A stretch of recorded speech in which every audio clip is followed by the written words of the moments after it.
Thank you, Dr. Mondol, for a nice introduction of the conference.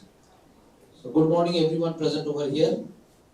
I could see the last is a completely filled up.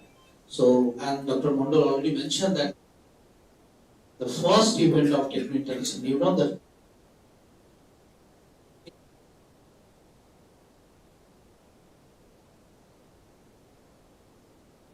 so I extend a warm and hearty welcome to all Honorable Vice Chancellor of Sister Nivedita University. And whenever I approach him for any kind of help or anything, any professional,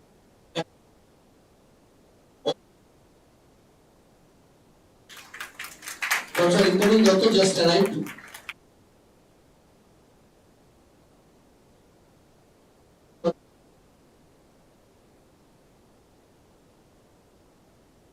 The esteemed invited speaker, Mr. Arunabha Bojumdar, Architect, Cloud and Cognitive Lead, Asset Portfolio Strategy Lead, Chicago, IBM. Dr. Saptarshi Das, thank you, Madam, for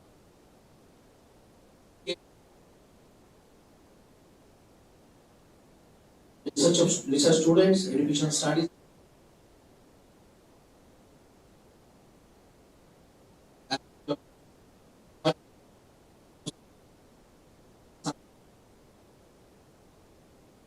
Joining in online mode. The heads of the departments of Techno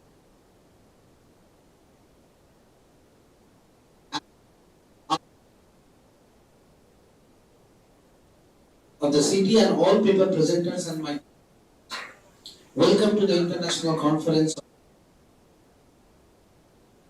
and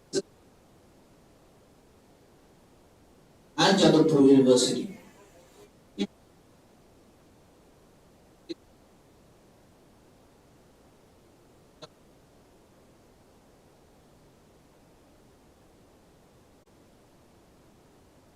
To understand and explore the role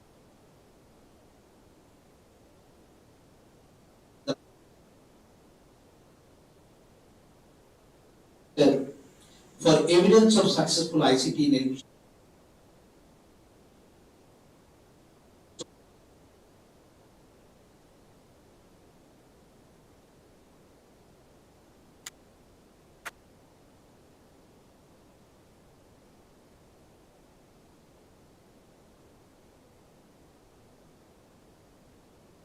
I request before proceeding onwards the remaining students at the back to settle down. Please take your seats.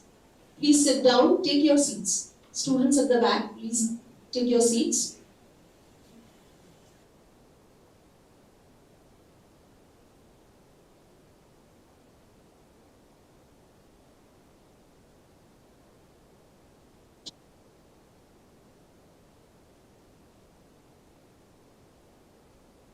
Dr. Indranil Dotto from Jadavpur University.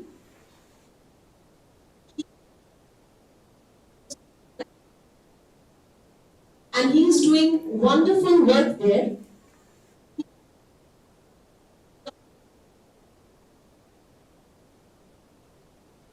In our country. He has been associated in Jadavpur since June 2020. He was associated in IFLU, that is English for Foreign Languages University. Apart from his brilliant academic records, he is a wonderful person.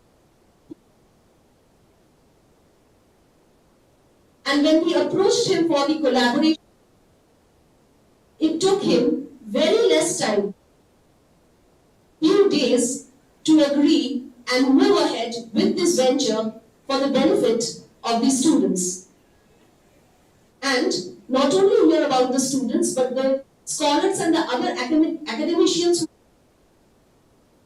So without wasting any further time, I would like to request Professor Indranil Dotto to grace the stage and speak a few words. Sir, please.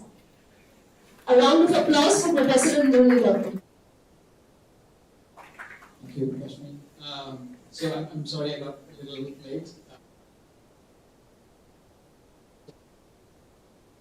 I'm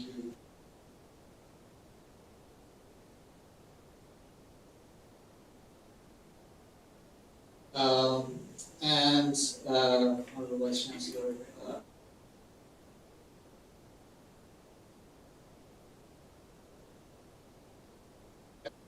as to what we'll get to. And I know that the context perhaps is, but it has given us some occasion. As all of us were thrust into, the teaching process during the time that the pandemic hit us. Most of us, I think, including me,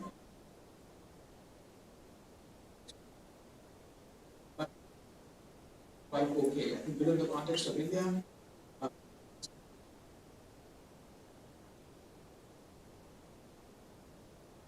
institutions, I think we did quite well. So, one of the things that just something that was, something that was, we didn't really. I think was one of the most important things why we did well is because of the fact that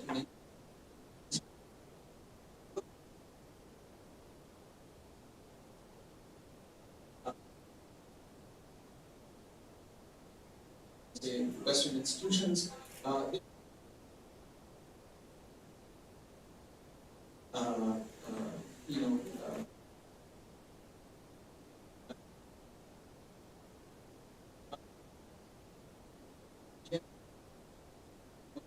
technology within our classrooms in terms of delivering content and so on.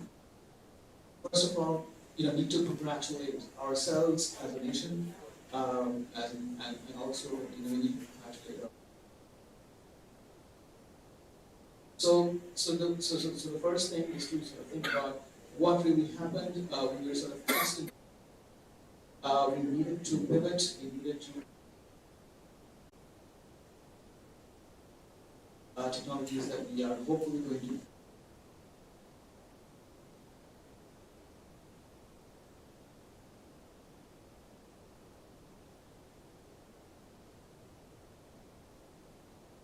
Was what I would say sort of peer learning. So within the context of a classroom, the peer learning is something that we just take for granted, right? Because we know that students or scholars, they're basically going to, after the classroom, talk to each other, figure out things that they want to conduct. So this is something that, in my case, I just felt that that was something that we didn't really have a ready-made solution for.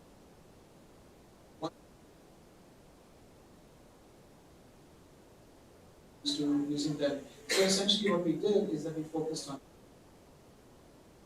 a specific amount of time within which we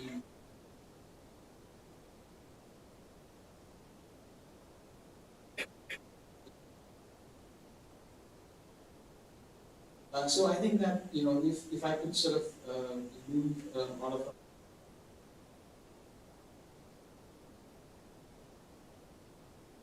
sort of peer learning networks that are going to help students even outside of the like a lot of these technologies, even in sort of normal around learning that will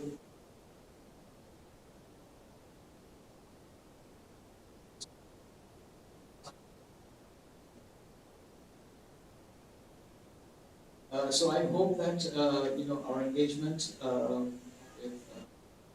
with these kinds of fronts is more sort of long-standing, and we are able to.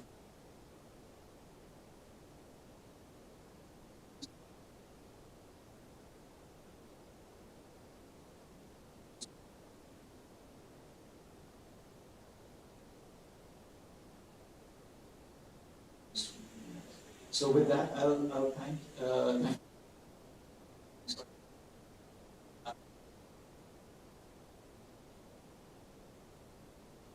whatever publications that come out of it.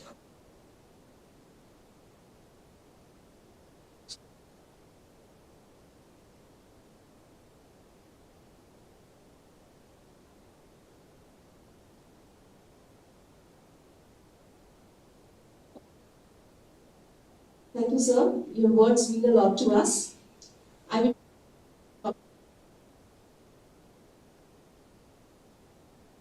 join us on the dais. Sir, please.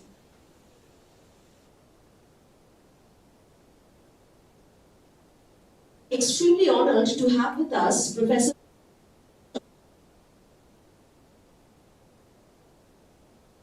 He is an eminent scientist and has an established record of accomplishment of highly innovative ideas and in-depth research activities. May I now request Sir to please come and deliver the inaugural address. Welcome, sir.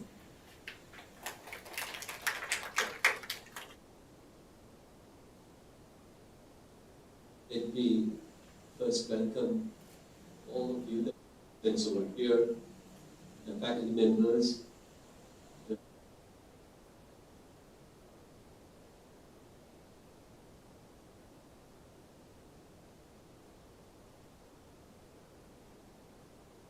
on ICT as a tool for digitalization of education. Now you know that we have with us this Techno International New Town under the leadership of the Professor R.P. Goswami.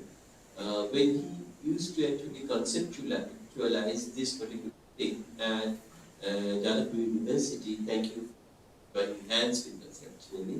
And I really want to congratulate Jadavpur University because you know that and the School of Linguistics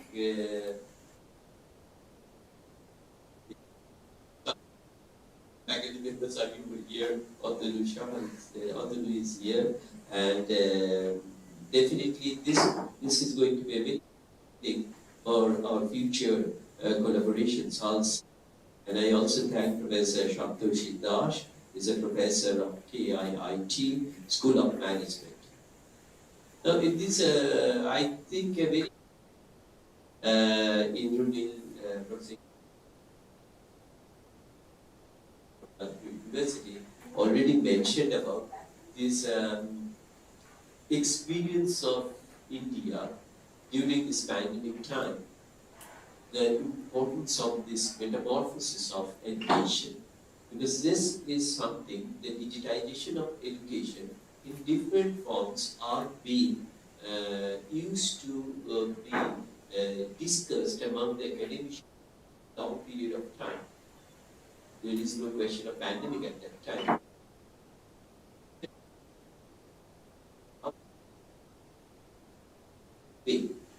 Now, you know that the development of the information and communication, which includes a computer, internet, electronic delivery systems, and that I can start it from the radios, televisions, projectors, widely used in today's education. Now, in 2004, Kent and Fess indicated that school is an important environment in which students participate in a wide range of computer activities, while the home served as a complementary site for regular engagement in a narrower set of computer activities. Now, keeping that in mind, if you look at increasingly, ICT is being applied successfully in instruction, learning, and assessment. ICT is going on for the last 10 years, I can tell. And we could actually realize that ICT is a powerful tool for educational change and reform. Now, a number of studies have shown that an appropriate use of ICT can actually raise the educational quality and situations. The current research has indicated that ICT assists in transforming a teaching environment into a learner-centric one. One of the things we realized in this pandemic, the change in the pedagogy from the teacher-centric mode to the student-centric mode. And since learners are actively involved in classes in ICT classrooms, they are authorized by the teacher to make decisions, plans, and so forth. ICT therefore provides both learners and instructors with more educational affordables and possibilities. So there are a lot of merits of ICT in education which have been explored in the literature, and it has been found to assist students in accessing their digital information efficiently and effectively. ICT is also used as a tool for different types of learning topics, learning related information, solve problems, provide solutions to the problems in the learning process. It definitely supports the students.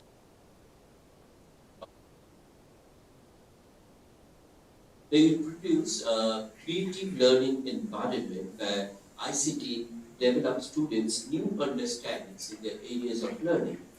Now, it can promote collaborative learning in a distance learning environment. It enables students to communicate, share, and to think about it, how we can actually make it with respect to the different types of impact of ICT on education. We found that digitalized education is going to be a very, very important component of this. Now, as Professor Ibrahim mentioned, dust of the chalk powders helps us to stimulate us to actually teach. Now, that versus this, I always think of these two as complementary with each other. One thing can actually support the other thing. And today, when this huge amount of information is available to the students, we have to understand that our role in the classes are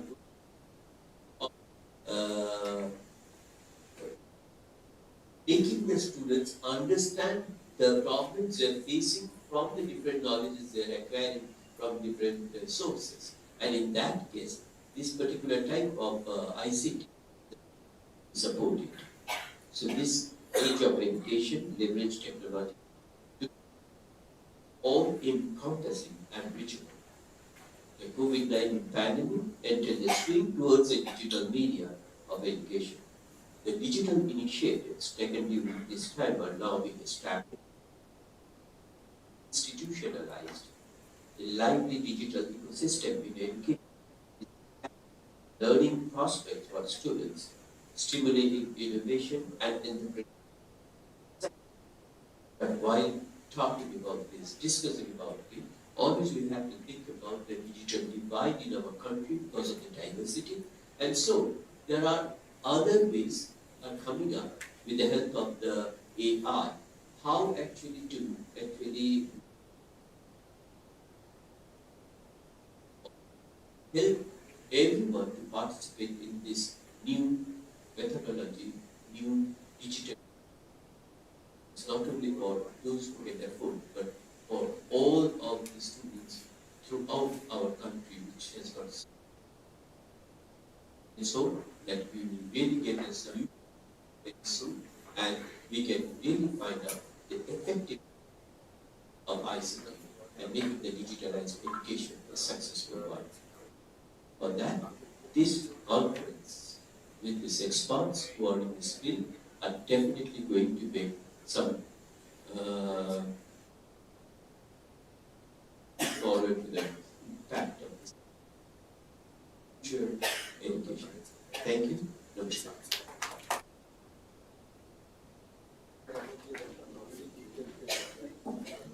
Thank you so much, sir. Dr. Atanu Shaha is a faculty of linguistics at Languages and Linguistics at Jadavpur University, and he specializes in syntax, morphology, typology, and language documentation. He has given talks in University of Management, University of Utrecht in the Netherlands.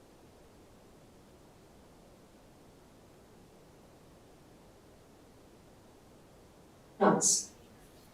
He is involved in a project called Multilingualism in Kolkata in collaboration with the University of Exeter, UK. He is also working as a principal investigator and coordinator of the UGC-sponsored major on study and research of the endangered and indigenous Languages of India under 12th plan period with special focus to West Bengal since January 2018. Apart from this distinguished thought, he has also been working with us as a co-convener since the very beginning.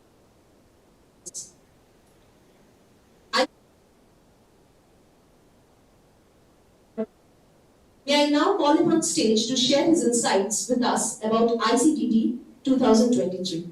Sir, please.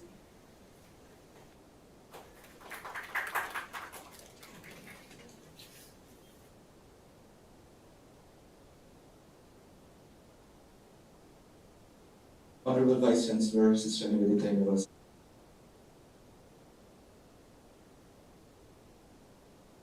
Professor Radha Bushani, Dr. Shaptarshi Dash, Professor Nunil Gautam.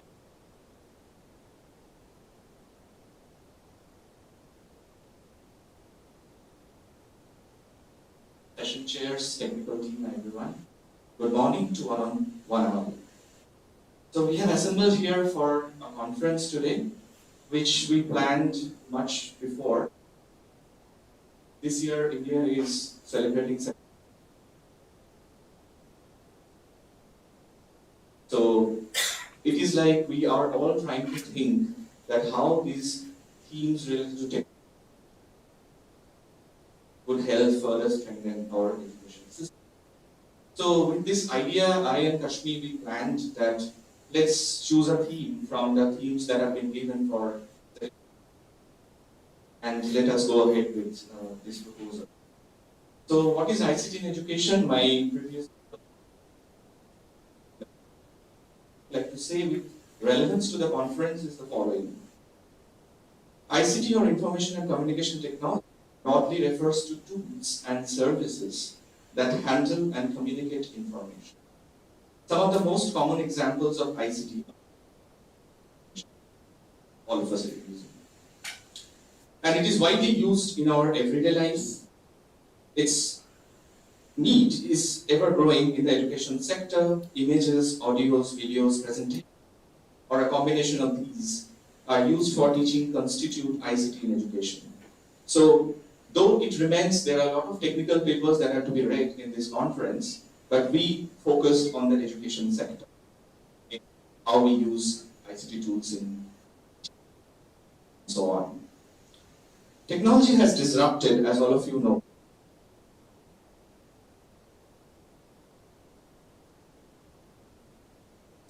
after the pandemic, more schools are looking to online learning as a permanent teaching method, along with traditional classroom teaching. But while most of the institutes have used some form of online teaching in the past year, they lack a systematic approach to virtual learning.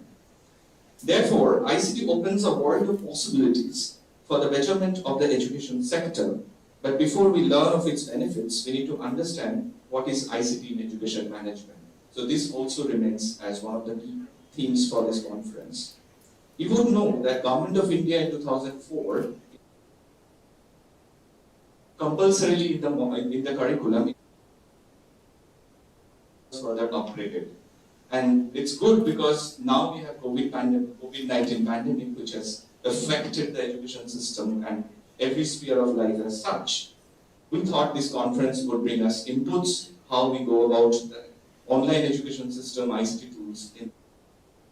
So in this conference, there are 4 plenary talks given by 4 eminent speakers from various places, and they're going to focus on open development platforms, education in the new normal, digital school versus old school, and what do we think, what pandemic has, how it has affected the education system. So I'm sure you are going to enjoy and get yourself enriched. There were 23 papers that are to be read in various sessions, and if we look at the abstract booklet, all of you have it, you just go through the content page and you would see that papers are related to applications, various tools, online learning platforms. There was an online survey conducted by, and they have found out that how online platforms are changing the perception, the notion of education in general. And there are papers like impact of COVID-19 pandemic on education marketing solutions, And there are general papers like how ICT helps in sustainable development and pandemic and education in general. Kashmir would definitely talk about more details, but I was kind of looking at the papers, and one thing that I really want to do is to thank the who are super busy in all their works, but yet go through the plagiarism checks and also the review process. So I would like to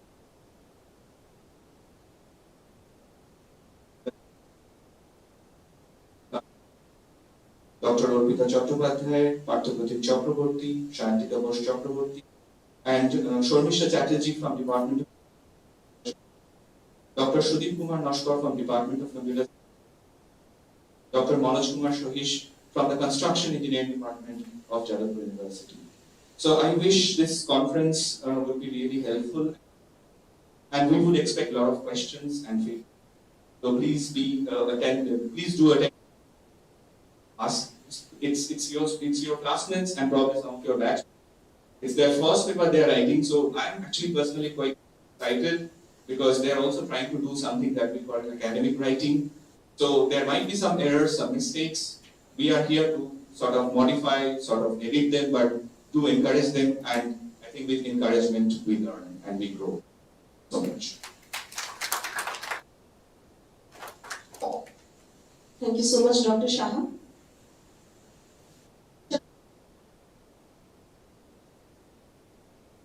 I request the dignitaries on the dais to come. Mr. Shabdoshi Das, our esteemed speaker.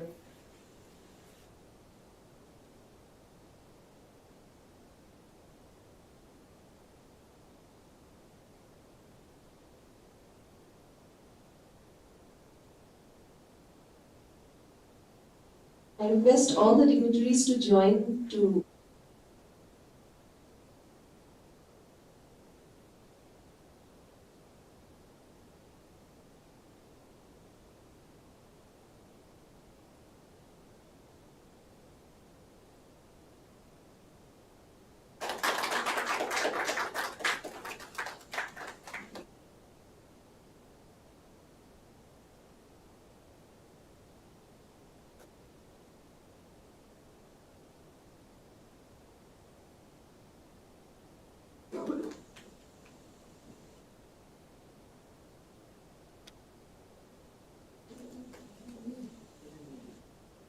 I request all the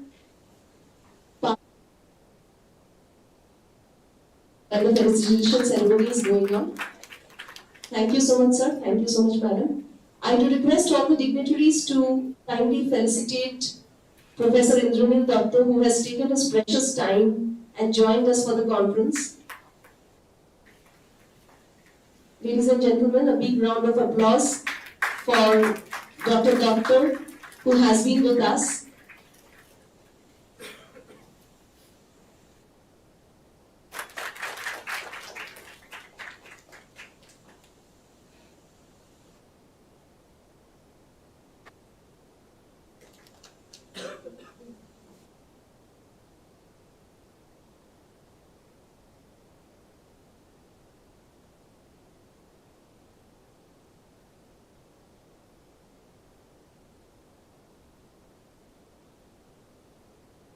I request the dignitaries and the speakers, they can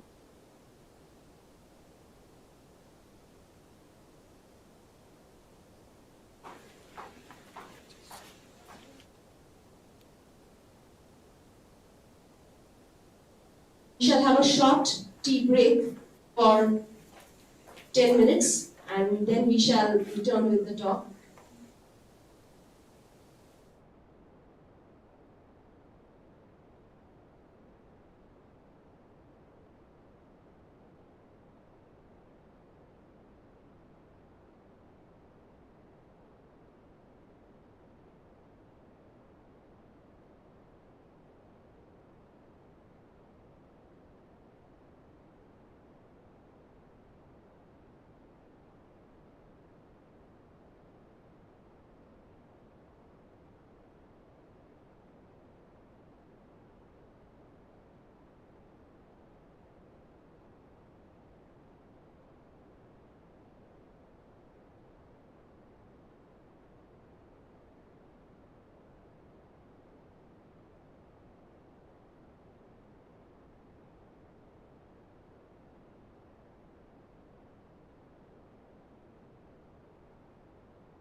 I request the students to please set.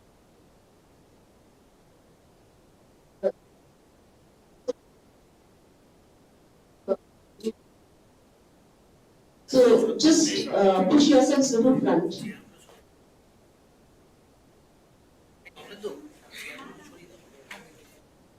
I request the student members of the take away the chairs. So whoever student members in the organizing committee, please help us.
Settle down. Please sit down. Please take your seat.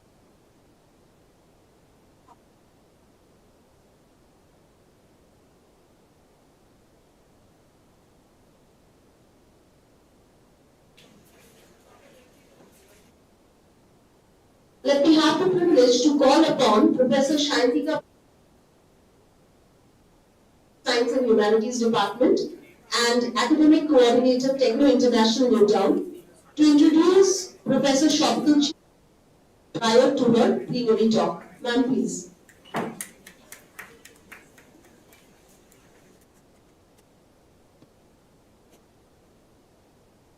Good morning, everyone. Thank you, Kashmi. It is indeed my privilege to introduce the esteemed speaker who is going to talk today at the international conference jointly organized by Techno International New Town and Jadavpur University, Kolkata. Dr. Shapurshi Das, KIIT School of Management from NIT Durgapur. She has over a decade of teaching. She has over 30 journal publications and 6 books have been authored by her. She is a regular speaker at national and international conferences, workshops, and seminars, and an outstanding teacher as well. She also trains UPSC as trainer with the British Council, NSDC, Burnville College, UK, Cambridge University, and other corporate organizations. Ma'am is going to speak today on education, old versus new school. Ma'am, it's an honor for me. The stage is all yours. Thank you so much for coming here from Bhubaneswar and being a part of this conference. Thank you. Always feels so good to listen to good things about it. Am I audible? You use the cordless, just from the back. Okay. So thank you to the entire SNU and TIMT family for having me here. It's a double honor, a double privilege. I am the kid sister of Professor Shantika Bose Chakraborty here, and having your elder sister invite you to have a talk at her institute, I think it is beyond any definition, beyond any. But the same.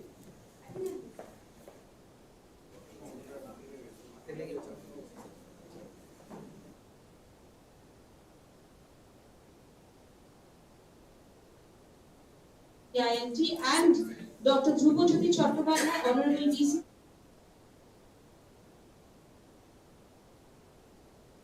and the entire family of members behind this conference. Thank you so much for having me here today, and good morning to all of you.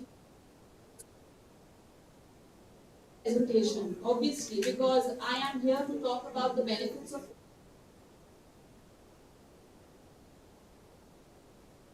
I believe in the old way of teaching, but that will come later.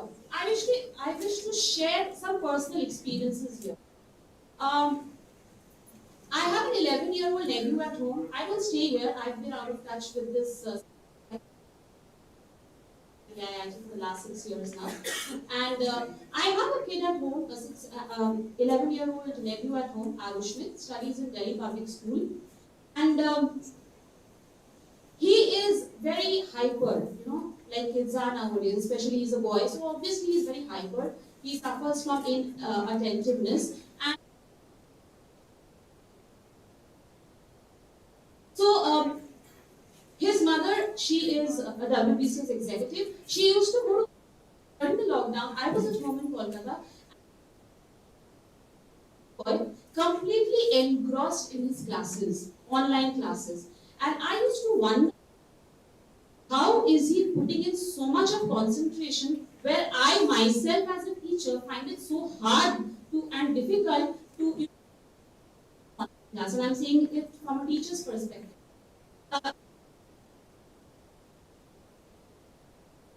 I see he's staring right at the camera, okay, but there is a minimized visual on the screen and he's watching something there.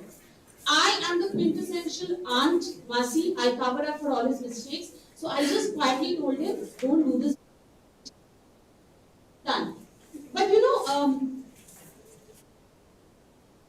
I actually wonder, are we actually able to concentrate completely in online? I don't know. And more.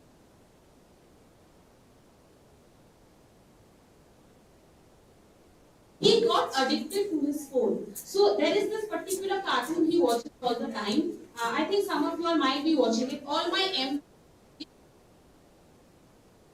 it is called Naruto, I believe. So the first, how many of you all watch Naruto here? Anybody?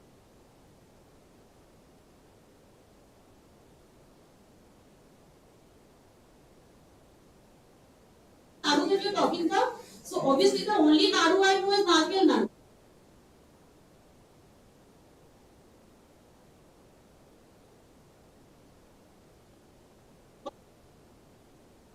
All the time. You give him 2 minutes Naruto and he plays Minecraft.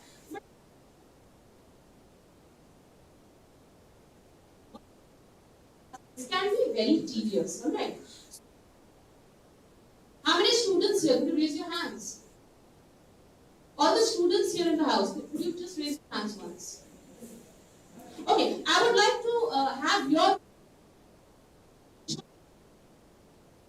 all offline. So can I have hand myself?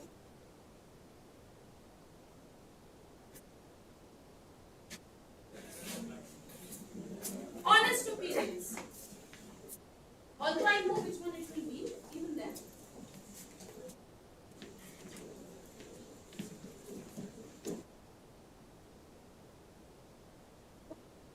Conversation, right? It's Ma'am, offline study but online paper, ma'am.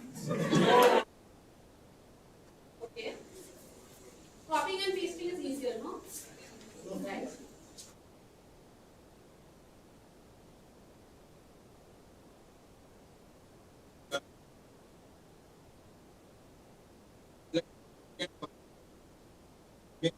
Our future brings us great role while learning in offline mode, because it's not always that we have to present everything in online, or like as we said, it's okay to it becomes easier for us to give online exams, but in real life we have to face offline interviews and offline everything. So according to me, offline study and offline exam is better.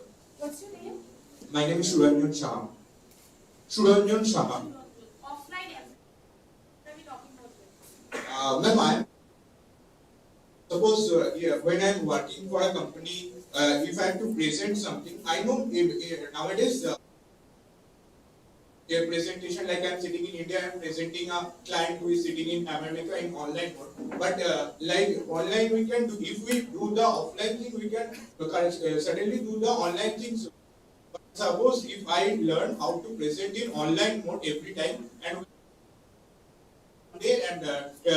my manager tells me to present something, then at that time, like it will trouble for me. So according to me, offline is better. Thank you, Shubham. Anybody else?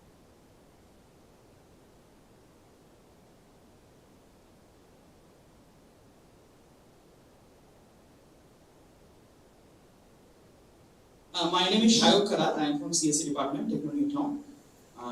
My opinion is that the studies part that should be online, and the other activities part for the skill building and that all that should be offline part, because if we get to interact with people in real life, then we would improve our skills better. The studies part, those are the academic thing that is required to get a degree and all. Although that is also necessary, but if we shift it to online mode, then the pressure on us would be a little low, and we can focus on other things better. That's my opinion. Offline is good for the activities. Offline is good for activities. Oh, something like that? What, ma'am? You said online studies are better. Yes, ma'am. And what about the exams? Did you put in an honest effort? No WhatsApp in front of you, no copying and pasting. No, ma'am, that I did not. I didn't put. I am honest. Officially, we were supposed to. I was invigilating online exam, yes, I was staring at the screen, but I know I behind it. The WhatsApp chats, because I have all the chat boxes, and I found that most of them online. What you will do as a all collection here of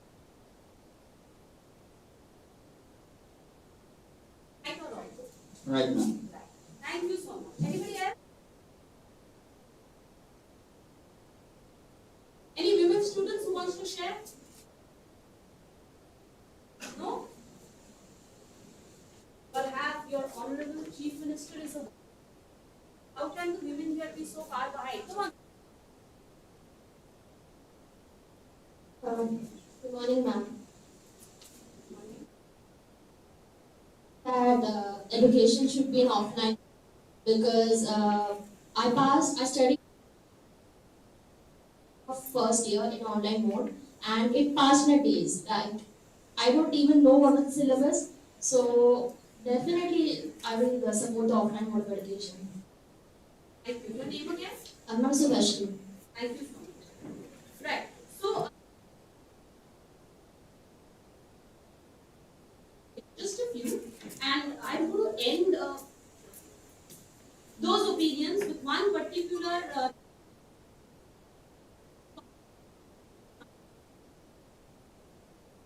and very emotional also. So, I have an undergraduate student.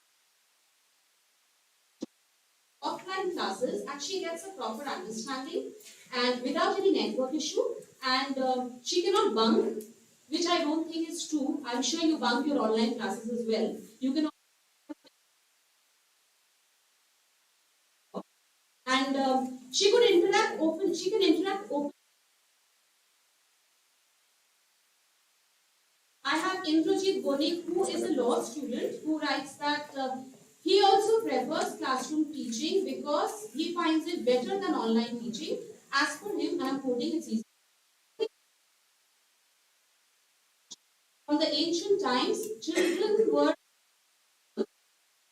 taught every basic principle of life, Vedas and Puranas, and were also taught spiritual things. They were taught to fight in wars and taught the basic manners of where you are able to build yourself mentally and physically. Aman Chaudhary, he is a student at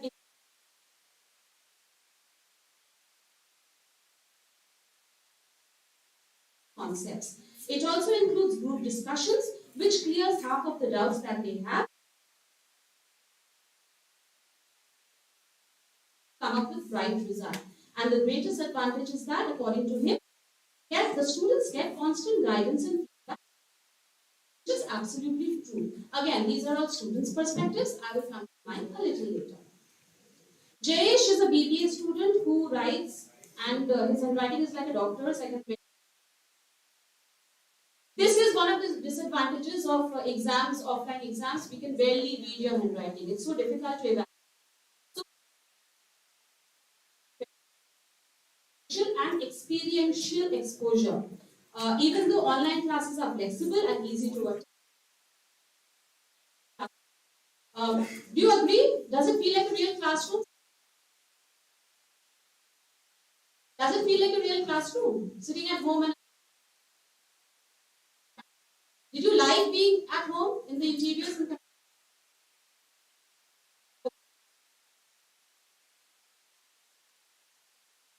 getting out of the comfort zone, which in turn is very beneficial. It's a very important thing here. It is also, offline classes are also an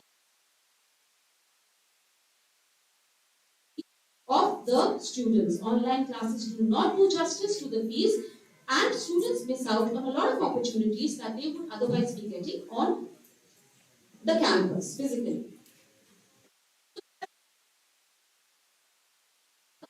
This is something that I wish to share because, as a professor, as a teacher,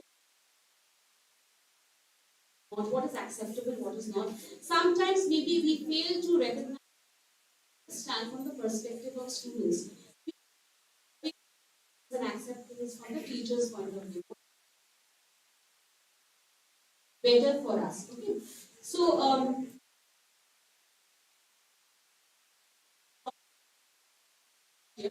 who writes?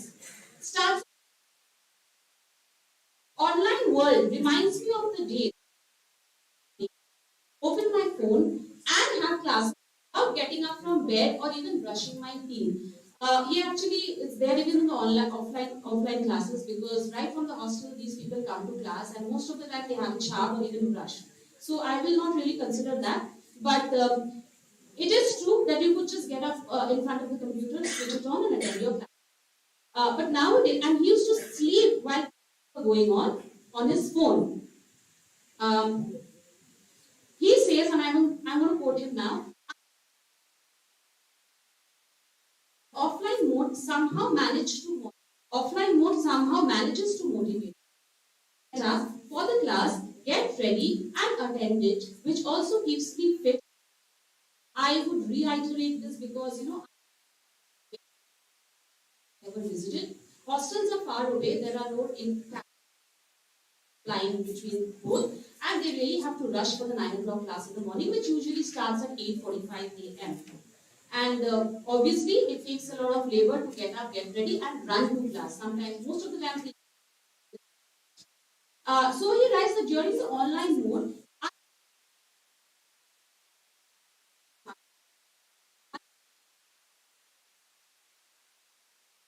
sitting long hours in front of the computer, give you a back pain or a headache.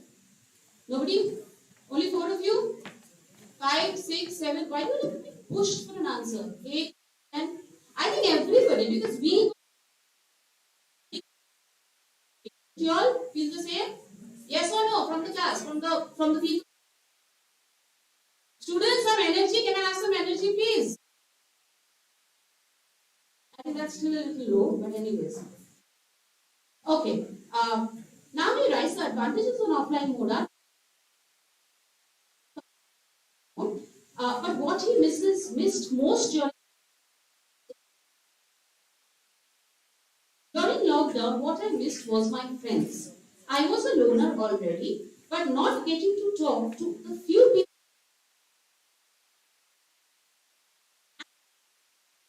Panic attacks. This I know for sure because Rajendra still needs to see the college counselor.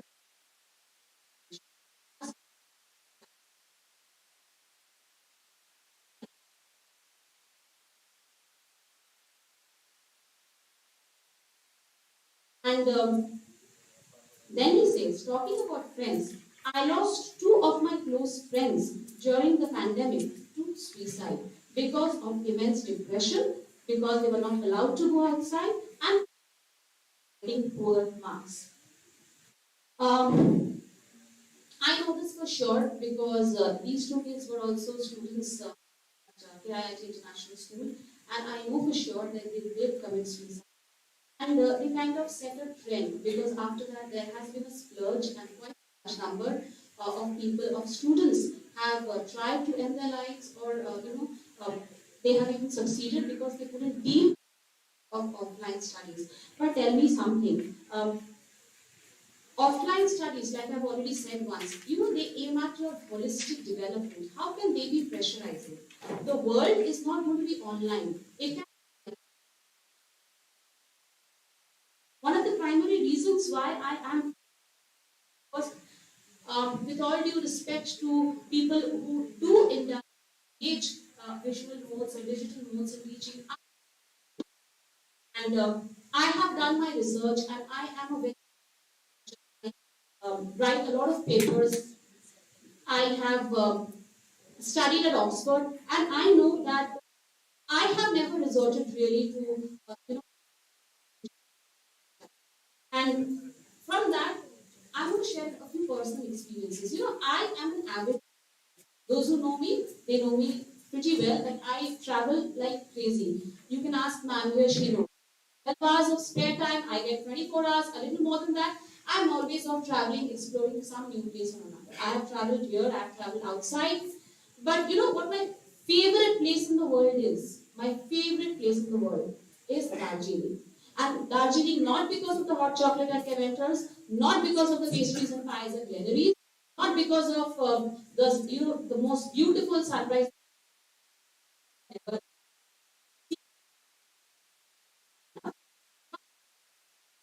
Love going to the Oxford bookstore on the Mall Road. How many of you have seen it? I'm sure all of you. अंदर नहीं गए होगे, I understand, but I'm sure you've seen it from outside, right? Have you? How many book lovers here? That's like, I think that's just barely 10, 12%. Okay. Okay.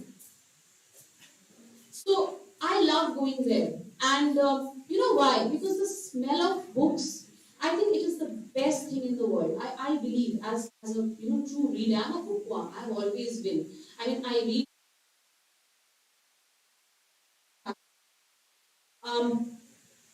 I came by road yesterday. Entire time I was reading while somebody else was driving. So that is the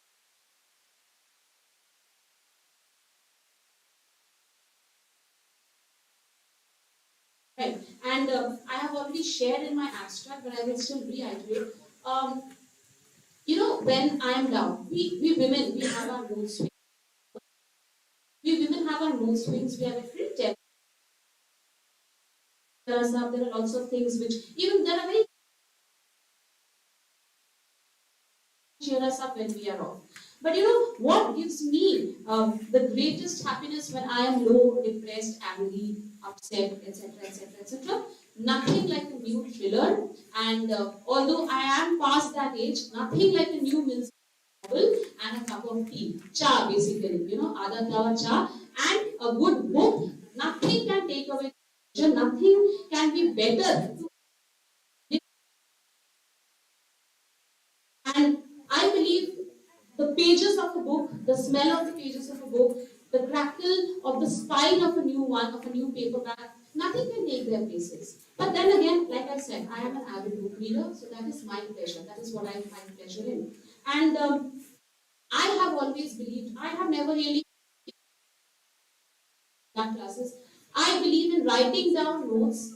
I sit. Anne has been to my office, she has seen. You can barely see me because there are so many books there. And I make my own notes and I write them down. I always carry my pencil and my paper and my pad all the time. And I circulate those amongst my students. Links, no URLs, nothing. That's my style. That's how I study. I have always taught university.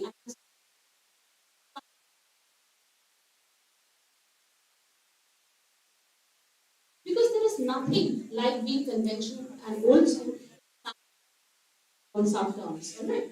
Uh, Now, that is again my personal experience. But again, from my perspective, there are a few things that I need to share. Network problems online, you do have your network class. I mean, okay, let's be honest. With all due respect here to sir and sir, I have also missed a few meetings with network problems. So I understand sometimes online class you cite network problems. So those are there. Um, you become a loner. There is not much of social so obviously you were stuck indoors and you were not in advantages which are actually pretty significant in online.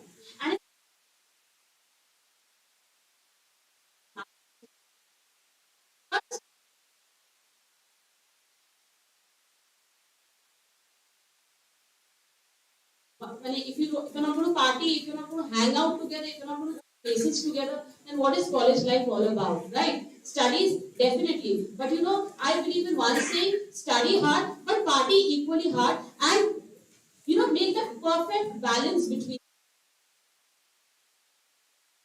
Last but not least, in offline mode, you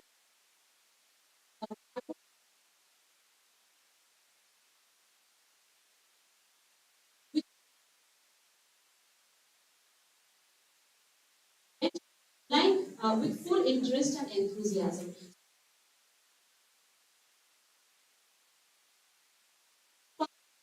And it just makes you physically fit, but it also, besides, researchers have proved that you remember things better when you see them on paper, right? With that, I would like to end. Thank you so much for being such patient listeners. Thank you so much. Have a great day.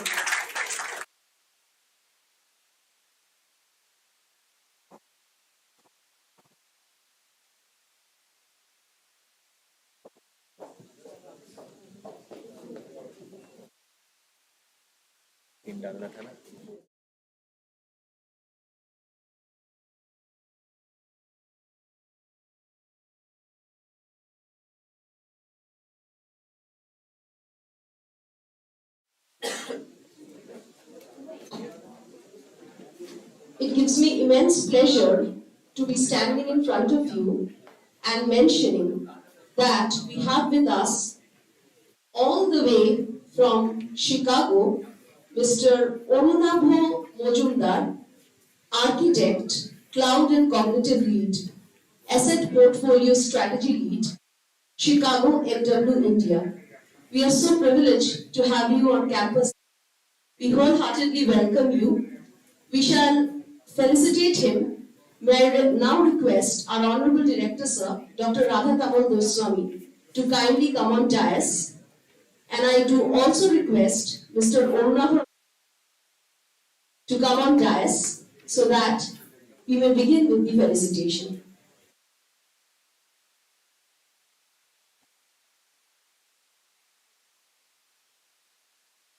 Ladies and gentlemen, a big round of applause for Mr. Orunabha Mojumdar.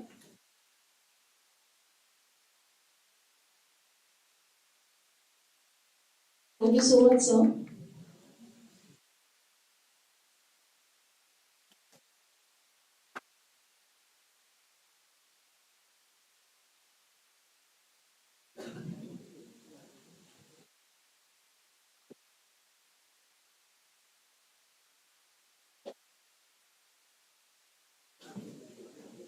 We shall begin with our parallel sessions.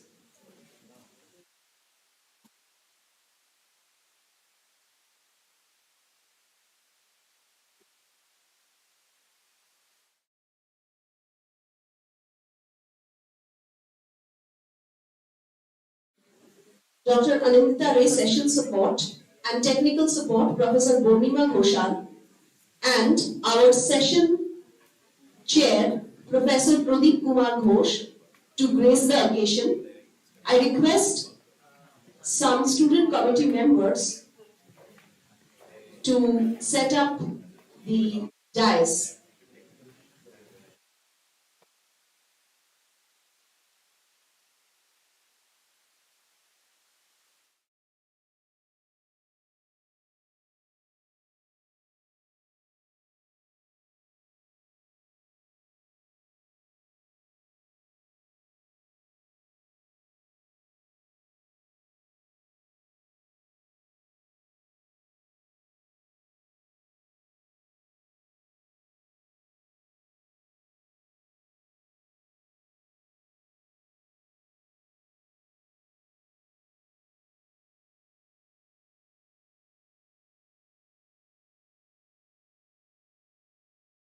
to our two esteemed speakers. I request Professor Shapkashi Das and Orunabha Rangmajumdar to come here, a token of appreciation from our side.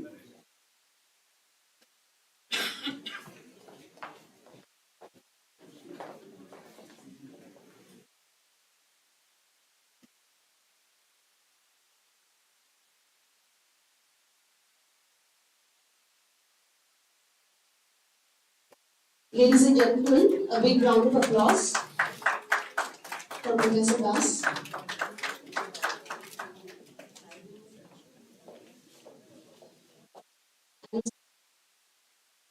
All the way from Chicago, and he has extended his stay for this special event. Thank you so much, sir. Thank you so much. I request the student volunteers to set up the dais. We'll just take 5 minutes and please announce that paper presenters for the other group.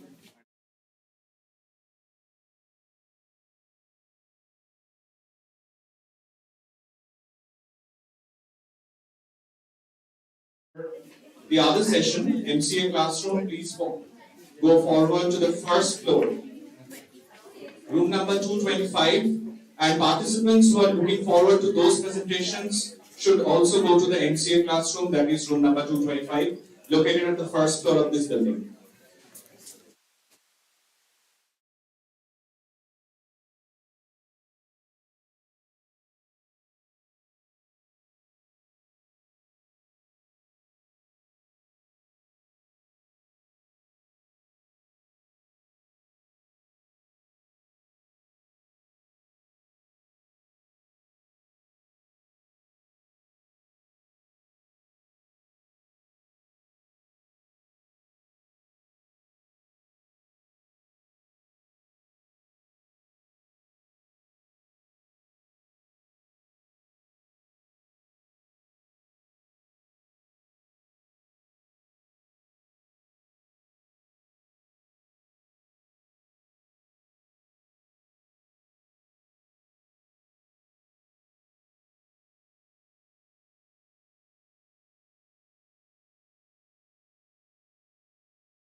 all of you please report to the desk here.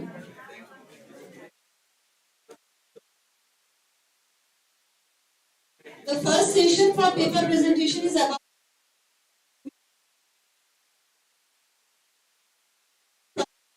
Department of Electronics and Communication in Techno International New Town.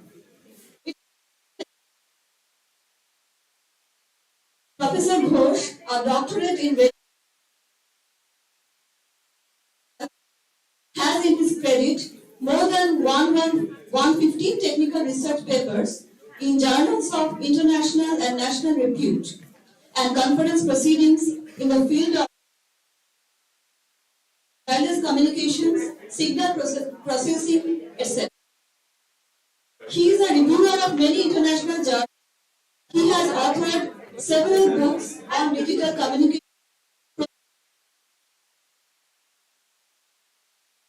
published from national and international. I request Professor Ghosh to kindly take his seat on stage and raise the occasion and start the session. Over to you, sir.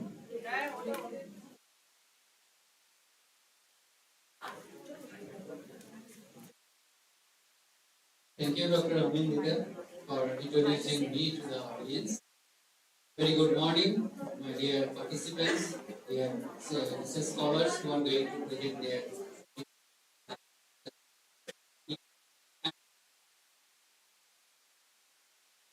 the onset, I would like to thank the organizer of this international conference for giving me an opportunity to act session chair of this particular session. I am also thankful to the support team, session support and technical support, Dr. Abhindikar and Professor Gormina Bhushan. Now, in this session, in the leaflet we have seen that the session will last for 90 minutes and there are total presenters going to present their research paper. Give equal opportunity to all the presenters. 15 minutes will be allocated to you, to our participants, and out of this 15 minutes, you can take 12 minutes for your own presentation and 3 minutes will be for the question answer session. And I request all the presenters to be very punctual and we'll try to complete your all presentations. With this preamble, I would like to call one by one as appeared in the leaflet. First presenter, Mr. Deep Chakraborty from Techno International New Town. The topic of presentation will be 8 plus. I request the speaker to come on the stage and present your research topic.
Settle down.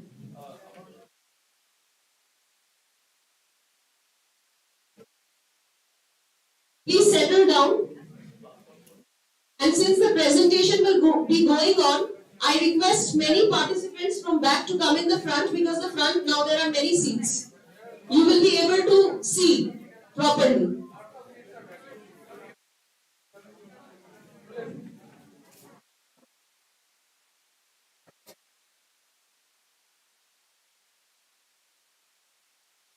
Good morning to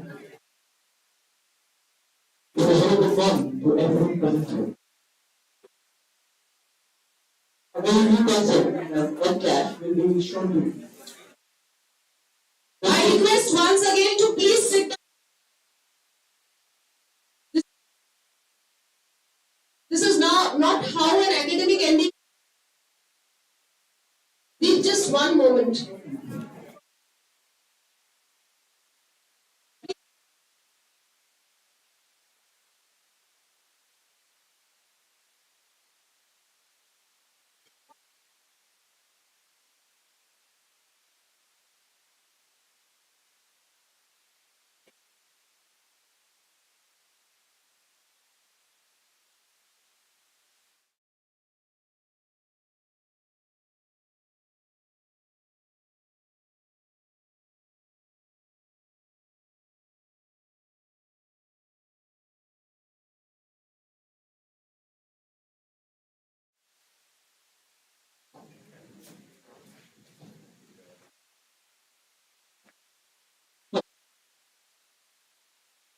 ICTTDE meet today.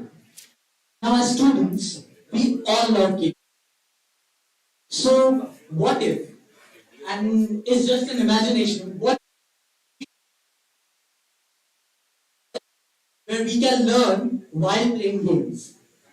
And I don't mean those silly arcade, well-defined academic. So, presenting you Ed Clash. Now, what is an Ed Clash? An Ed Clash or a game that will teach us. So, let's look at a concept that I personally like to say the results of or very short form content, or should I say, as our generation, to be real addicts.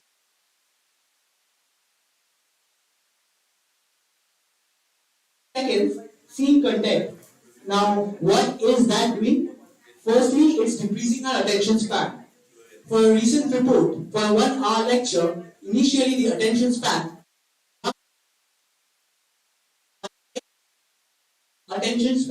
is less than 3. Less the students are slowly becoming. It is extremely difficult for the teacher also. And do you think, and what do you think? And yes, that is short form content. Social media platforms promoting short form.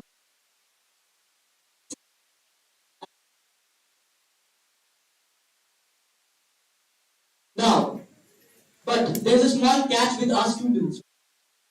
Tablets or computers, the best thing which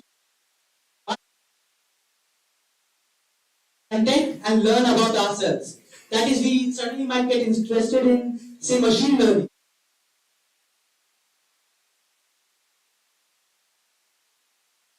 Learn about it and continue learning. For a recent study, we came to know that students on an average get 23% more.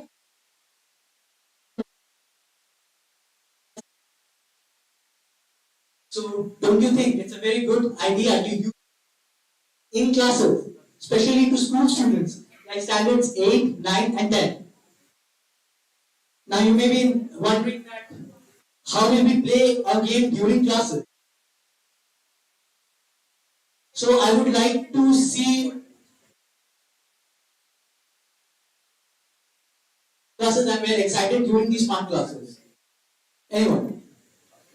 I just see one hand. Anyone else? Yes, quite some. Well, imagine everyone connect.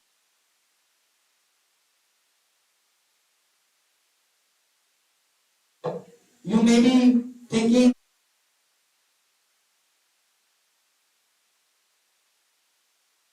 now, how many of the students right here were interested when they were inter-class,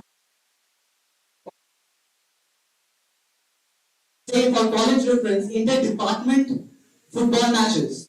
How many will be interested here right now? Only, say inter-class cricket. Okay, so imagine 2 sections.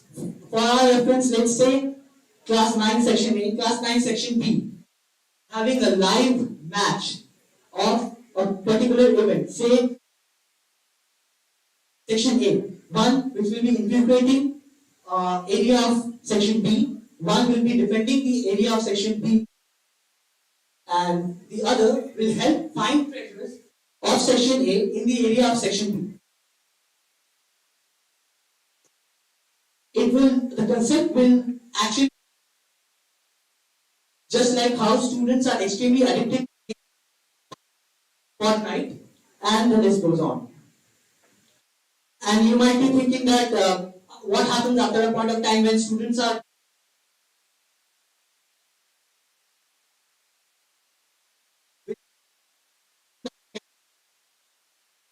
helping the game to grow by itself, that the game will never end. Much like how, no matter how much you scroll through internet, get to the 15-second reel after you have watched one. As students or many professors will be questioning action-based games, like we have seen the very disastrous consequences. Then why action-based games? Her small research has shown that there's a small X factor, a small catch that action-based games have over other games. That is, students or players who play such games. What is spatial awareness? They say, with the help of increased spatial awareness, these students are able to understand their environment.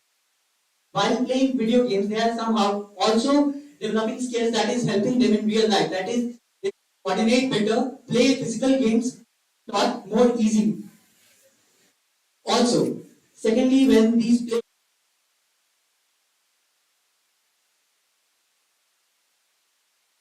that is, they need to take very quick decisions during the help them eventually during their.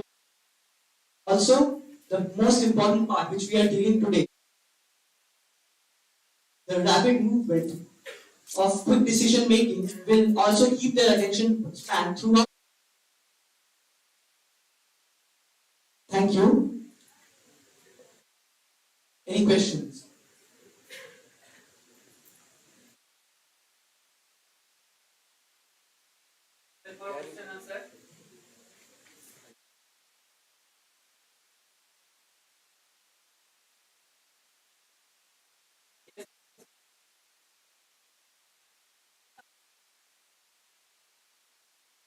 I think, are we going to get through this research? I mean, with this game?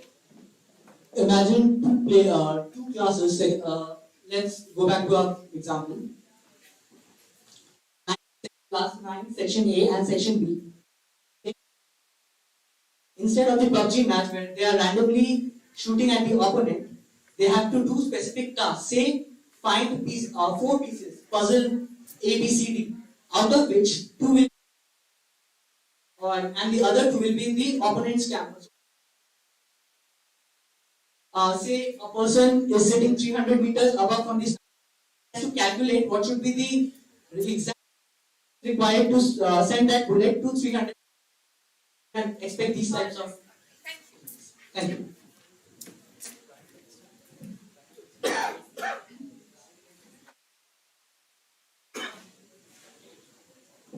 As there are no more questions, once again thank Jadavpur University. Give a big round of applause for him. I'm calling up in space the next speaker.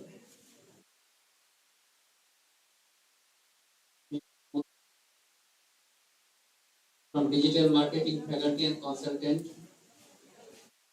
Digital Solutions Kolkata. Topic of deliberation will be impact of COVID-19 pandemic on education.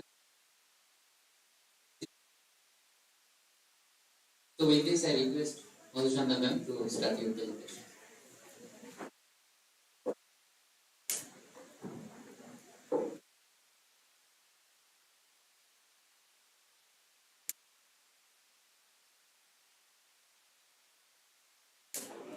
Very good afternoon to all.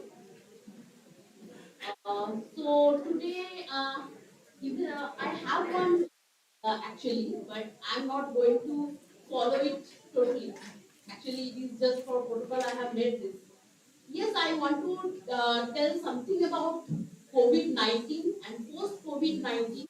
What is the scenario right now in the various fields? Also getting business. That is the most important. For education business, how the impact was.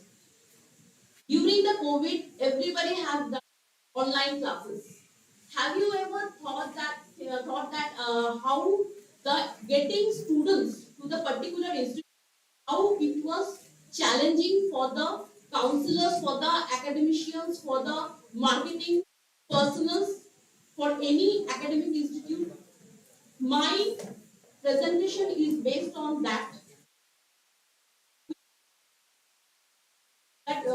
dangerous situation also. Students classes, they were surviving. I have lost quite a few of my friends during this pandemic. But the thing is that my son was also,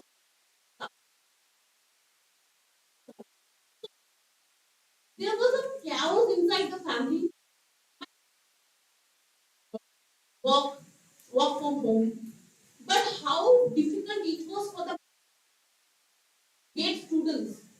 make business online. So today I want to focus in two different zones. This how 100 years. Post pandemic and pre-pandemic. Pre-pandemic, students used to visit campus. They used to see the faculty members. They used to meet the faculty members.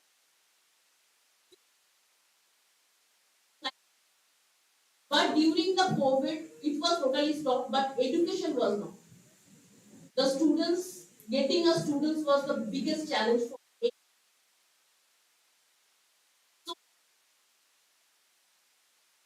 ICT tools have helped this during COVID and post COVID also. So many people, they are marketing huge amount of marketing on online campaigning, because in online campaigning it is more target oriented. We can reach more and more our target audience through online campaigning or online digital marketing ICT. So I think if you are some of you are MCS, digital marketing is a field where actually you can come from any of the domain. It is very basic thing like the basic marketing only. But here the difference is we use the virtual tool or online tools. So here I just want to say that how ICT tools and digital marketing has grabbed the marketing platform in an exponential way, and that we will discuss today. So if one student after passing secondary or 12th, they want to get into a college, they used to visit that college. They want to meet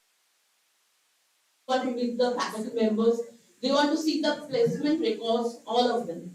But during pandemic and post-pandemic, it was a worldwide networking. I have done my postgraduate diploma post-pandemic by online program for Purdue University, USA. So that was not even we get a USA degree, but post COVID only this platform has quite well. It was a 1-year course, and 1-year course that is also from USA University. So this is,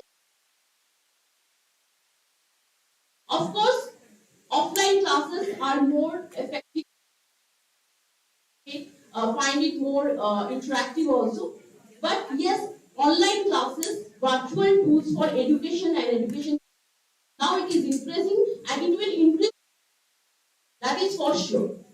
So the education sales personnel, they think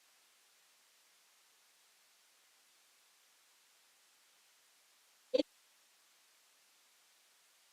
has been changed post pandemic and during pandemic.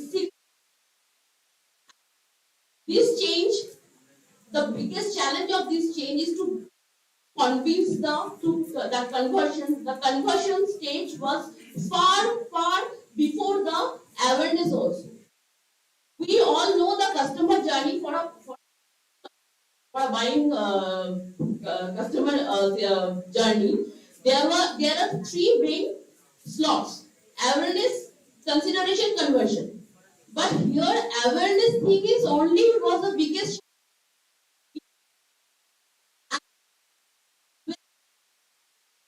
idea about what is digital tools and what is medium and how to reach the target students and the target customers effectively. So webinar was one of them. When it started, it was a huge success. They lost the interest on webinar, the free webinar, live webinar. Then after that, there are other methods also. So live classes, online classes, demo classes, online counseling, free webinar, virtual campus tour, social search media promotion, and more tools they institutes use rapidly. And institute who have used, but those has considered these online tools as though they not work, now they are actually in trouble. Education, not only online education, also very, very essential part for survival of education. So these tools now are very popular, not only for institutional level,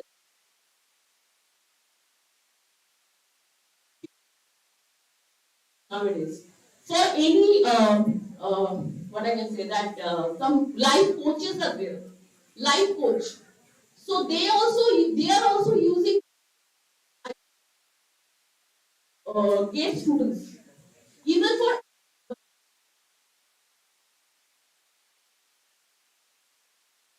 So it is, we can consider this ICT tool which adapt the education business, the counseling part, virtual counseling part, then association with the trial association with the alumni of the institute. Students can learn actually. Now everything is virtual. We are spending nowadays. Instead of looking outside, we are not now much more in or any tool. So now what I think that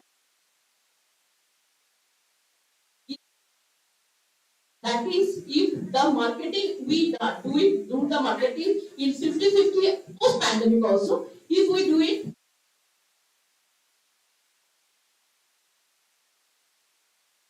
for any educational institute, that is my observation.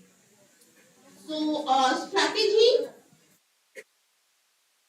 dependent on digital technologies, that must be, because we are now becoming more and more digital. So strategy like collaboration with the other institutes, like what I said that I have done from Purdue University, it was collaboration with Simply Learn. Simply Learn is one of the famous training. So they have, and in US also. So they have their students. They have all over the world. They have students. Right? Even from US, Arab Emirates, India, Singapore, they have different time zones. But in every weekend, from morning IST time, at the scheduled time, we used to still sit at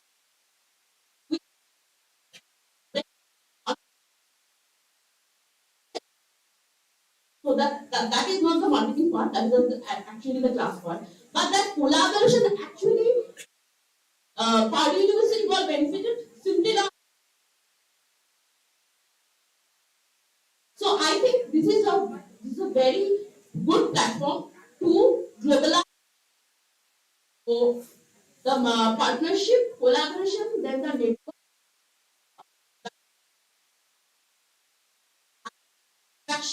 All these are now dependent on digital technologies more and more. For the institute, we open our. So the customer review we get in.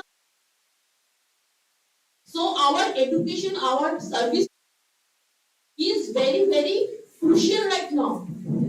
Because they have their own internet and their phone.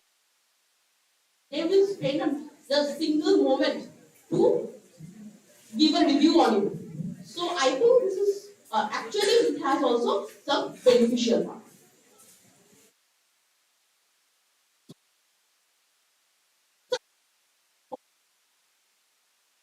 Their digital properties of the institute, image or text and other SEO tools. Organic, they should first run their organic thing. First to reach out to the students. So organic reach search result with at least 20 keywords and should be within first 10. SERP result, Google ranking result should be very, very good. They have to concentrate on that. And there are several processes, that is a different offline, online, on-page optimization for organic. Marketing campaign, when they are starting marketing campaign, that should run in Facebook, Instagram, awareness stage. For awareness stage initial, There are several stages for campaigning programmers. They give these online tools, these awareness campaign tools. They give so many facilities actually. Which type of campaign you want to build, or brand awareness, or getting the sales, what you want. Both Google, both Google and Facebook, they are providing this. So with amazing analytical tools, they target we can measure our target also by this. So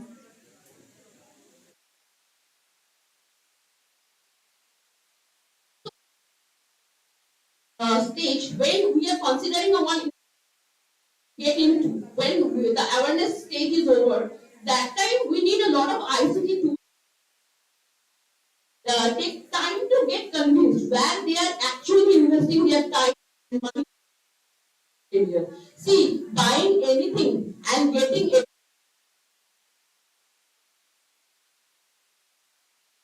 time our future on this. So after awareness consideration stage is any digital marketing tool user. So that should be that we need to consider when you are doing this marketing thing. So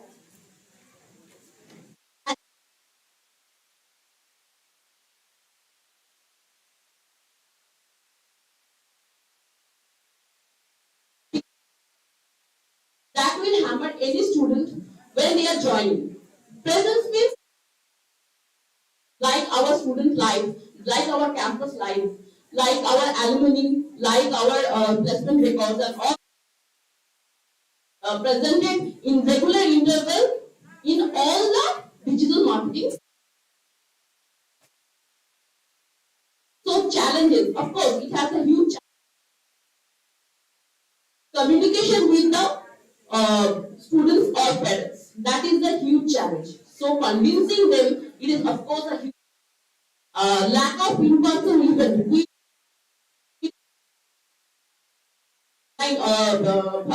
offline virtual offline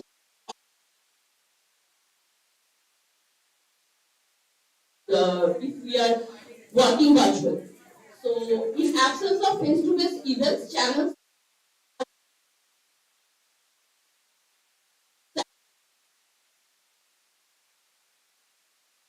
email, they are not opening. Email marketing is not.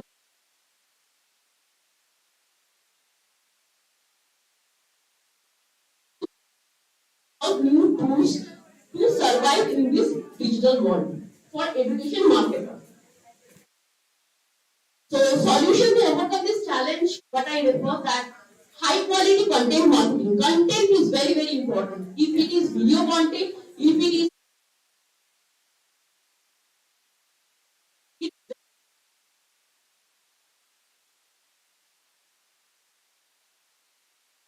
that I personally believe.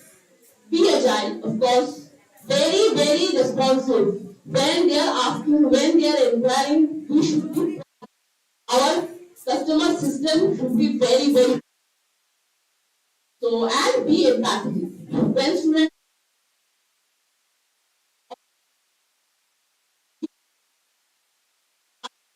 get any virtual meeting with them to clear their confusion, so that empathetic outlook should be there. So, high education is now more and more.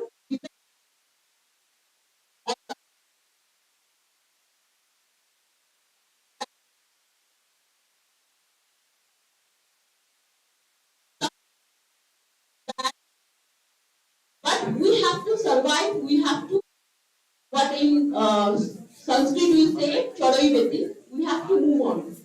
So using this digital tool, the scarcity of students can be optimized and we can get a good result. That is a good part of education marketing that I personally believe.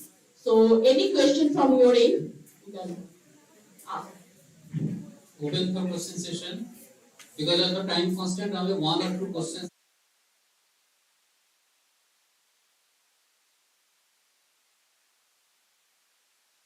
please speak up.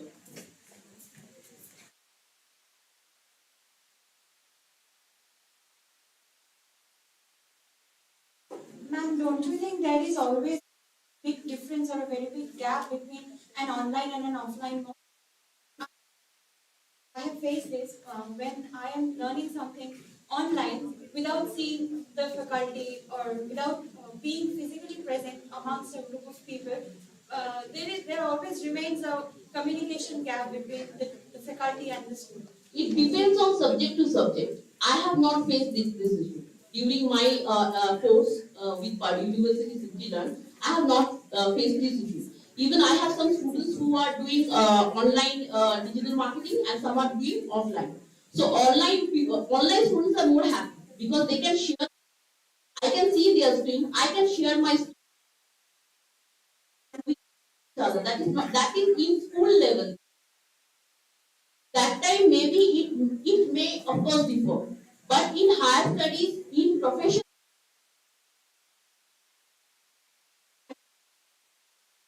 that time in a just certain way your attention will not fail to lose any moment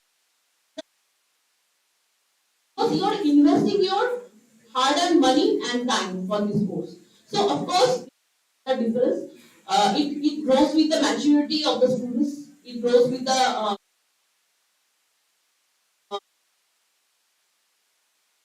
yes, there are some difficult, there are some problems, but for education marketing, we can.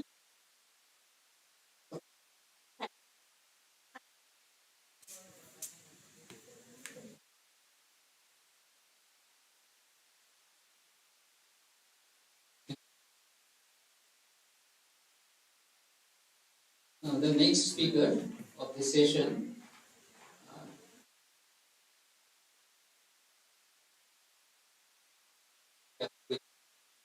their topic of presentation, Google Meet book in team comparative study of the three.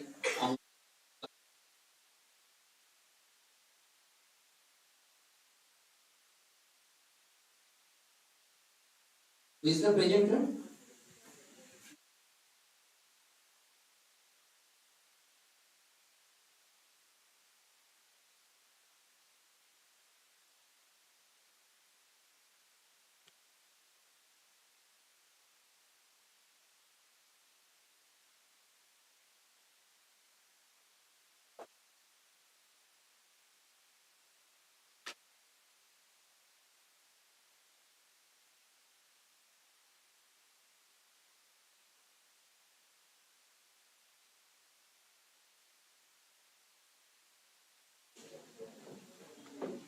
Yes, start presentation. You repair mine.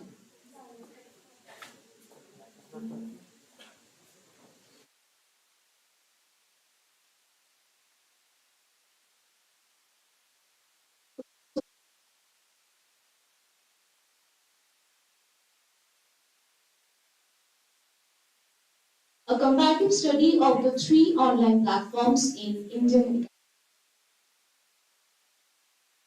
So, our study explores the online browser-based teaching and learning, along with the costs and benefits that are associated with three virtual platforms that are Meet, Zoom, and Teams.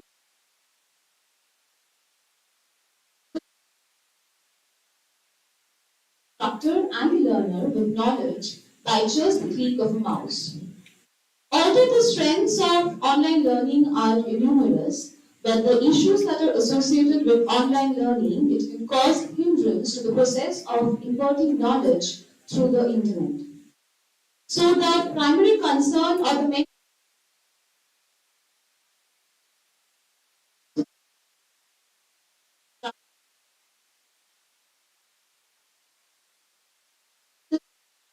platforms, like I've already mentioned, um, instant messaging, and they also allow us files through the chat. So in our study, we basically have two objectives for our research. The first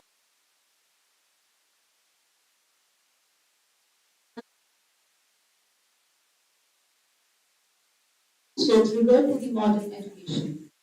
Next, we would discuss the methods that were adopted for our research. So now we will discuss the research methodology. This study is basically based on a survey through Google Forms to elicit response from participants, which includes the educators and learners of the study involves a mixed model research, which includes both qualitative and quantitative. The questionnaire designed for our study both qualitative open-ended questions and quantitative close-ended questions. Short answer time, which are open-ended or qualitative questions, are analyzed qualitatively, and checkboxes, multiple choice, and are close-ended questions analyzed quantitatively using percentages shown by basic statistical tools. The data was collected from both male and female of mostly adult age groups, which includes 10 to 20, 21 to 30, 31 to 40, and 40. The number of respondents for our research was 50, 21 male and 29 female respondents. Maximum number of respondents belongs to. Now we will move to the data and discussion. Yeah, so now we will talk about the primary information. So the maximum number of respondents, and the number is 35. So majority of the respondents from this age bracket mainly belong to 23. And this is due to the fact that we have many other graduates and other scholars. So when talking about the profession of their scholars, 20% teachers, and other than this, there were also other professions. Linguists, data linguists, interpreters, unemployed, few unemployed people, and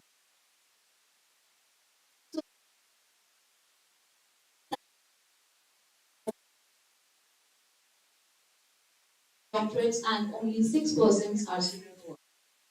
So next we'll move to the analysis part.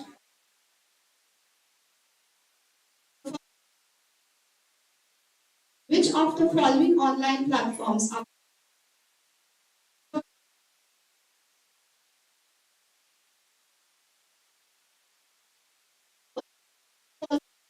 8% and Microsoft Teams 4%.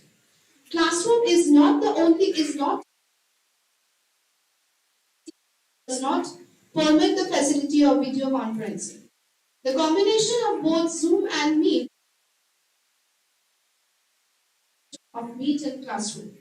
And the possible reason behind not using Zoom and Teams together can be that the free version of Zoom provides a limit and Teams has a very restricted usage without subscription.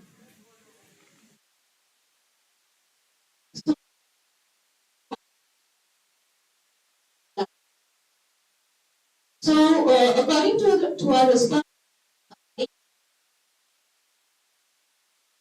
platform is Google Meet, followed by Zoom.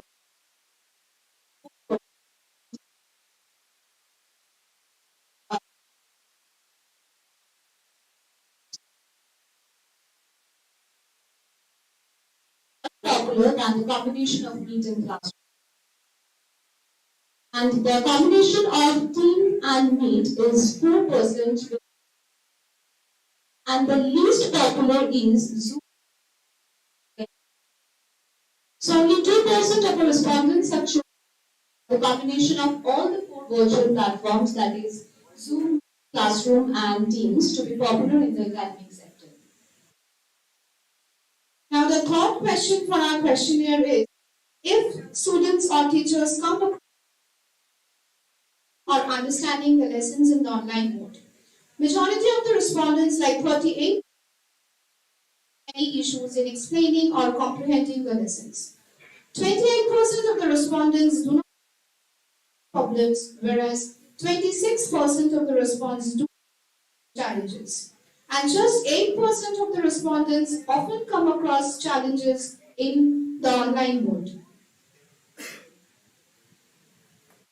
So next we would look at the challenges that are faced our respondents in the online learning. So according to our data, it has been found challenges in understanding or in explaining the lessons through this.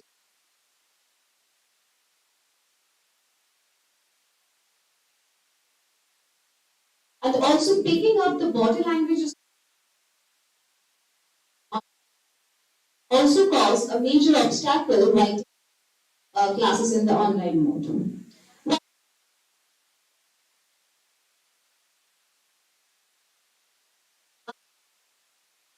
In understanding the lessons through these web.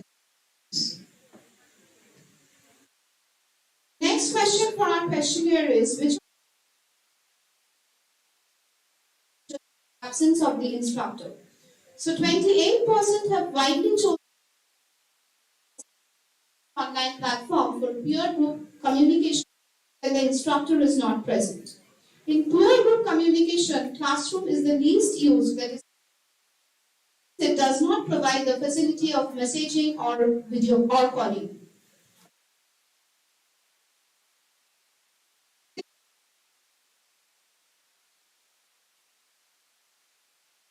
So, according to respondents, 40% of our respondents have conveyed that Zoom is the major online platform that is recording of the online session. And as well as 10%,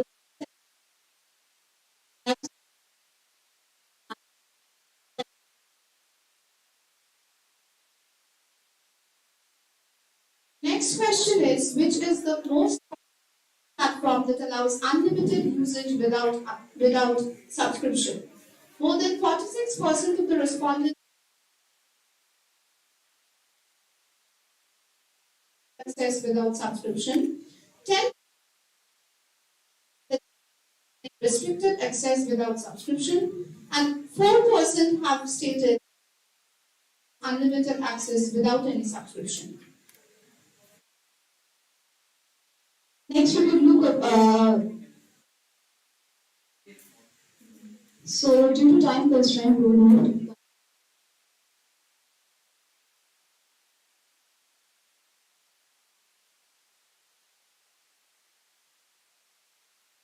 So, in this section, we could present the conclusion. So, according to our responses, it has been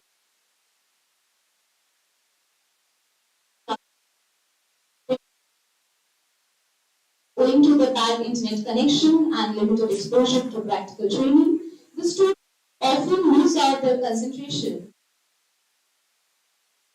Now, this lack of attention from the of the teachers while explaining them the lessons in the also makes the students to get into internet activities like playing online or surfing other social networking sites. Now, the traditional classroom settings,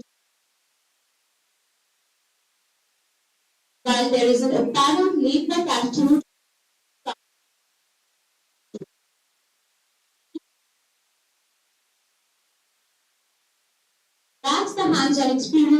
lacks the hands-on training experiences. Contrastingly, body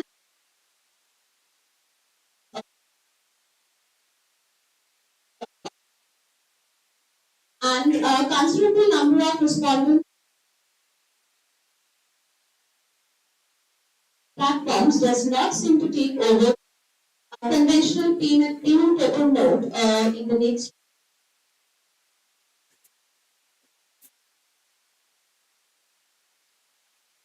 platforms.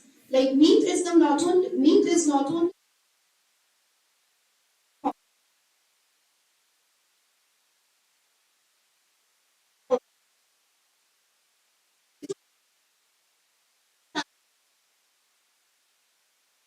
and learners. Zoom is the preferred online platform for Meet for recording online sessions. Since Zoom allows to form distance in a particular online session. Zoom consumes more data than any other online platform, whereas Meet consumes the least And WhatsApp is the most widely chosen online platform for peer group communication when their instructor is not present. Virtual mode allows students to engage in unfair means during their online assessments or examinations. Due to remoteness, lack of interaction, and inaccessibility, isolation and social isolation, and the communication gap often causes hindrance between the instructor and learner in this virtual setting. Thereof, the student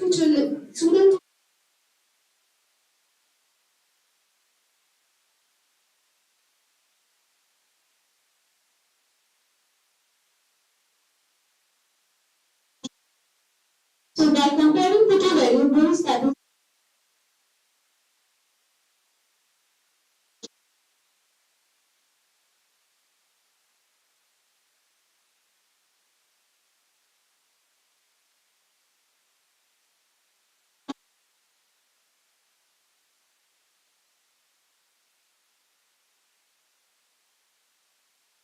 while comparing gender with the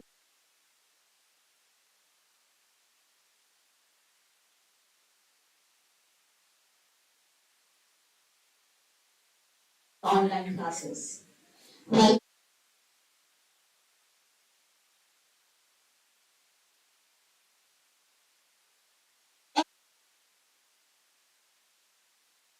online classes. And by comparing gender with the distraction.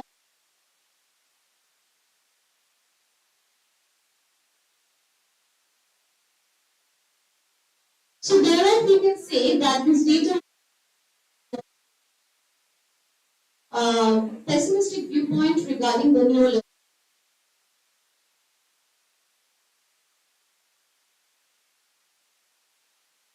And we are very much thankful to Professor Dr. Raghun Dr. Introduce Dr. for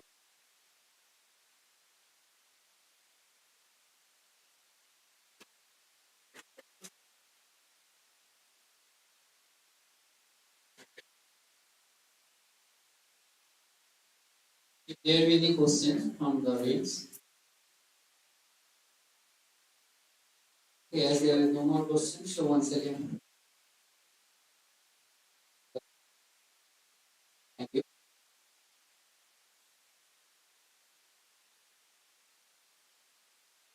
Now the next presentation is delivered by Dalia Sen, Shah Maiti, and from Bengal Institute of Technology.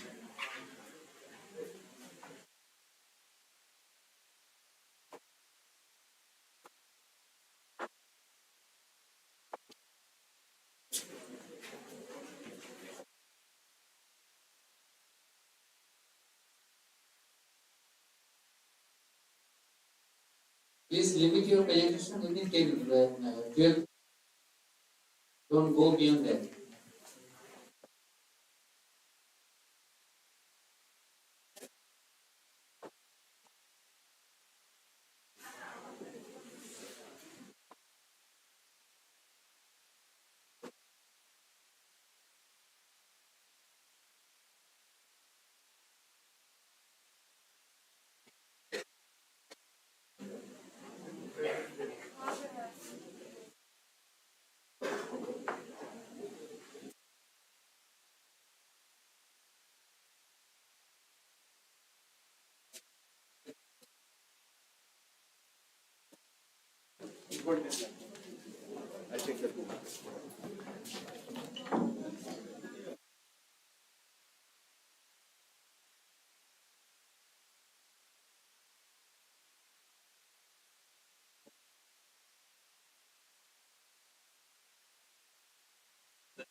That definitely our Indian education system,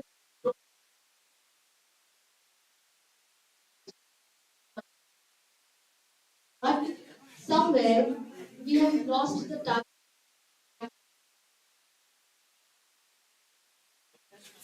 There are Shastras, Vedas, earlier in this through this Shastra architecture and the most important focus on the point to live life to live a good life, to lead a good life in every aspect. As it is said, it was dynamic and not static, and it was made of different. Education was based more on practical knowledge rather than just on books. Talking about lockdown for around 3 years ago in March 2020, our Prime Minister has announced complete lockdown in India. At that point, everything was shut down and it has affected in many sectors and made a downgrade in every field. Pandemic has especially affected students and mental health and also other sectors. Talking about mental health, I think in my opinion, mental health don't get that much attention that it should get. In pandemic, it comes along with stress and anxiety and isolation, which leads to a very downgrade in the mental health of the people. Talking about students, students also face many problems as students were not able to study and were not able to give tests. For example, some student is living in rural areas, not like other students are having. So how he or she can be cope up with the syllabus or something or school?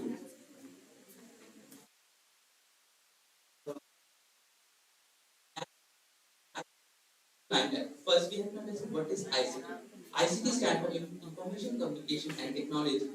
That generally means using telecommunication and computers to store, understand, and apply, understand data.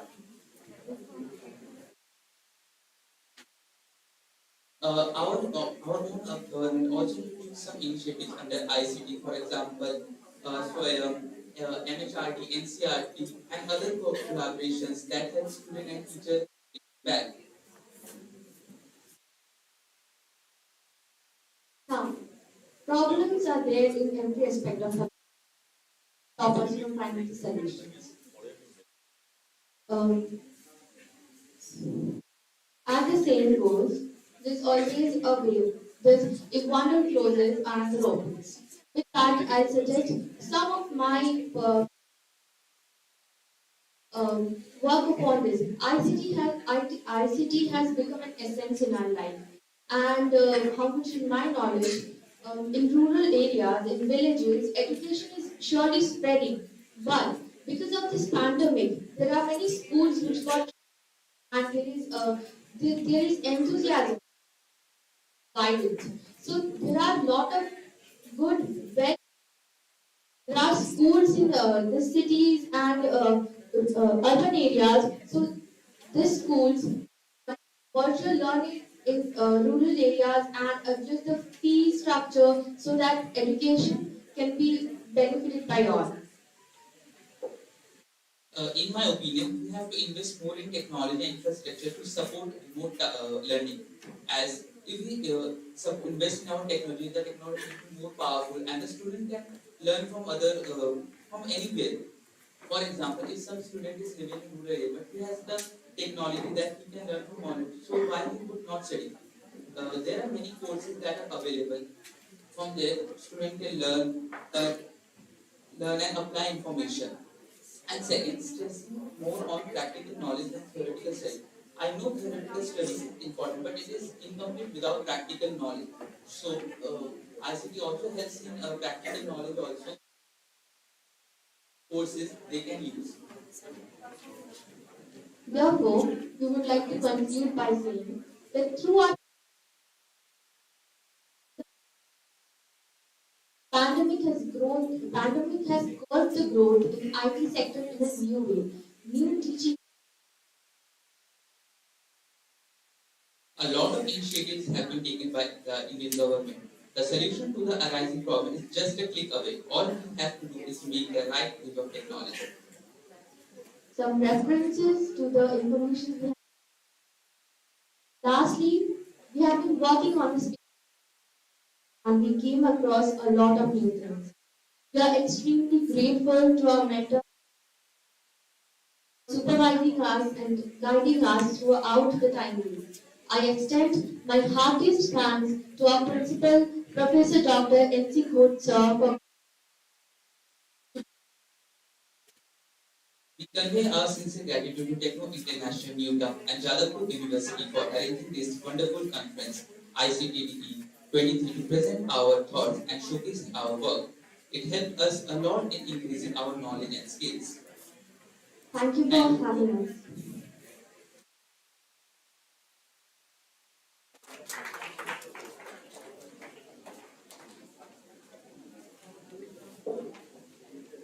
Open for question answer session.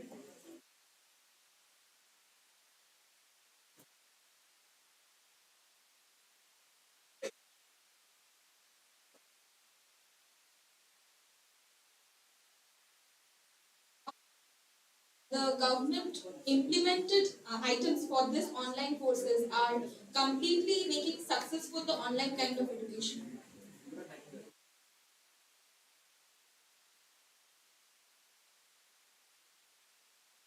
Have to just click. They have to search. It is their task to search and they can get the information.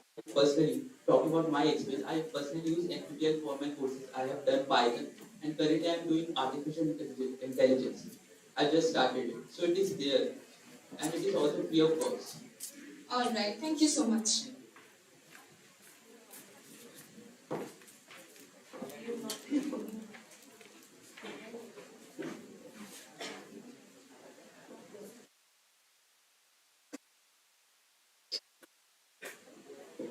Our next presentation on CLR, a comprehensive review on tools to understand the to be presented by Shayuk Karar from Techno International New Town.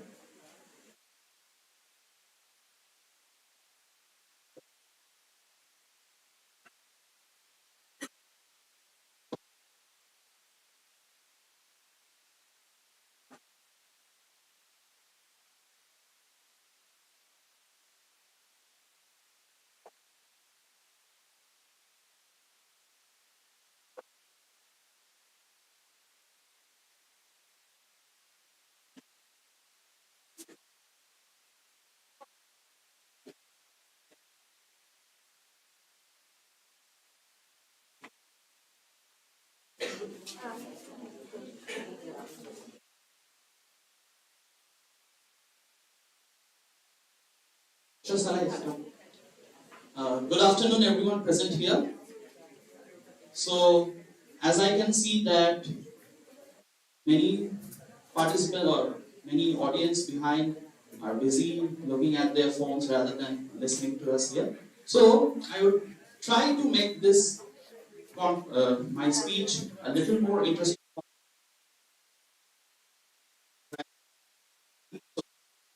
Each other's knowledge. So, my name is Shayuk Kara. I'm from Techno International. I have presented my paper. I'm presenting my paper, a comprehensive review on tools to ICT ecosystem. Before, I just want everyone to think of one thing. Everyone here is engaged in your phones, mobiles, laptops, etc. You are on the social media. You are sharing information without caring for anything. God forbid, anything wrong happens. You get falsely harassed or something bad happens. Do you really know what are your digital rights and how to get out of those? Honestly, answer yourself. Do you think you have? Personally, for my case, I also don't know. What are my digital rights and how can I keep my say? What are my rights as a human and as an alien? I didn't know. And I didn't also know where to get those information from. That is why I thought it would be good to perform a comprehensive review on such a tool with that information. And since we are very few days from celebrating the 73rd Republic Day of our India, so it is a good topic to talk on today. My presentation would consist of 4 parts: introduction, overview, benefits and efficacy, conclusion, and future scope. Basically, I will be answering 4 questions: what, why, how, and so on. I'd like to begin with the famous saying from Martin Luther King Jr. Injustice anywhere is a threat to justice everywhere. We are caught in an inescapable network of utility, tied in a single garment of destiny. Whatever affects one directly affects all indirectly. So, before jumping into the comprehensive review, let us understand what are digital rights.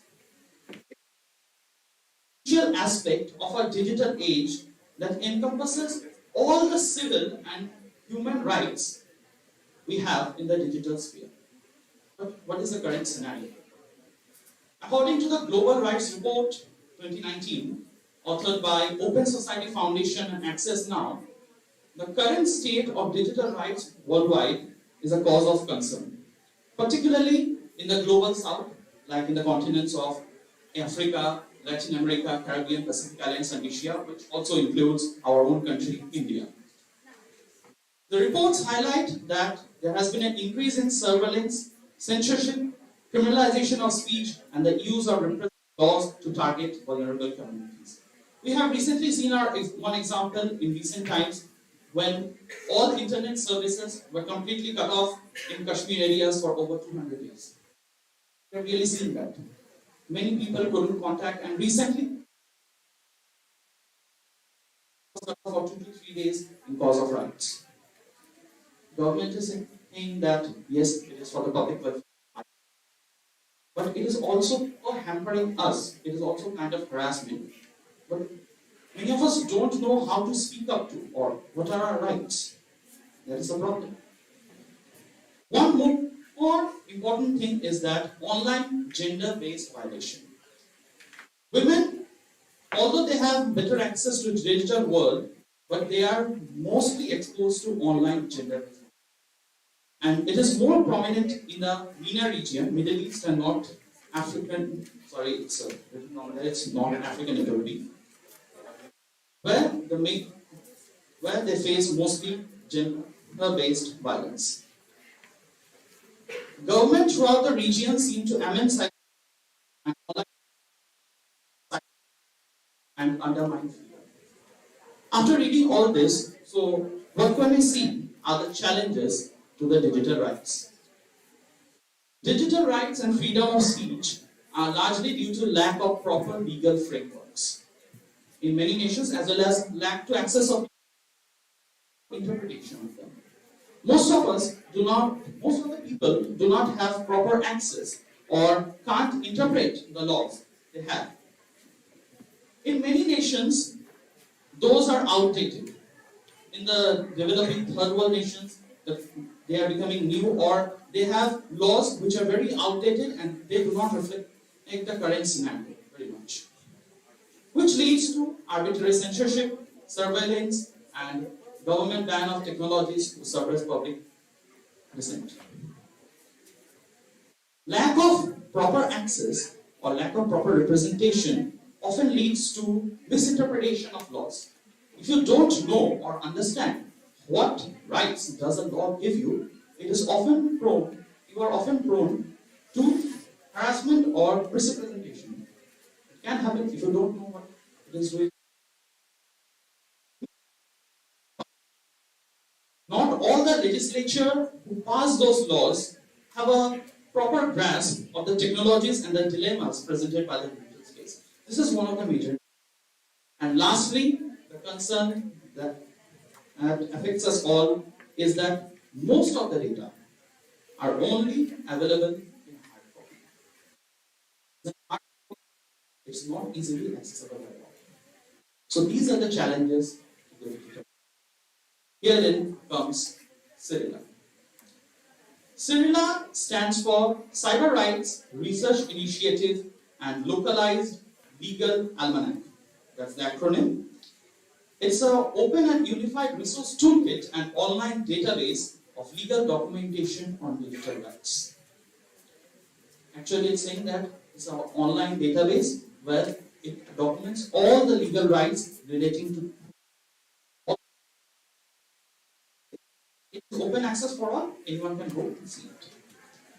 The idea of it was born in Arab Spring during the uprising spread throughout the Middle East and North Africa in 2011, questioning repressive structures and demanding respect for fundamental rights and freedoms. And finally, it was launched in 2017.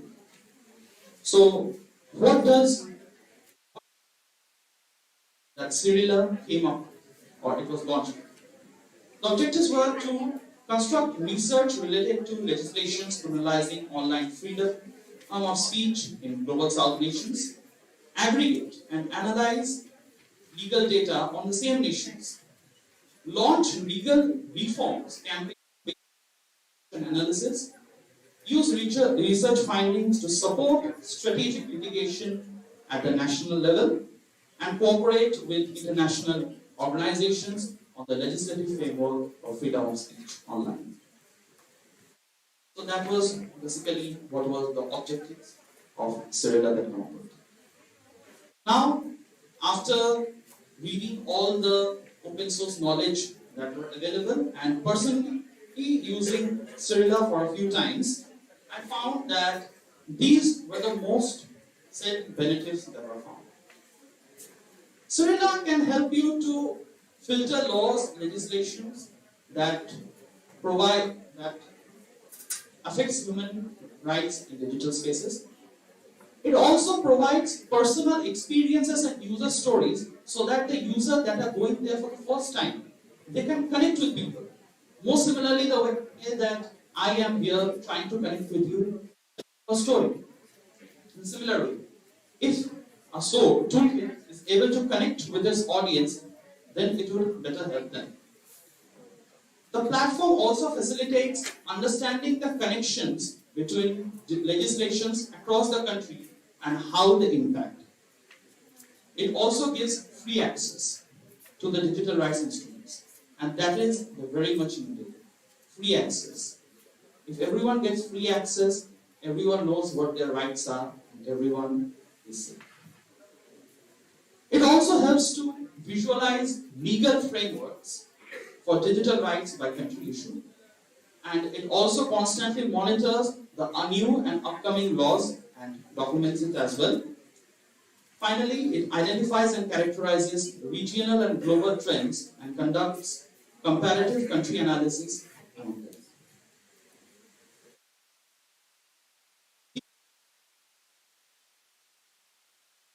Identify problematic provisions and initiate rapid response advocacy campaigns or shape model legislation. Conduct country-level legal threat assessments, evaluate legal trends in the context of given issues such as cybercrime, fake news, or terrorism. Identify proper cause of action in strategic litigation cases. The platform also facilitates understanding connections between legislation.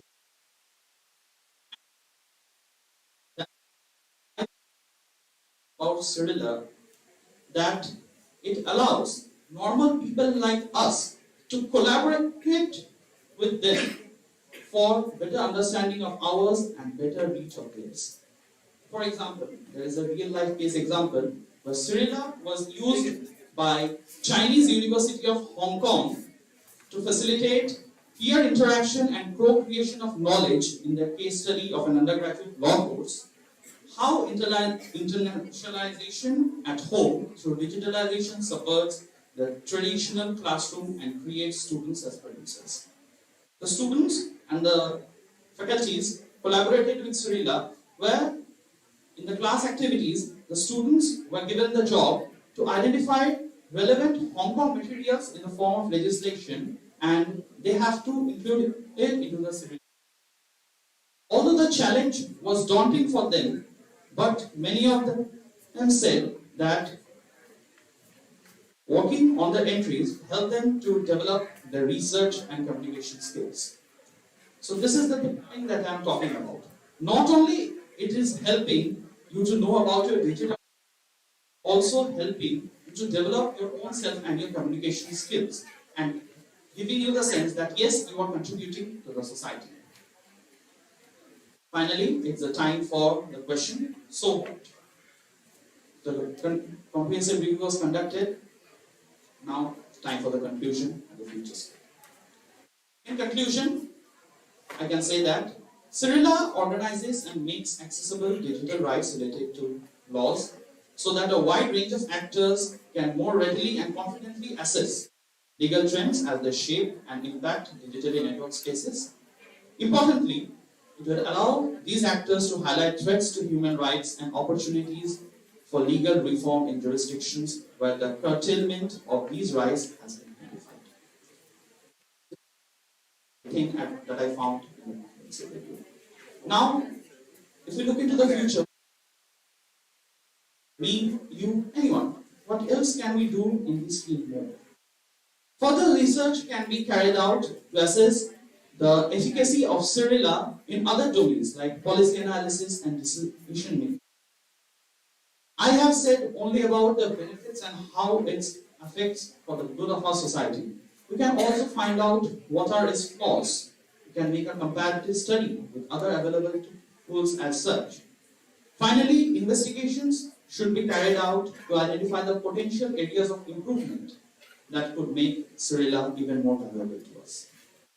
So that was the end of my presentation.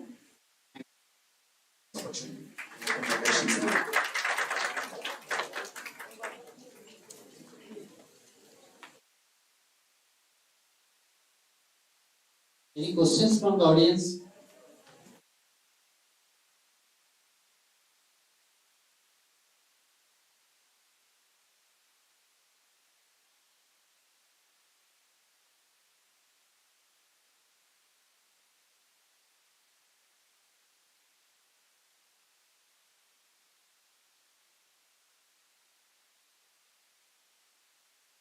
In this vast sea of information that the majority of people don't actually know what they are doing online, how do you plan to raise awareness within? How do you plan to let them recognize their own rights?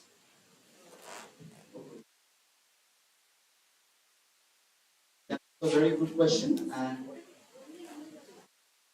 I say just because personally I am from the field of cybersecurity, so I talk a lot about how people should get their information online. And in this context, I would like to say just one thing that we learned from very childhood, that be the change that you want to see in others. So I would suggest that start from a small scale, learn yourself, teach the others, and the chain would carry on for the better. That's all I can say. Thank you.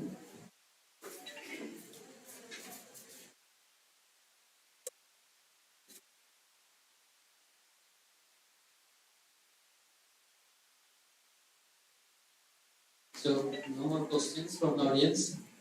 We have almost come to the end of this session. In this session, total 5 presenters presented their presentation. They have provided a lot of information, their research findings, data, and all these things. And our students and participants, they will be highly benefited from the lecture. All the speakers, they demand a big round of applause from you.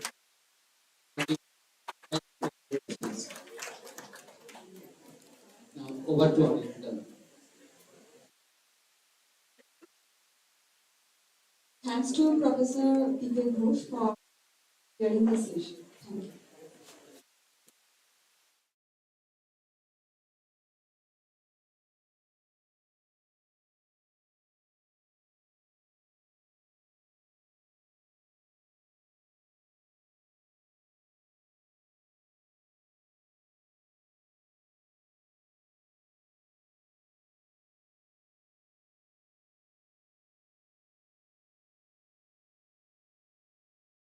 And cloud architect with over 20 years of experience in design and development. He leads the asset portfolio strategy for the IBM Watson and Cloud platform and is the lead for the Chicago Center of Advanced Studies. He has been involved with large-scale design, architecture, and implementation of IBM clients, helping them successfully through the project lifecycle. He has architected high availability and disaster recovery solutions with IBM integration products and worked on performance testing and securing client environments. Ron started as a software engineer working with object-oriented programming languages, middleware integration technologies, and relational databases. He is currently working on Watson services, Internet of Things, microservices, API economy, hybrid integration, and pattern-based automation. He is deeply involved to the cloud and application modernization. Ron has several patents and published assets to its credit and universities on innovative ideas and their implementation with emerging technologies. He is also leading several efforts for a comprehensive innovation strategy for IBM in the greater Chicago area. Ron, we have already welcomed you. Now we are all eagerly waiting to hear you talk. A big round of applause as Sir comes to stage.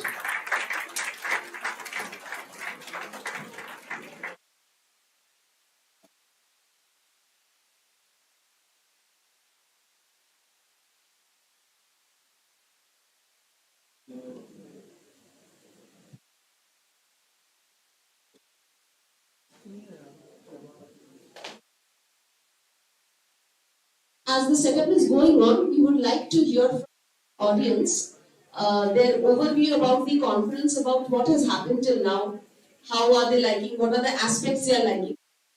Student participants, we would like to hear their overview about the conference.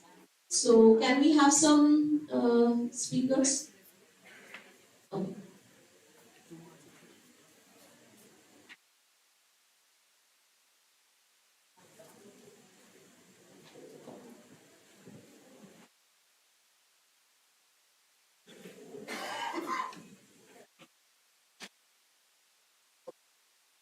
And very informative, as well as I like the conference. Okay, anybody else?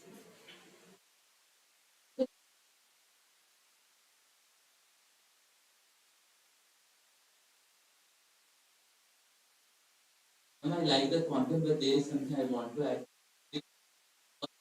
ICT, but education, but I think it's been different. It was a conference where you get to know a lot about it, how ICT works. Other student presentation, we get to know more information. So much. So it is quite true that through conferences you get to know a lot about what is happening, what are the emerging technologies. So this is really a very good platform for that. We shall begin with Ron's talk.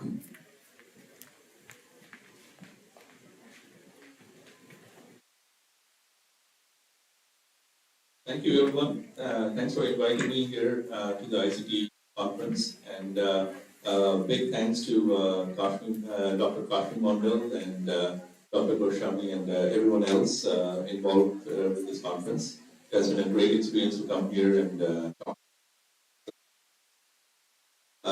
Okay, so what I'm going to talk to you about, which I kind of developed myself, and over the years, and we have been, of course, as part of IBM. I was always when I joined IBM, I was a mobile employee. So what a mobile employee means is you don't actually have a desk and you have to work online. And I used to travel to customer sites all the time, all over the place. So working online for me has been a second nature almost. And so, anyways, things are changing in the education, and I'll show you some of the reports and studies that has been done in this area, and then I'll tell you about some projects and so on. So I'll move on. So this is a little bit about myself. I'd like to acknowledge a couple of the alumni from University. One of them is my sister, Romasri Majumdar,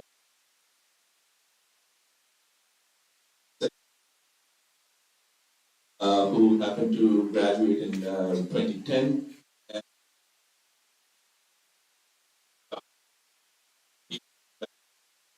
My team as well. So this is just a downtown.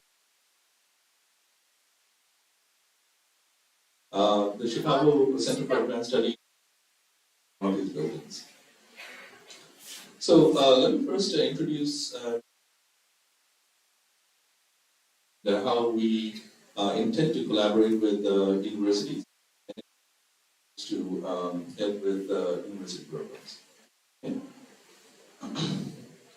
So this is one of our labs, and what Center for Advanced Studies does is very high-touch educational collaborations. Like if someone is doing a class, or I see a hand raised at the end. Is there a question? You can interrupt me if there's a question, or if you're just raising your hand, that's fine.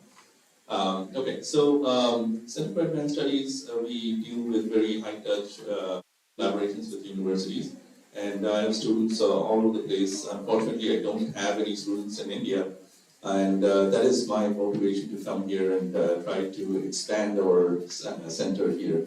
Hopefully, we'll start something here in your college. We've been talking about that as well. Okay, so these are some of the locations.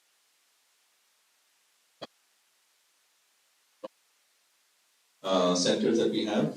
It started way back in the 90s, and the whole concept, not just standard offerings from IBM, but how we can collaboratively work with academia and research and so on.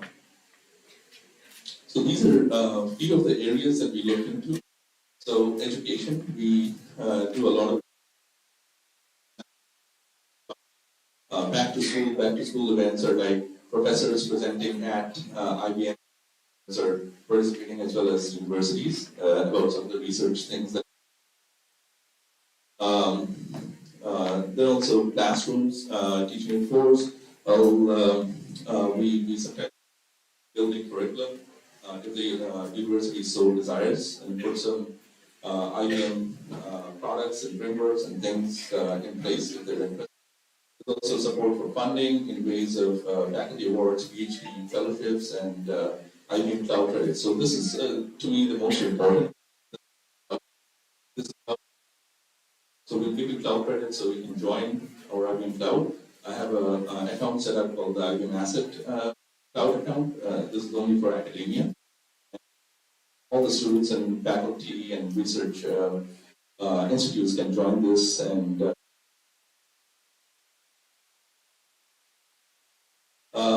mentoring, obviously, I'll have some mentoring and coaches to guide. I'll talk a little. I've been personally involved with. I'll showcase some of these projects. So they are usually senior design capstone projects, undergraduate university has, and that's how we collaborate with them. So say final year projects, like everyone has to do that as part of the curriculum, and they can also get credits from IBM for completing these projects. So there's a badge system and so on. And we can work on those projects. I'll say a little bit more details. And there's many areas we can work on. And so, not just limited to undergrads. That's my team. So Andy Windows, who's my manager and a great guy. He also teaches at NC State University. Complicated subject called control systems. The subject. That's the rest of my team. Anand, James manages the whole resources that we give out. Naim Altaf, he's space. And there's a telescope project I'll talk about that I collaborate with him very, very closely. Jim Linton. He also leads the center. Jim Linton leads the center at DC, and he's expert in AI technologies and so on. And that's it.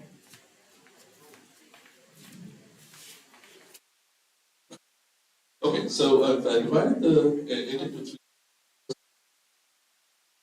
classes, and we have a product called IBM Cloud for Education, and I'll give you a little bit of history of virtualization and things like that, and how we got there.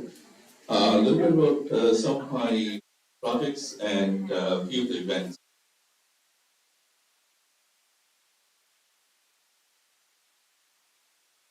Okay, so these are some amazing research. Obviously, US-based numbers, but some of them have worldwide numbers as well.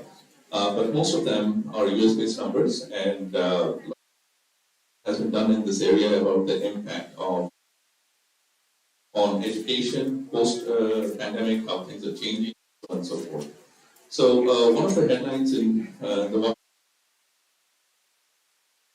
declines for third straight year since pandemic.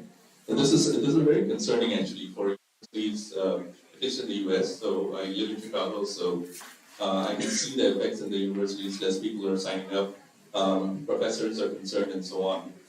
Another big heading was post-4-year college steadily loses its appeal. Not just that people are not joining, the people are going for 4-year college. So that is a concerning thing that happened for the pandemic, and we need to consider how we there and how ICT and digital tools can help. So obviously, this all reflects that there is a need of digitizing some of the courses and different ways of looking at how we do things in the future.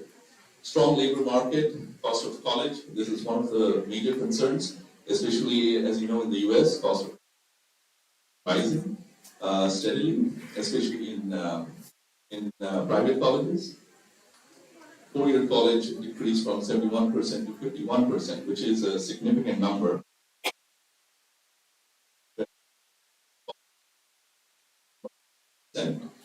Since 2001. And there's further studies, you can go and take a look, all the papers. And I don't know if you can see properly. First column over there is 2001. The second column is 2002. And the third column is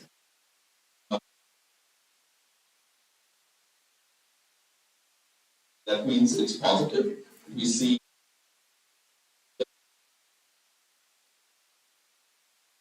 so,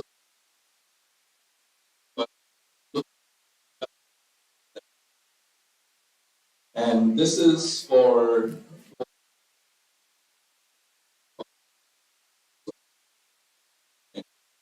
another set of interesting data. So we should look at what Gen Z is basically looking at.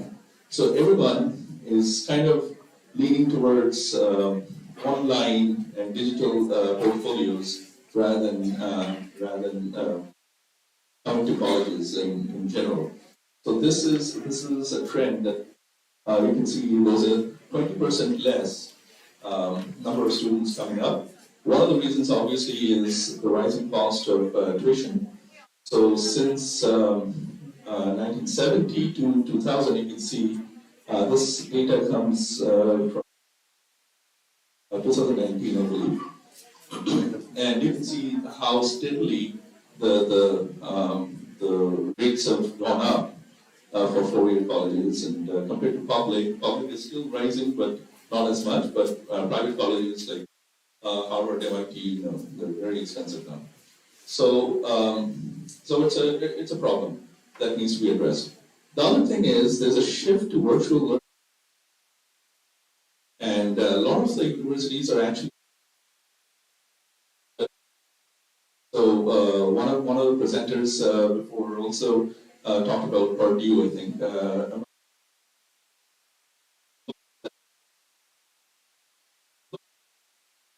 You can see Columbia University, University of California, Los Angeles, Pennsylvania State.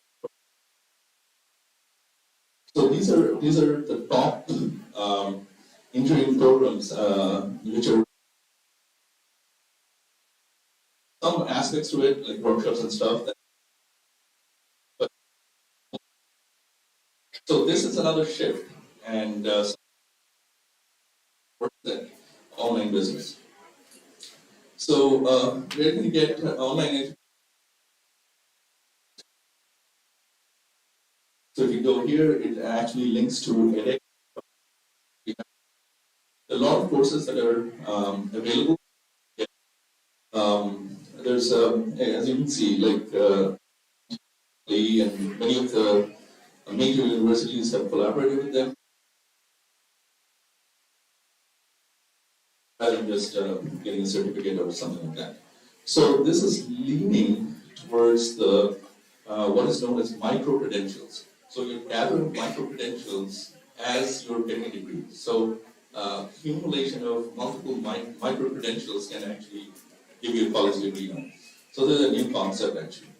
So, and many of you probably know about Coursera. It's a very popular platform where you can get a lot of courses. Some of them are free, some of them you have to pay for. But anyways, IBM also collaborates in that.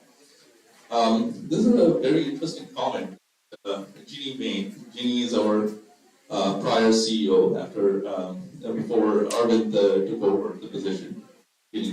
So she coined the term new collar. So how is the labor market looking today? So are the type of things that we're teaching still relevant? So that is the idea. And by the time someone enrolls into college and by the time they graduate, are things going to change even further? And is there going to be any parity between what they're learning and what is required in the market? So there's essentially a gap in the market that is becoming wider and wider, and people are not being able to hire the right people for the right job that they need. So that's where the whole idea of new collar comes in, and we need to address this gap in education and the new collar jobs that are coming up. Now we'll shift gears and talk a little bit about the evolution of the cloud. So what is the cloud? So this virtualization technology has been there for ages. It's not a very new technology. So in the 1960s, IBM came up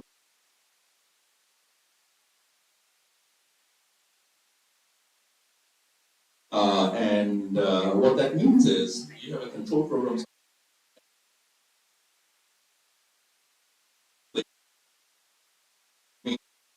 from your terminal. So that was the first virtual system that we had. And then Robert Creasy, the lead for VM, CP40 came up, and that first created the concept of VMs on mainframes, LBARs, and so on and so forth. Okay, so coming from that, from the 1960s to the 70s and 80s, the whole idea. And then again, because there was a lot of cheap hardware, people were installing thousands of PCs and all kinds of hardware all over the place, and hardware became a commodity. So people were not really looking to the end stack with servers, which were bare metal servers, networking, and then people realized it's unmanageable because the network is growing and growing. So from the 1990s, again, people started looking into virtualization, and from 2000 onward, we have this whole idea of the cloud. So certain technologies came into being. I'll briefly touch on some of these things. The client data centers were always there. Something called strategic outsourcing from IBM. So SO in short. So what SO used to do, clients, data centers who did not want to maintain the data center, the IBM control data center, or maybe client managed, but totally the technical thing by IBM and monitored and all that stuff. So that kind of evolved into the IBM cloud data centers. And then several technologies came into being.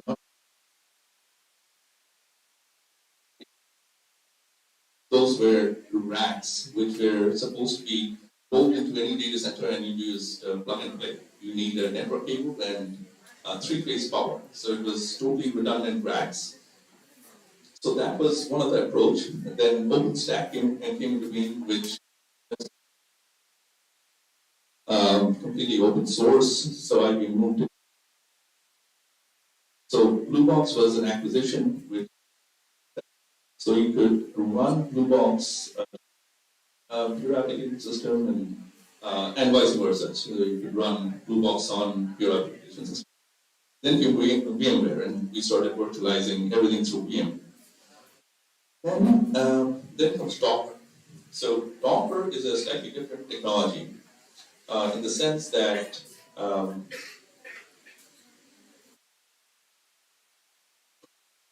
Docker started virtualizing the stack.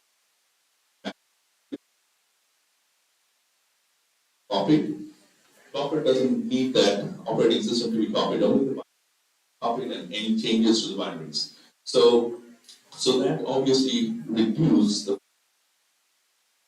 on things. But then again, the problem with Docker is it's one virtualized system, one container I can run. But what if I need a whole cluster, thousands of these things?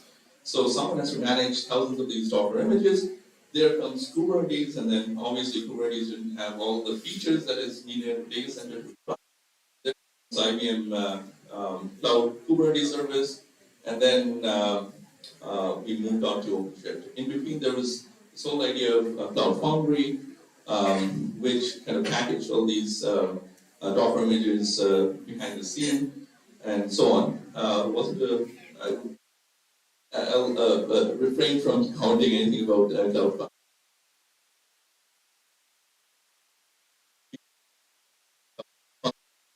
Reference to Kubernetes and OpenShift. So how do these things look on the cloud? So when you go to the IBM Cloud, cloud.ibm.com, very simple to go to.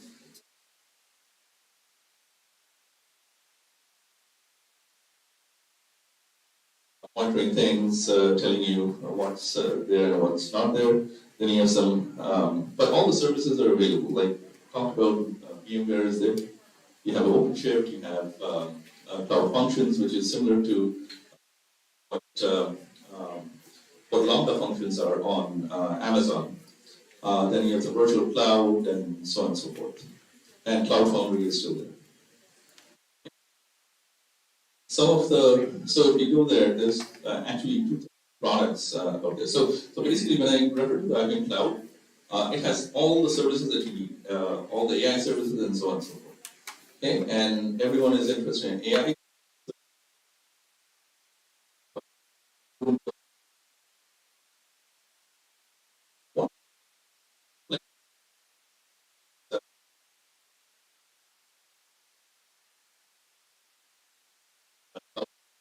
Comes from our team. So we used to maintain this in our data centers. Now it has moved to the cloud. So it's based out of virtual cloud environment. This predates all these virtualization systems.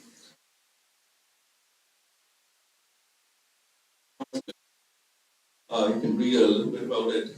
This is one of the articles I published. How we were running a class with cloud for education and blockchain. There's another article,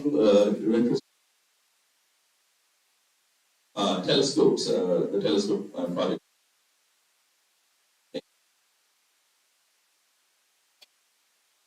There's also talking about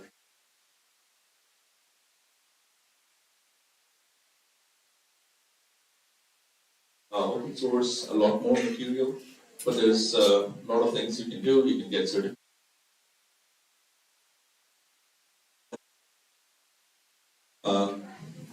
Peek into what we are trying to get to. So this is not a release thing. So you're getting a.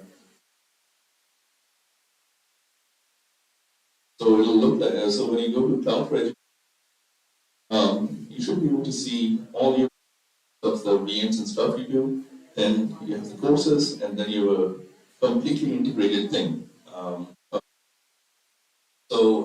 Like you see this black portion here, it's like, and you can have multiple sessions, SA sessions. You can go and log in as the class is going on, and the instructor. So it's one place you can see everything. Okay. Now I'll move on to some of the research projects I've been involved with. This is like a splash of multiple things, multiple universities, and so on. So these are some of the tools that we need. How do you deal with all these documents that we're creating on the cloud? POX is like Google Drive, but at an enterprise level. So we're using POX. One of the things for collaboration we are using is Slack. So someone is talking about WhatsApp and so on. WhatsApp is okay, but when you're dealing with lots of projects and things like that. So this is a far better tool, in my opinion, and all of my asset projects and research projects are set up here in a workspace, and each one of them has their own channel. Then obviously the next tool where we keep all our source is Git. So we have open, and most of the projects that I'm involved with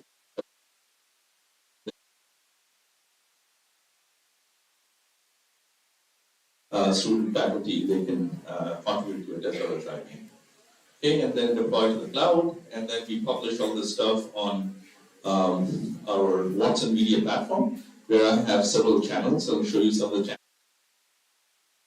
So for students, I have one channel for professors presenting and lectures, other channels, and so on.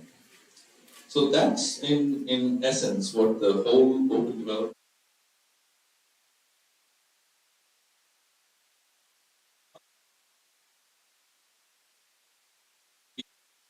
can keep up, and then obviously you can give credits in terms of digital badges and so on.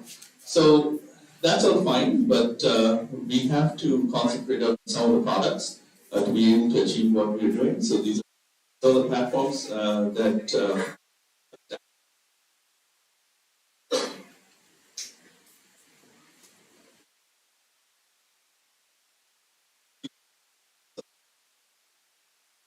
okay. So we're doing in carbon design systems in Node.js and React. And mobile, we have a similar platform. Then for IoT, we are using Paco library, so it's portable. It's an open source library. And then the last icon is Watson IoT. So that from the applications standpoint, we should keep everything. Obviously, you need to use lots of products and so on. So for the data side now, we're using Progress SQL and cloud object storage and so on. And obviously the APIs and stuff we'll have in Java and JAX-RS to open Liberty Server. Anyways, I wouldn't go into details about each and every product. I have so much time, but if you're interested, just let me know. Okay, so how do we deal with the mentorship? So this is technology, and we will get technology to help with the students. Obviously, our Center for Advanced Studies is key, and cloud credits and assets is will eventually check in the code. And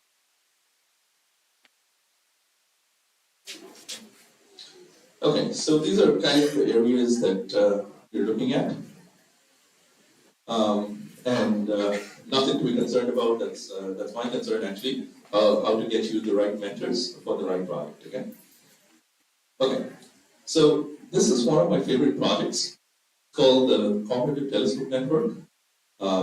So we are trying to build a network of telescopes across the world.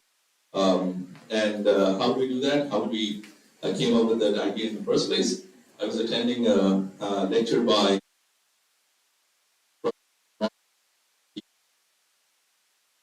also part of the research team in LIGO. LIGO is a gravitational. LIGO stands for Laser Interferometer Gravitational Observatory. So it's an interferometer to detect gravitational waves. So gravitational wave was a big deal in 2006 when the lecture was being conducted, and that's how the whole thing started. Can we do transient follow-up? Can we follow up on transient? So that got broken down into multiple components, right? So one of the components is to actually move the telescope. So that's what I call the telescope commander. There's another very key component called the observing director in the center. So that observing director takes a decision what events are coming in and how we can plan to move them, take those pictures. And it might not be one telescope, right? So if you get a point where a supernova has happened, it might not be precise from the sky survey. So you need to have an array of telescopes looking at that particular point, so you can take pictures around it, so you don't want to miss anything. And how you put it is an algorithm that the observing director will be responsible for. The best telescopes needs to be put in the right places. So that's kind of the gist. We can talk offline about this project if you're interested. This is a completely different project, which was started by this professor Edgar Samarino, and from University of Iowa. So he approached me sometime back. This project, that idea that he had, he started on it on MATLAB actually. And the problem was, everyone might have some sort of brain aneurysms. Brain aneurysms are like these little protrusions in the brain, protrusions on the blood vessels, which may or may not burst. So if brain operations are very, very risky operations, so you don't want to operate someone's brain unless there's the risk lower than the risk of dying, right?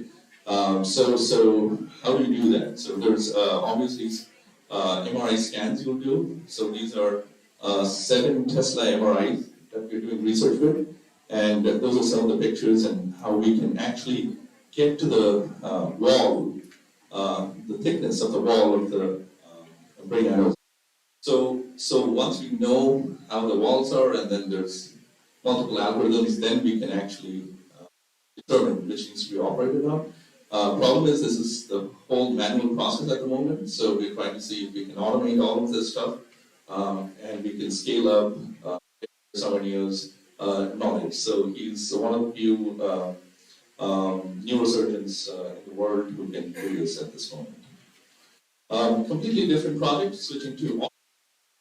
So this is a project that I started with NC State University. Jeremy Edmondson, the professor there, is helping us with this. And the idea is, can we do completely autonomous racing around a circular track and eventually to one tracks? So what that means is, you will take every decision. After you start the car, you cannot touch it, you cannot control it remotely, you cannot do anything. You have to start the car and it has to race on its own. So that is the idea. Are we there yet? No, nowhere close. So that is why we are doing a lot of research and learning and so on, so forth over here. So this is right now with the Jetson Nano fixed on to chassis, and eventually we're going to turn it into a so people can compete, and then eventually all the work, so we can go to the next year's competition. Completely different project. And what we're trying to do here is create a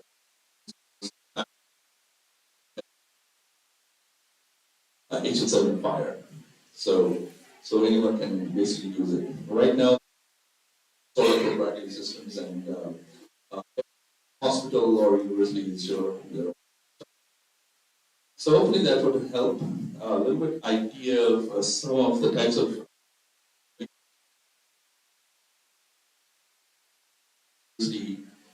day events from IBM. So what will that cover? This is the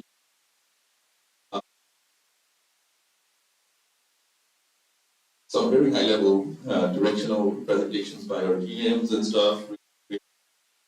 Some certifications, some interesting stuff like hackathons, and hopefully some recruitment event as well.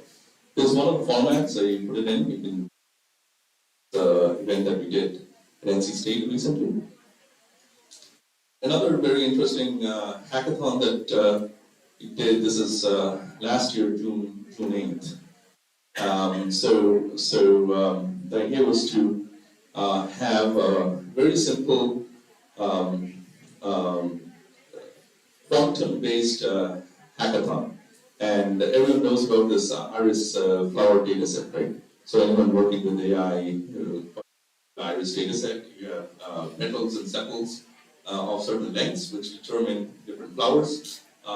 Every person learning AI goes through this exercise, but can we do it through a quantum computer? So how do we do it? There's a simulator that we created called KISS. You can visit kisskit.org. It's completely free. You can download, run it on your laptop. You can see how to work with a quantum computer.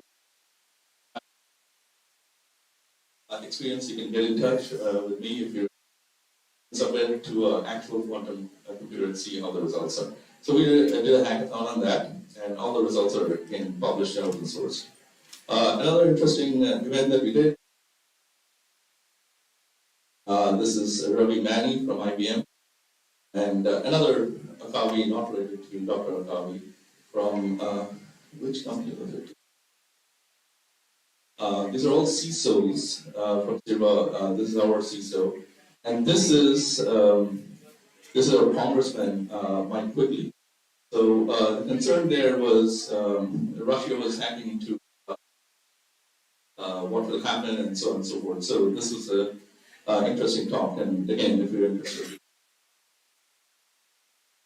public, the links are there. Okay. Another boot camp that I did and so on. Okay, so ultimately, what's in it for you? Once you're done with any of the projects, or once it's the presentation is out there, we can award you with numerous badges and certificates. And of course,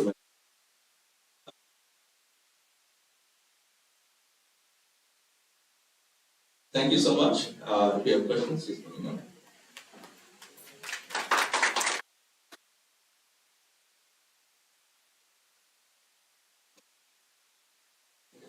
Thank you so much, Ron.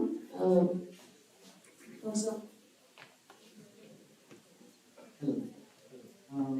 So IBM is thinking anything alternative of OpenAI. OpenAI? Yeah.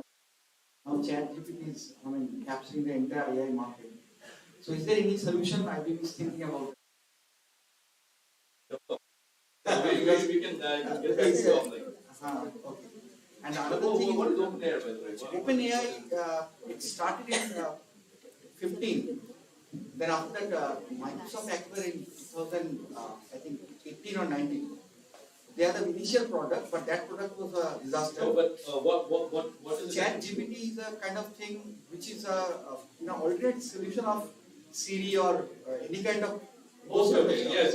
So it's completely created the articles and the research papers. And I'm not aware of the product, but I can tell you what I've been doing. So there's creating chatbots is a big problem, right? So it takes a lot of time.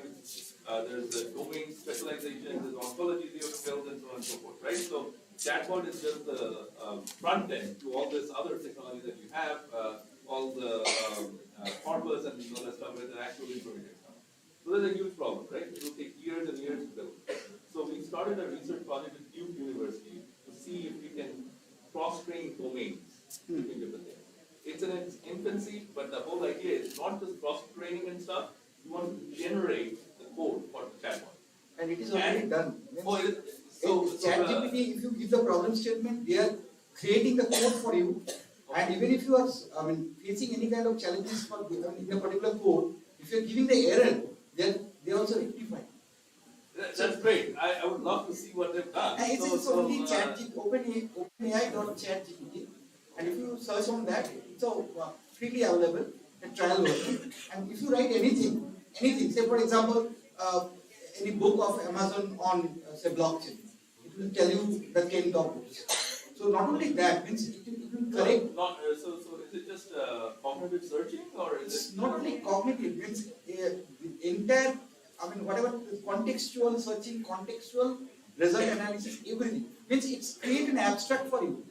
Okay, I haven't seen that app, so I have.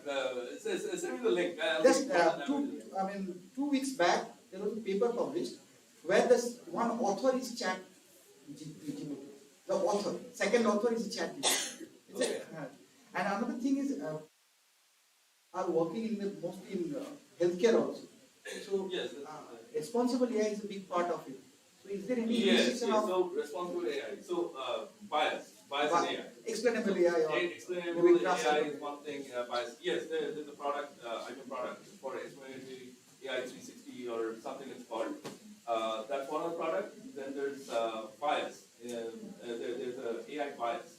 There's a tool that actually checks for AI biases. So what that means is it's a huge problem. Trust issue, right? No, not a trust issue. The bias in the data itself, right? So most of the data that you see in the research and all the medicines that have been created and all that stuff is based on Caucasian data. There's less number of Asians, blacks, and other races in that. So they have different diverse amount of ethnicity and the demographics factors are not being taken into account. So this is a big line of research right now. Because the data is kind of biased towards a particular Caucasian. Yeah, because that's the data that it's not that it was done deliberately, it was just the data that they collected, right? And being in US, obviously you can imagine more Caucasian data. So it's a problem. Thank you very much. So actually, we had a talk. I'm just taking 1 minute. Yeah. We had a talk last week with Mr. Ogunamo, and possibly we are going to start one lab in our campus. The lab will be IBM CAS lab in collaboration with them, and they will assist fully. And already initial startup is already, we have started. So students can do their work as a group and maybe participate and contribute in these projects also. So it's already, initial stage is also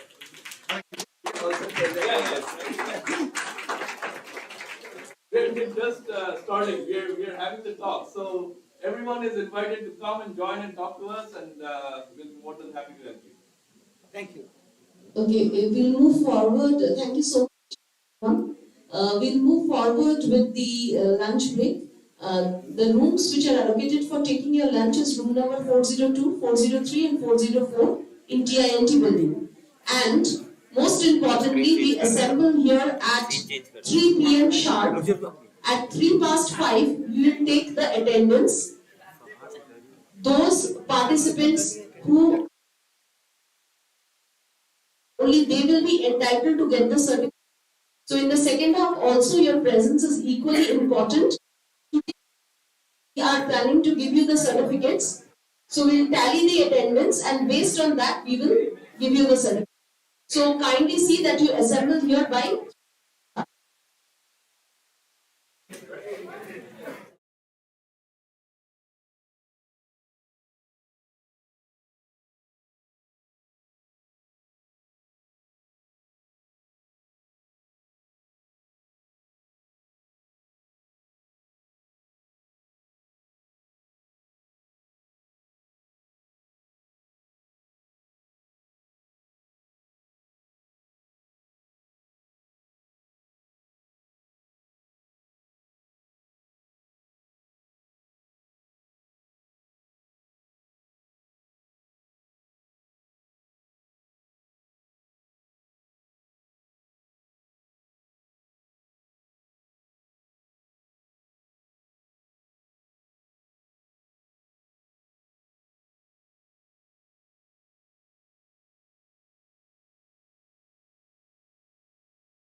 with this session.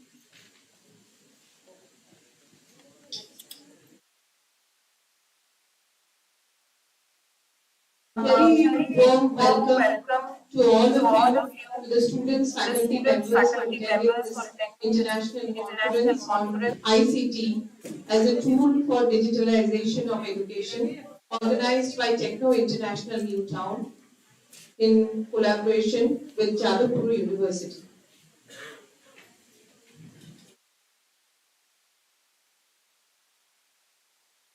We are extremely privileged to have with us Professor Weng Mert Lim, Professor at Sunway Business School, Sunway University, to deliver the talk for the next session. Professor Weng Mert Lim is an award multi-potentialist who is ranked in the top 2% of scientists in the world based on the science-wide author database developed by Elsevier and Stanford University in 2020 and 2021. He is also the record holder for the youngest professor in Malaysia Book of Records since 2020 and an honorary of 2019 Outstanding Young Malaysians by Junior Chamber International. Professor Lim currently serves as the Dean of Sunway Business School and Editor-in-Chief of Global Business and Organizational Excellence. He is a disciplinary expert in and strategic marketing and methodological expert in experimental and scientometrics research. He has published more than 100 manuscripts in journal ranked A-star and A by the Australian Business Deans Council, including European Journal of Marketing, Journal of Advertising Research, Journal of Business Research, Journal of Consumer Behavior, Journal of International Marketing, Industrial Marketing Management, Marketing Theory, and Psychology and Marketing, among others. He has also led high-level public policy discussions at United Nations Educational, Scientific, and Cultural Organization and World Economic Forum. I'll now request Professor Lim to carry on the session. Thank you, sir. Yeah, so thank you very much, everyone, for having me here today. It's a great privilege to be here in the ICT for Digitalization of Education 2023 conference here. Thank you very much to Dr. Kashmir for inviting me, and of course, I've been working quite support Mr. Agaris and Professor Sayana. So thank you very much for having me here. So I think you will be able to see my screen now, and I believe I'm also audible as well. So what I will do is I have prepared some slides, put together some slides, and I'll share with you some thoughts that I had with regards to online education in the new normal. Right? So I'll share with you my thoughts, and then perhaps after this we can actually have a little bit of question. So that's the university of where I'm at now. That's the building. So it's the building that where I'm located. That's how it looks like. As you can see on screen, you're able to see my social media handle, Lim Weng Mak,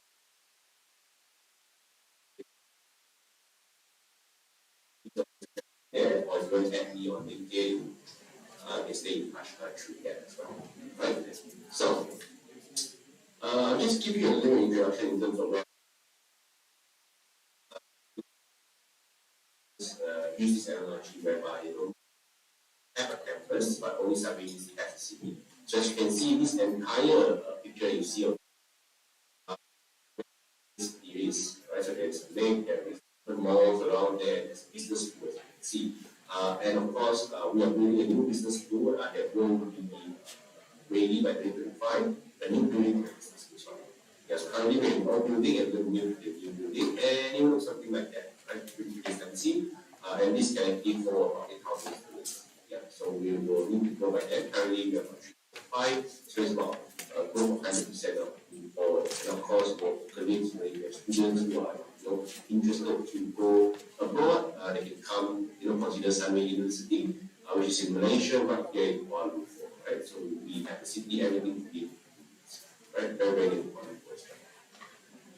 The business school, we are doing CSP. 5% of business schools around the world. And one of the key features of what we have here, and it's important to note, right, because this this formulate system for education, it's important to know types of education that is provided out there. And for us, the business school, yes, we are some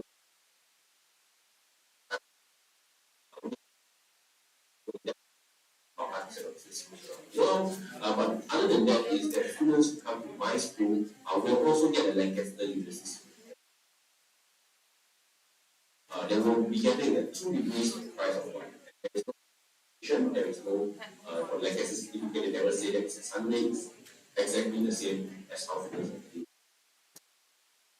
Okay, and Lancaster University is part of the Russell Group. So in the UK, this is what we call as the Russell Group universities. It's the same case in the US where you have top universities, there are Ivy League universities, but in Australia it's GA. Right? So students actually come here to pay one price, Malaysian price, they have one from the top ACSB accredited institution as well as and other than that, our programs also recommend children bodies in the different disciplines. For example, in marketing, there's marketing, management, and chartered management institute, of course, accounting, and ACA, CPA, and ICT, and so on. And the value of this is that either you actually get exemptions of professional papers, right, you get chartered status, or you actually get a diploma because you actually can go to my school in some university. So what that means is the students have a competitive advantage because they only pay one tuition fee, but they get one Sunday University certificate, they get one Lancaster University certificate, one from Lancaster institution. Right? So that means actually they're doing three. Just for the price of one. And because of ranking, we are ranked the Times Higher Education ranking, and the business school we are ranked at 3,400. So that's pretty good. First time this year they reached rank. So it's pretty good. Right? So we are very open for opportunities of exchange, for students to come over, so lots of plans for opportunities. That's where I'm at, and that's kind of education.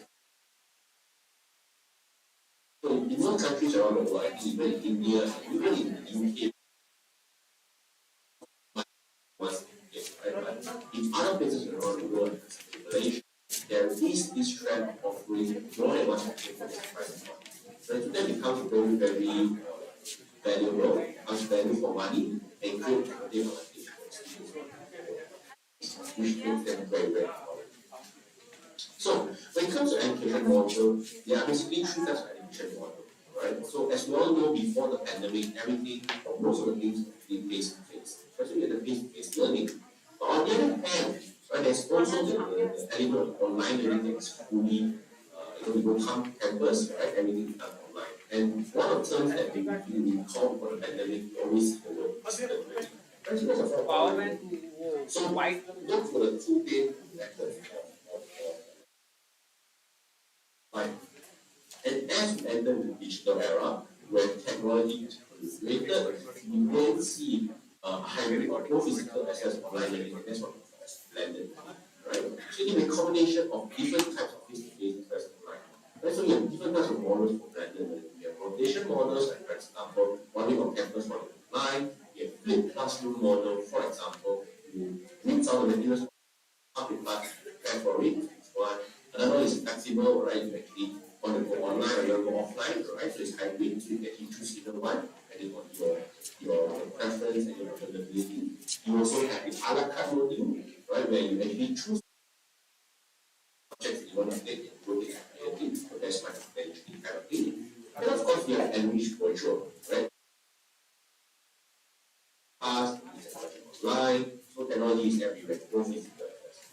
So blended learning brings together the fusion of different opportunities, digital advantages, and leveraging on the best of both.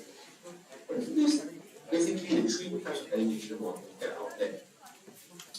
And then when we come to online education in particular, which is the topic that I've been sharing today, there are two types or two components of online learning. Right? We have synchronous, which is live now. Now we actually see each other in real time. That's synchronous, that's learning in real time together. And there's also an option which is called asynchronous, right? Meaning that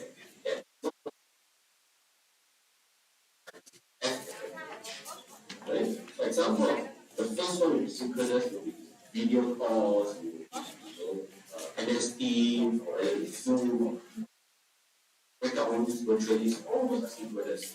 right? Whereas asynchronous is, you have videos uploaded, work through the videos at your own time, get assessments, get discussion board, and so on, right? So online learning, we have two more, and we often use combination of both, right?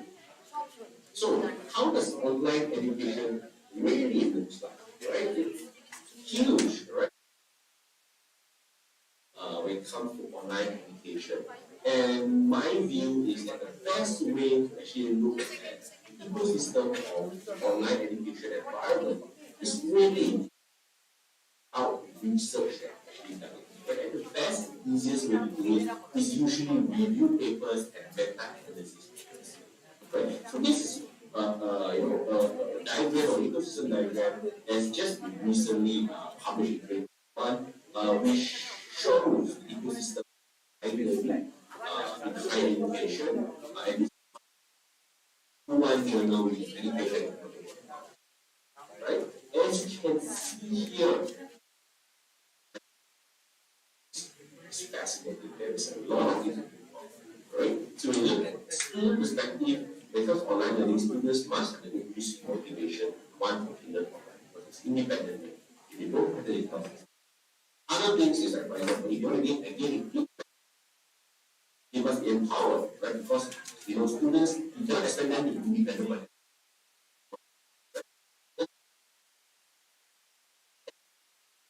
Direct themselves, to do all of things.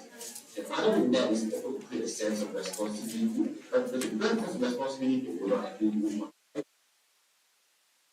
of course, because it's online learning, they need to have high critical skills. Right? And other than that, you also got to look at ethics. Right? And the important is that when it comes to online learning, online education, ethics is not key. I think the positive technology. Right? You cannot treat us educators or teachers who fear technology, right? That will not work online. We need people who are powerful. Other than that, when it comes to online education, it's not really about lecturing the student, doing things the same as face to face. What you really do is to facilitate the learning. You must create a platform for students and to learn together along the way. And therefore, the role of educator is very much facilitated by the lecturer or tutor. Other thing is going to monitor students' progress as well, especially online. You're going to find your measures for that. That's where how learning management system comes in. Right? So learning management systems like Blackboard, Canvas, right? Of course,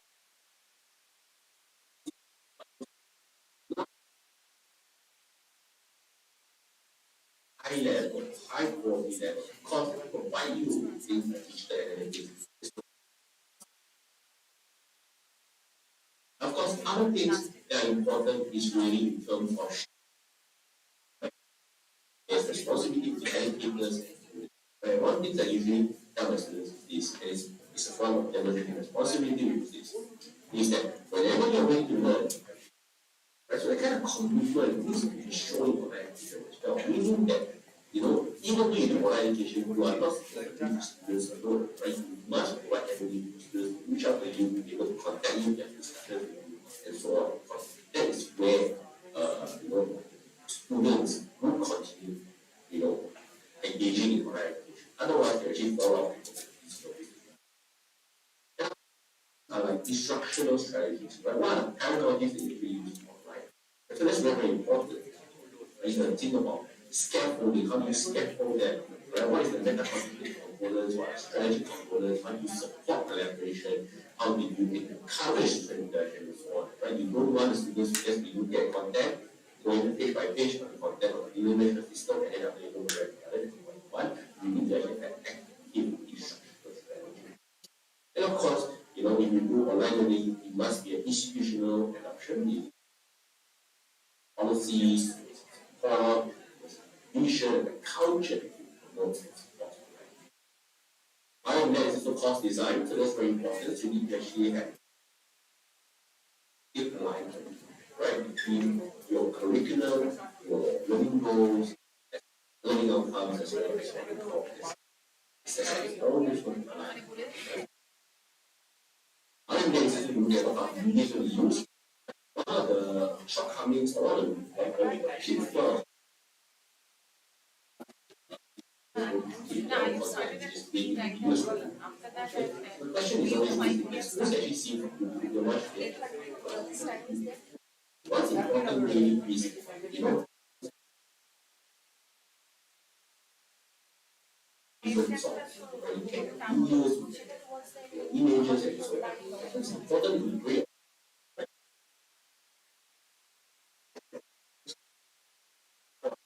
What needs to happen really is to create smaller people to reach a child. And then it's very simple because in one could be covering, let's say, 5 subtopics. So what you're doing is you create a short video which has subtopics. And maybe you don't know the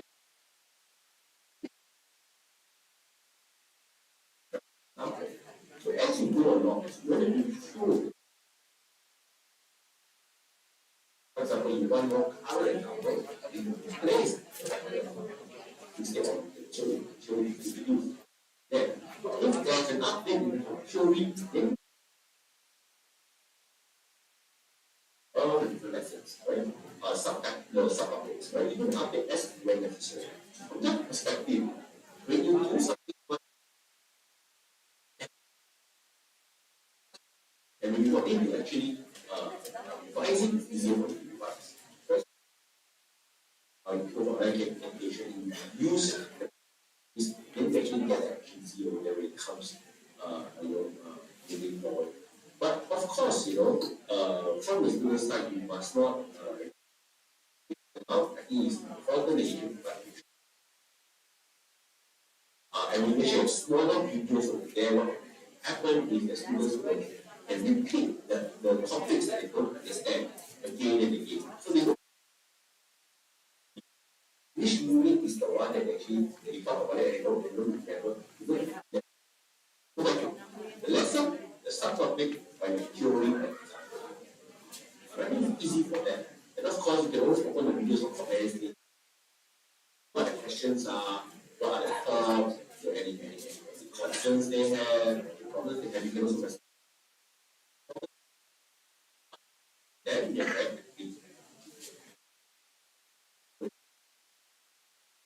on efficacy of online learning, causes of education, institutions using methods, right? At least. So if you're interested in actually have to look at these papers, so it's really, really important.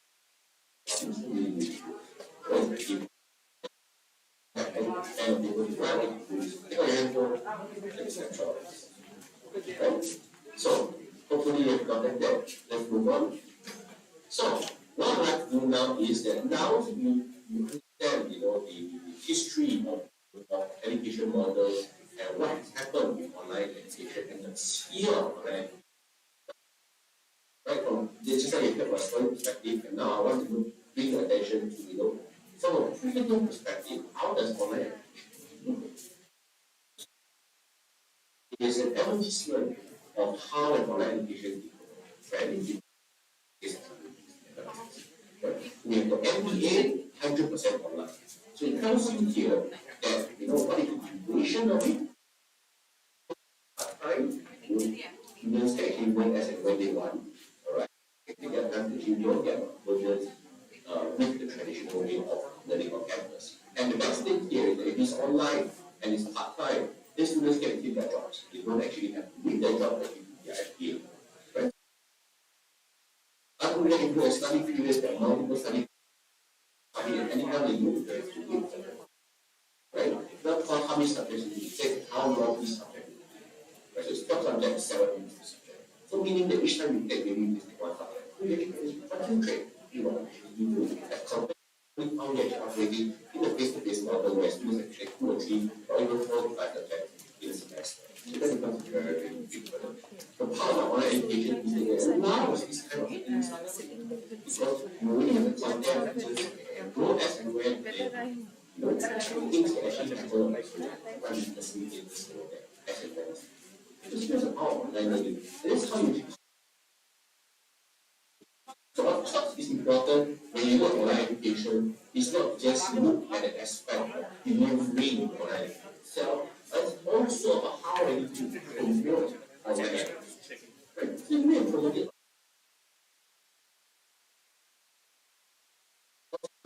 A lot of people are skeptical about that. They're not sure whether it's good. So this is why even though it's online, you will still get ACTTDE credits. ACTTDE US education, top 5%. Right? And that is that you're having a future-proof education. Why? Because you expose the cutting education, technologies, and skills for the future. Other than that, even though it's online education, are still studying at university, and your university is a program university, you have your 5-star, you're ranked in the top 150 universities globally in the world.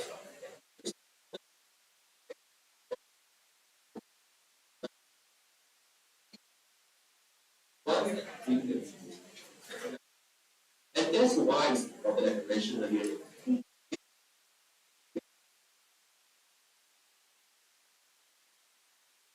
Our next is flexible, you can keep your daytime job and also study at home. Time. Other than that, it's a more immediate experience.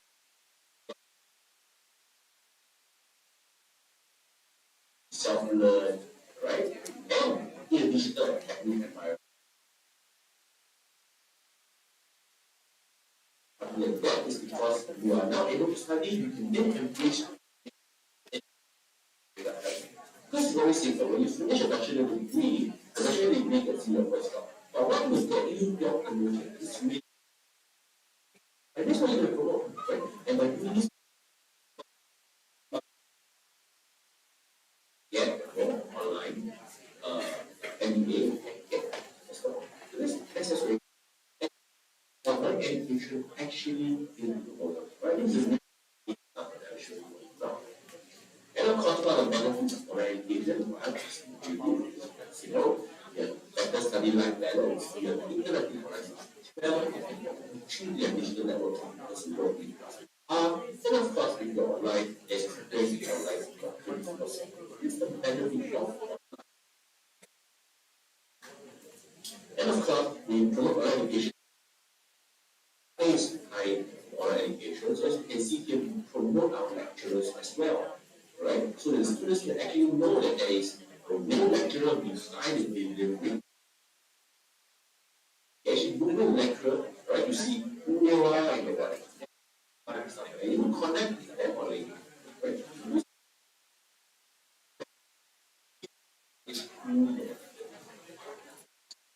Right? And of course, multiple entry points, we can start at any time in the year. And of course, the difference between the face-to-face education and the online education is here you actually can get the front card as well as a back end. So that's really, really important, very important. So, how does online education look like the new normal?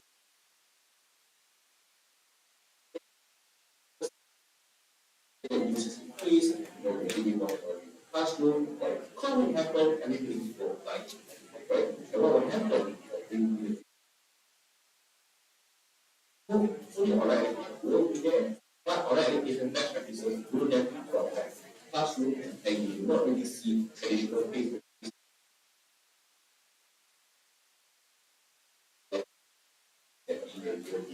Combination of online and offline as well. Some of that, when the mixed pandemic of everything, global crisis happen, you can easily switch fully online as now we have ended it now, we must read lessons that we have learned online. We read the morning so that we are prepared for the next even as a well. Other things, because online education is new normal, we can then look at another. Right? And are they participating in online? Are they participating in and then you can also see the school. Already are there. So always online technology give you this management system and with a platform, You can also look at the grades, what's the distribution of the grade, and you can also see the student by class progress. That's how is going to be what's there, especially in blended learning or even through the higher education, right? In terms of learning. I don't know much of the metaverse. The metaverse is a big thing now. Right? Everybody's talking about the metaverse. So we have the metaverse. It's used in propagating that law, for example, like Jadavpur. You see the chapter on the screen, you can get a part, you can actually look around, from several weeks. And so that's really happening. I don't know the latest trend on the block now is ChatGPT. Essentially, it's generating artificial intelligence. This will then raise the question in terms of education, and even online education, you do normal.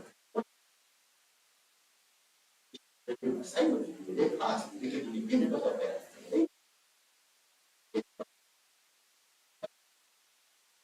It's so far very negative, right? So there must be a conversation along those lines whereby what can we do as all these are inevitable?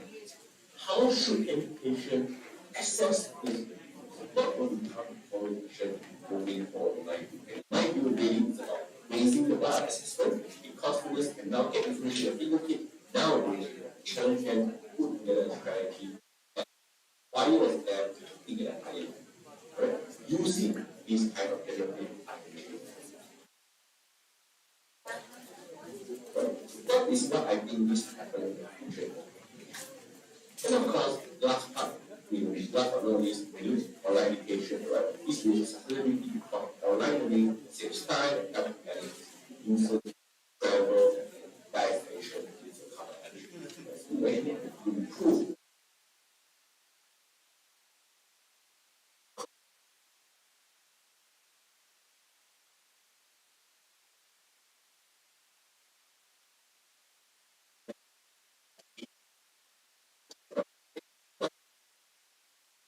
Take some questions and also provide my talk.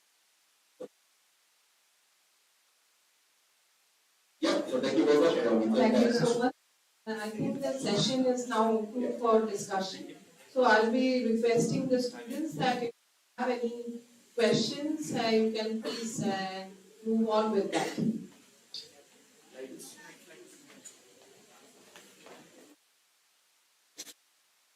Anybody having any questions? Yes?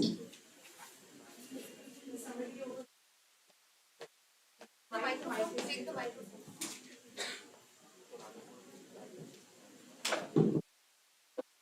Good afternoon, sir. My name is Harshika Singh and I'm a student of Techno International New Town. I had a question that how should we deal with severe concentration lapses in the online mode? Can you repeat the question again? How? Please come forward.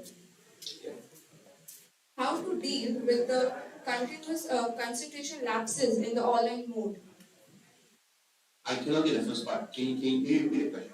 What was the question? How to deal with the continuous concentration lapses in the online mode? Okay, concentration lapses in the online mode. All right, that's good.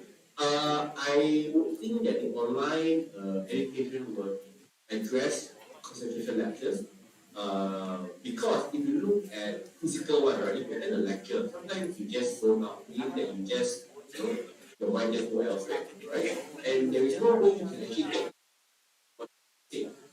Right? For online education, as I mentioned in my presentation, now what needs to happen is that you have a lesson for the day. In the lesson, you cover 5 topics. Each subtopic you create a video, a theory video or a practice video. So if the student, if you don't understand, I mean that means, right? There is the physical environment in the lecturer.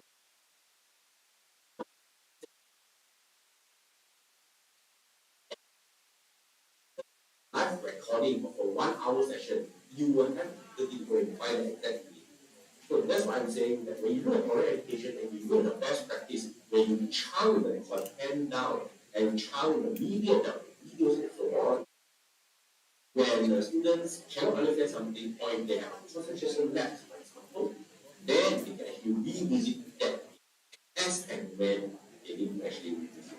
and can be at any time of the day. So learning becomes democratized. That is actually the power of online education moving forward.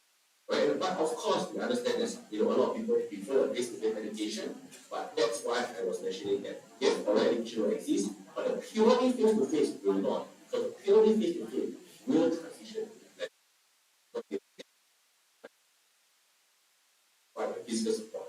So that is where I think the face-to-face that is blended will then command, have the ability to command a higher price in terms of the research. Then actually added value of 2 in 1. Yeah, online opportunities as well as face-to-face. I think that's how I would. So yeah. Thank you, sir. Thank you so much. Thank you, sir. Thank you so much for providing us so much insight on the topic. Thank you. I think the students also enjoyed the session very much. Thank you, sir. Thank you so much. You're very much welcome. And thank you for having me here. I wish you a great conference, for the rest of the days. Thank you very, very much. All the best.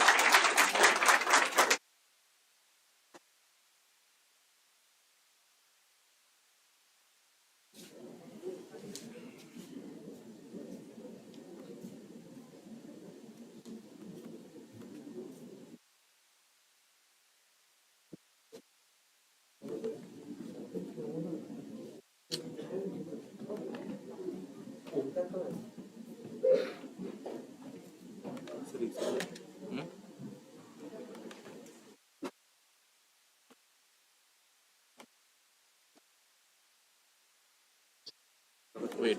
I have to go to the next session, then you do whatever you want. Purnima. Acha. Come.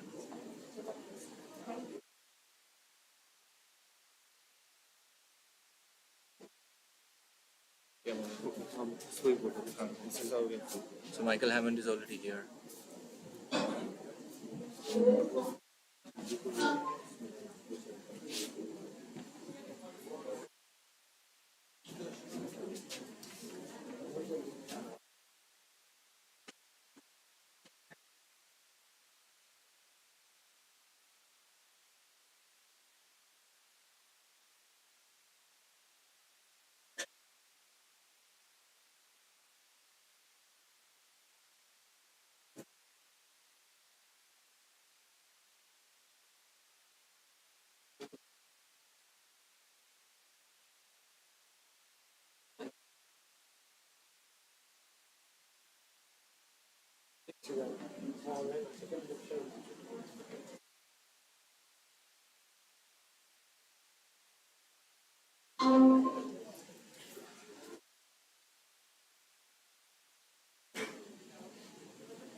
Can you hear me okay?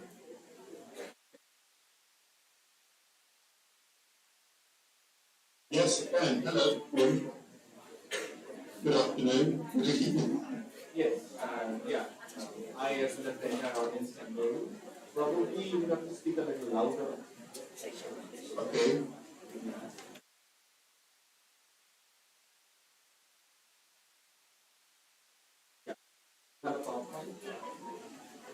Yes.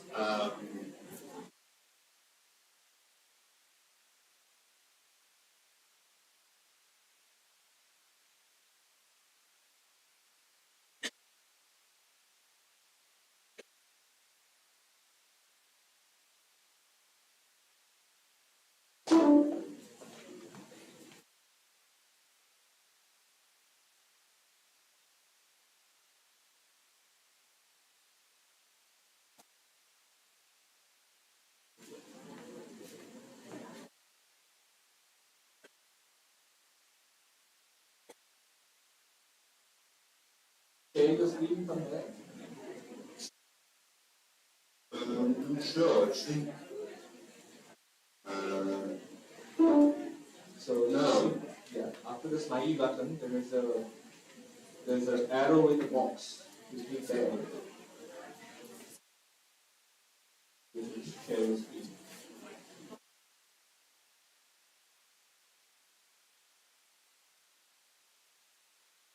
Actually, I've got to present your.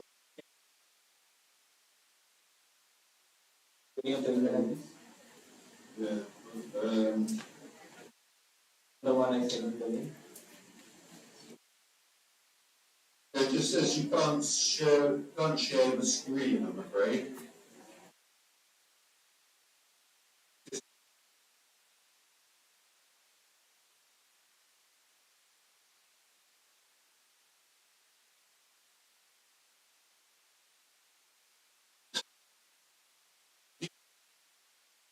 Screen or anything? No, it's not like Zoom, so you can actually share.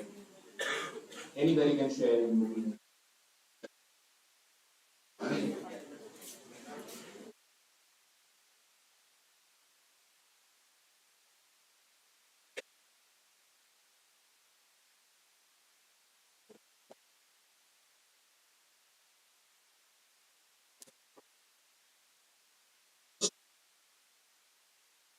Yeah. So we have about 7 minutes. Right.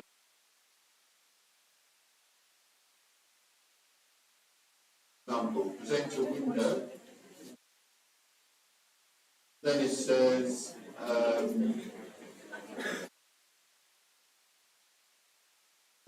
it says, can't share your screen.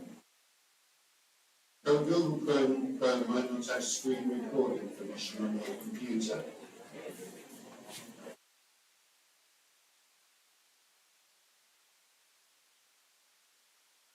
Presentation so that I can just, somebody from here will play your stuff. Exactly, that would be fine. So, wait a minute.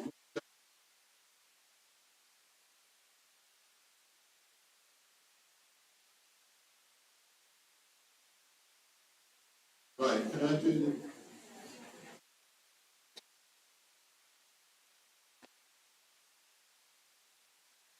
I just sent you an email. I'll put it in the chat. Can you collect it from Yeah, there? yeah, okay. That will also be fine.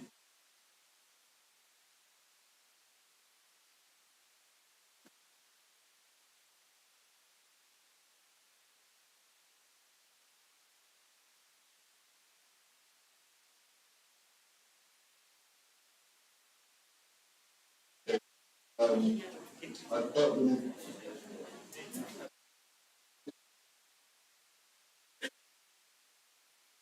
Okay, so I've just sent you a link for...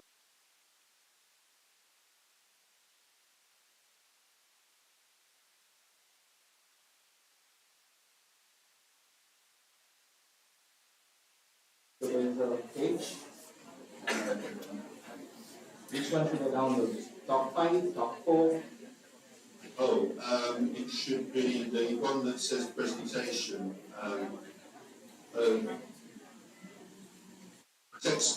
Conference call 4.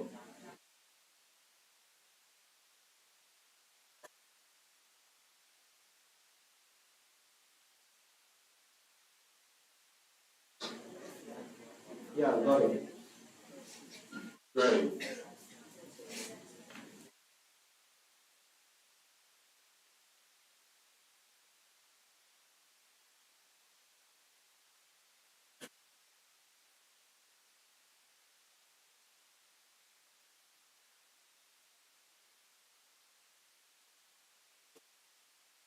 So what you'll do is you'll take over the screen. Or you just leave a queue.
in the chat, in the messages, there is a text for the talk, and you can follow it from there. So rather than do caption text in the link, is that okay? Yeah, sure, I'll do that. Yeah, if you could remind people that would be good.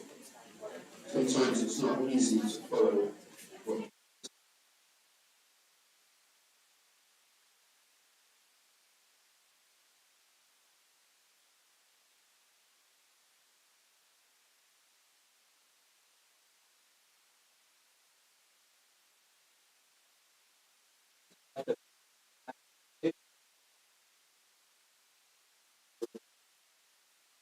Description that you have sent me, we'll read it out.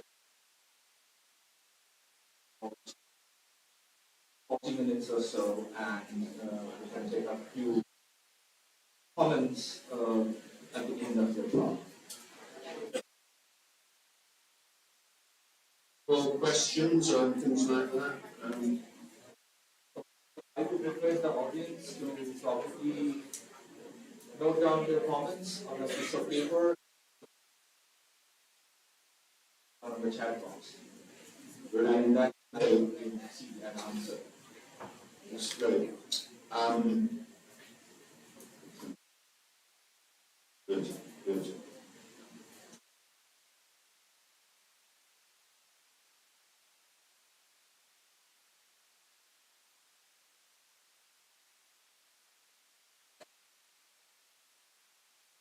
Okay.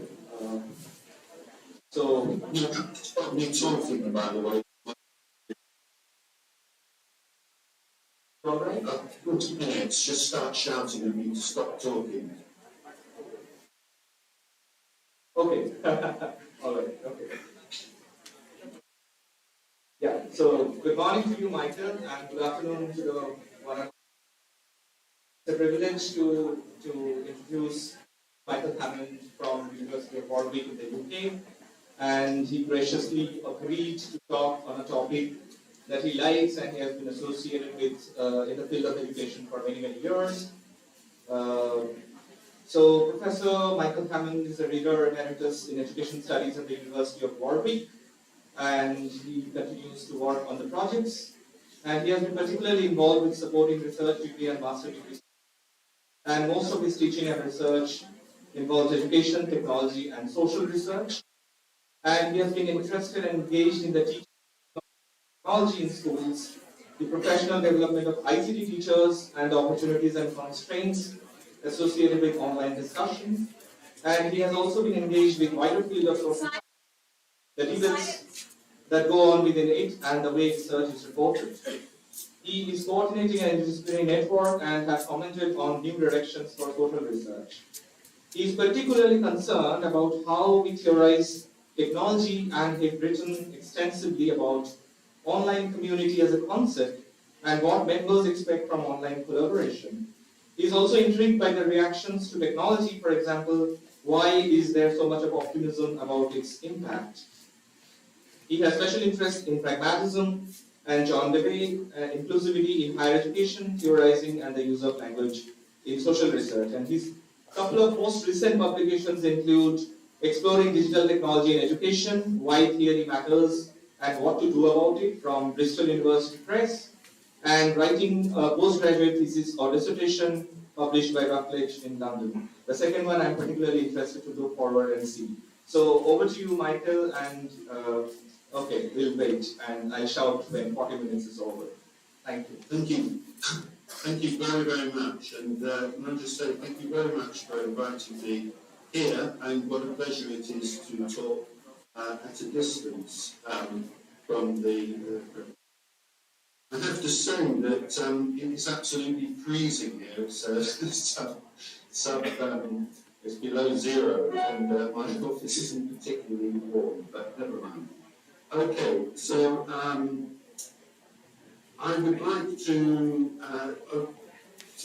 address this question of lockdown. What can we learn about digital technology from the recent COVID-related lockdowns?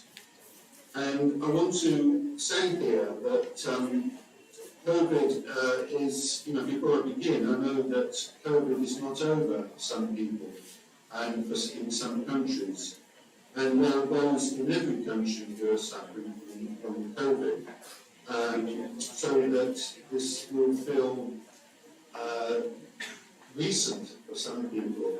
But I have to say, it's beginning to seem quite a long time ago that we had COVID lockdowns in the US, in the UK. And it seems that as the world gets back to where it was, it seems important not to forget something that affected us so profoundly. So if I can move on to the next slide.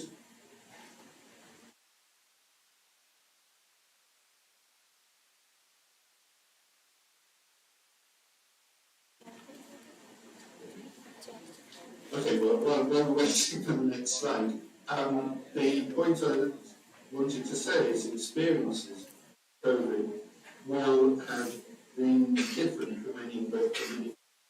Some people will have remembered the whole period with great sadness and loss, others inconvenience, but for others even it was an opportunity. I would, in this picture, highlight how we came to value public services more, and we realised the value of community and family, and how many of us wanted it to be different. In many countries, a phenomenon was that people would come on their balconies or out to clap for health workers. This picture is a woman, it's not very clear, but it gives the sense of being in the darkness. But people were coming out to applaud every evening. The health workers, this is a woman in Bulgaria, but I remember something similar happening in Italy, Spain, in England. I don't know if the same thing happened in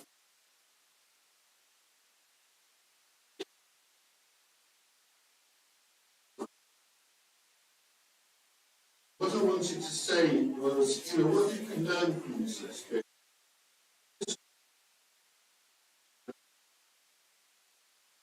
Society, and many things to do with our role. For example, in terms of work, one consequence has been a greater willingness or desire to work. Tensions that result from this in many marriages in India, but there are many discussions between people who actually got used to working from home in some occupations and some people who haven't. So I think we've gone one ahead actually. We're focusing on technology and education. I'm not really sure there's a consensus. There's been a lot written technology, and I was really proud of my community in how many people wrote and tried to listen to publications surrounding it at the time of COVID and the lockdowns. But what struck me was the realism, the optimism of many of the accounts, and the realism of some of the more official publications, such as inspection services, reporting, World Bank, and so on. And this leads me to discuss some in terms of optimistic stories of technology, pessimistic stories of technology, and difficulties of joining it up. Can I just ask, have you lost the slides? Yes.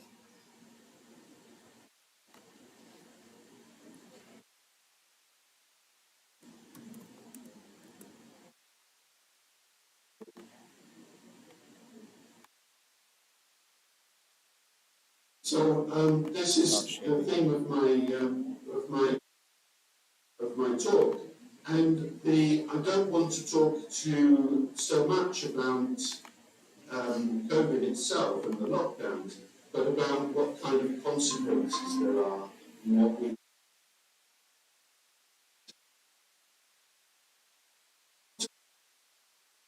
like this. And if we move over onto another couple of slides.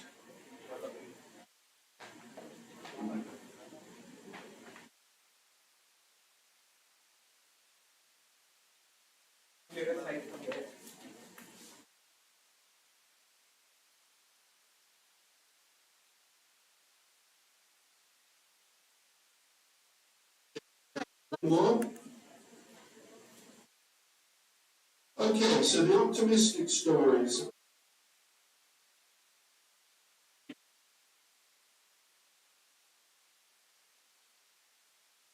Is this the correct one? Okay, we're moving ahead too much, but never mind. The optimistic story about digital stories during lockdown is that we came to see in very obvious ways, because it enabled teaching and learning to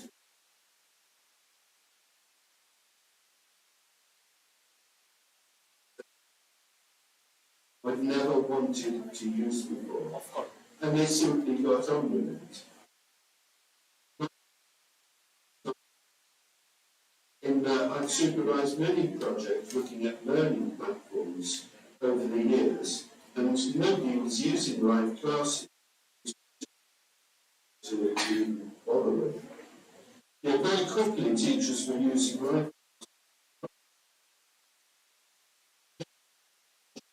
Didn't turn out to be as difficult as many thought.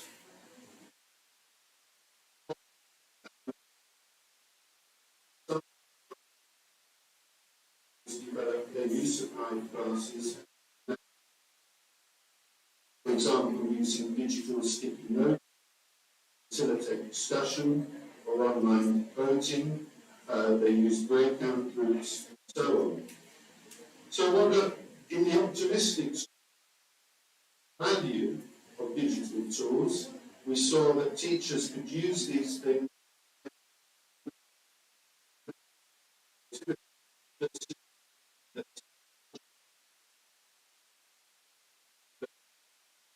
after the experience of lockdown. And I want to go into a bit more detail about what technology did allow. Slide.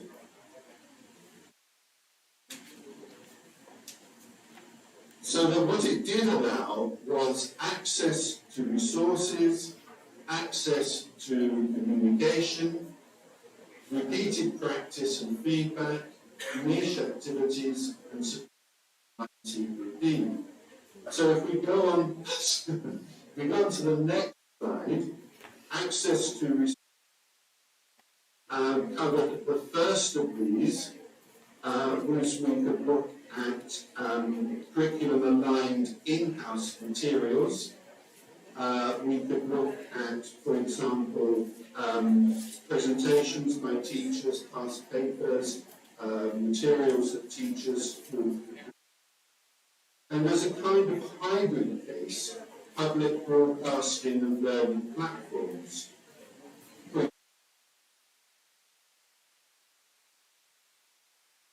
Was, and perhaps in some ways continues to be, the national broadcaster, the BBC.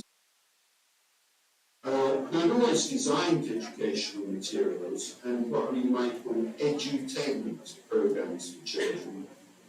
But during the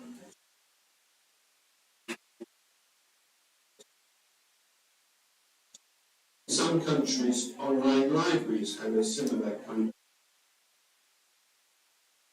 consortia of institutions. In public broadcasting in some countries, for example, Nepal, radio was used in some cases in that it gave access in remote areas where there are problems with internet, electricity supply, and indeed television reception. I understand that in India,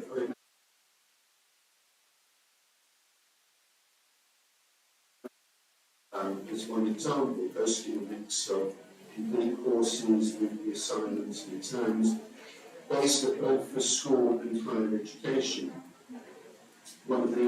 Similarly, one of the most used open learning resources academy.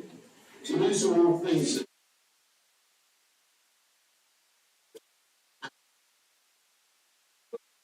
that we expect to be used in the future. There are also, on the next page, wider resources. For example, there are examples of cultural organisations. I was interested in learning German, for example, so there's Deutsche Welle, which was a cultural influencer from Germany. Next, were a very interesting example.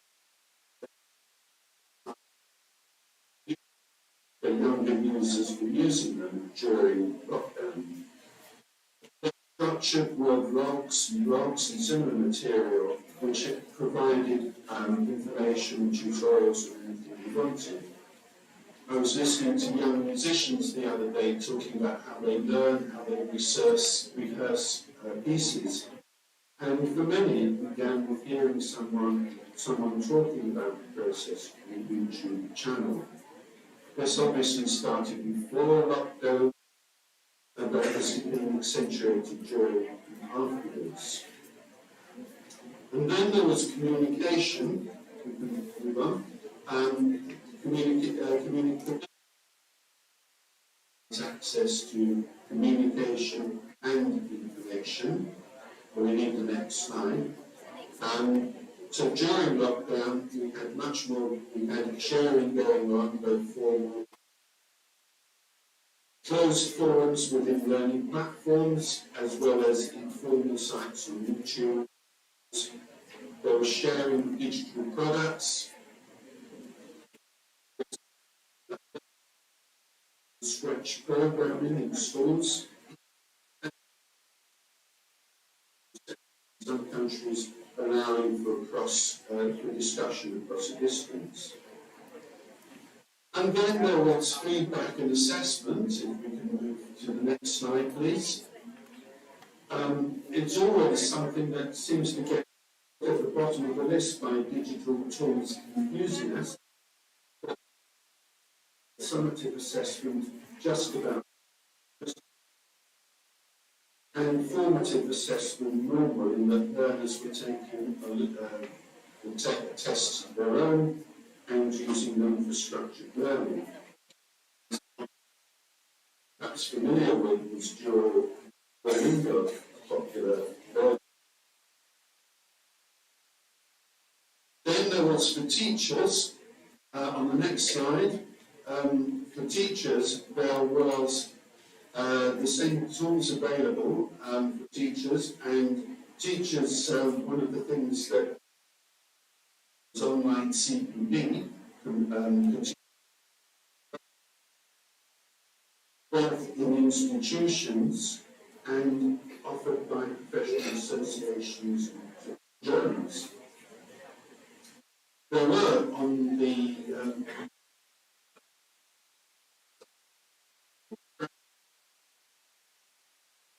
continuing professional development around small action research projects.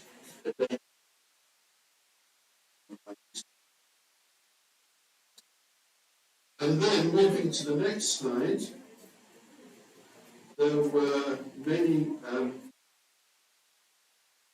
around, for example, the second line, programming. We have programming communities, not just structured programming, but Python and other sites, and media production. So there was a lot of examples of not just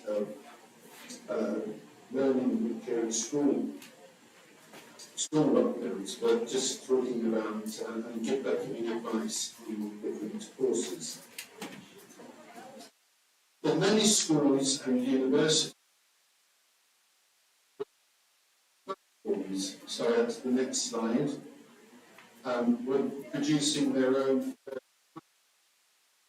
and these were thought to make, as they allowed the whole thing to be the whole to be for learners. So these were things that people that now were doing, everybody was doing them. So this was a typical course that I was offering and colleagues were offering: modular information, week by week advice, reading lists, assignments, discussion forums, and things. I'm sure many of you were producing something similar. So we move to the next slide. Okay, Anthony. If we move to the next slide, you know, what we've really, what's in, go backward.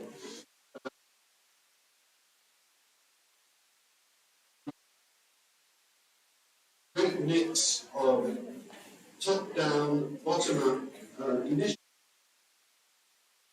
A real sense that there was imagination and creativity, a real sense that the value of digital tools came into, and an idea that these things will continue. Okay, so that's the part of the story.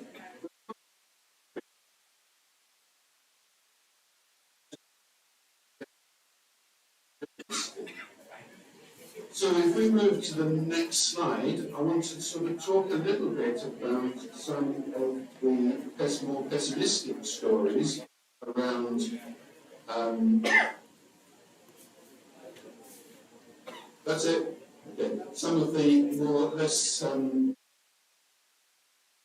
about digital technology and where we are with digital technology. And here I'm not really sure where pessimism ends and realism.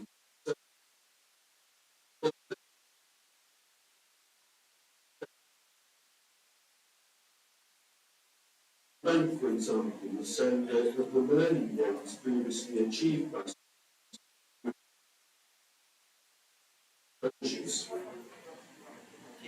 children from disadvantaged backgrounds suffered this the most. In my own country, the inspection service, Ofsted, found the quality and quantity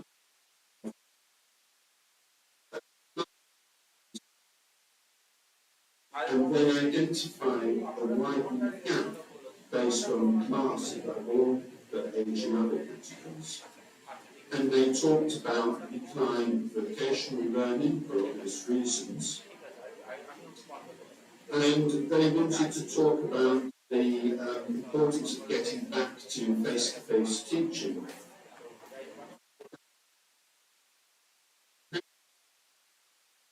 Examples where teachers needed much more support. They might have reluctantly or otherwise started doing live classes, but they really had not.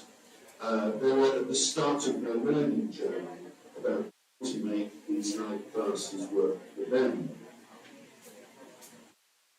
One of the things that I think was one of the things I think is very important is what we did learn. Teachers are needed to mediate.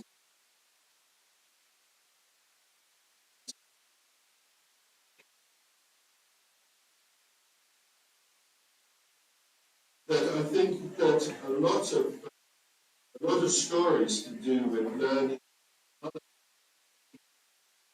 a lot of the stories coming out of the lockdown experiences were very optimistic about the ability of organise their learning. And in some cases, I believe this possible. And the picture I've chosen to illustrate this is an older picture from the work in the computer in the war, which was used to promoting the use of self-organising, organised learners in villages and hard to reach learners in India. And, you know, I value that kind of work. But I think there are definite limits on self-organising of learning. And I don't doubt the value of the skills and expertise. For example, if you make a list, it runs into pages long. But what teachers do is they identify resources, they trigger students' interest, they explain, they manage, they provide feedback, they mediate discussion. And I think all of these things were difficult for people to do. I think what they did face to face into an online environment.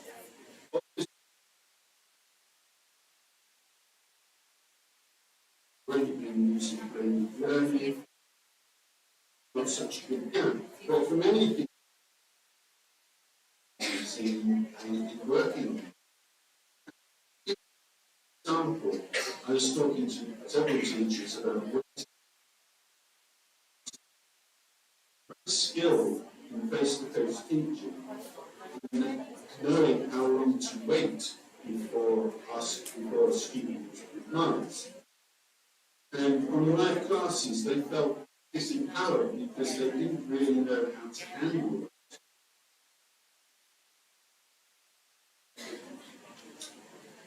So I think that was one of the most important lessons, was teachers are needing to mediate experience. And I don't know whether, I think there's a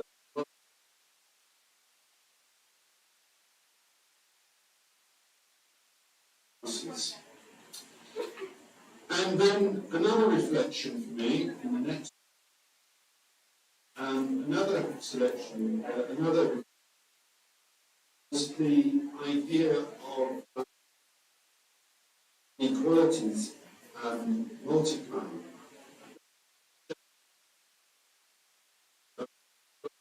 I think this was one of those where it was a really nice example of how learning could take place even when the schools were closed. And one of the reflections I learning was that I think we were thinking that it was anytime, anywhere. But I think when we came to see learners during lockdown, we could see that actually it wasn't any time. Sometime and somewhere, where people were. Some people had I would say, a triple disadvantage. So the first of those disadvantages or advantages for others was economic. Each families might be able to afford to be online.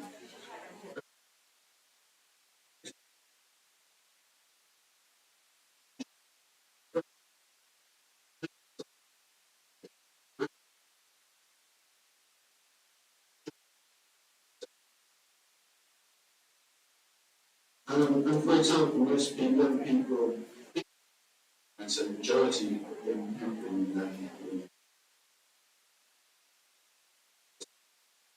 Australia. I think we also learned the value of social support, and what was particularly important for young people was family and wider family, to explain the open conversation. We're working very, very hard on this with their children in ways that other people just couldn't really feel that they could do. So I think we realised that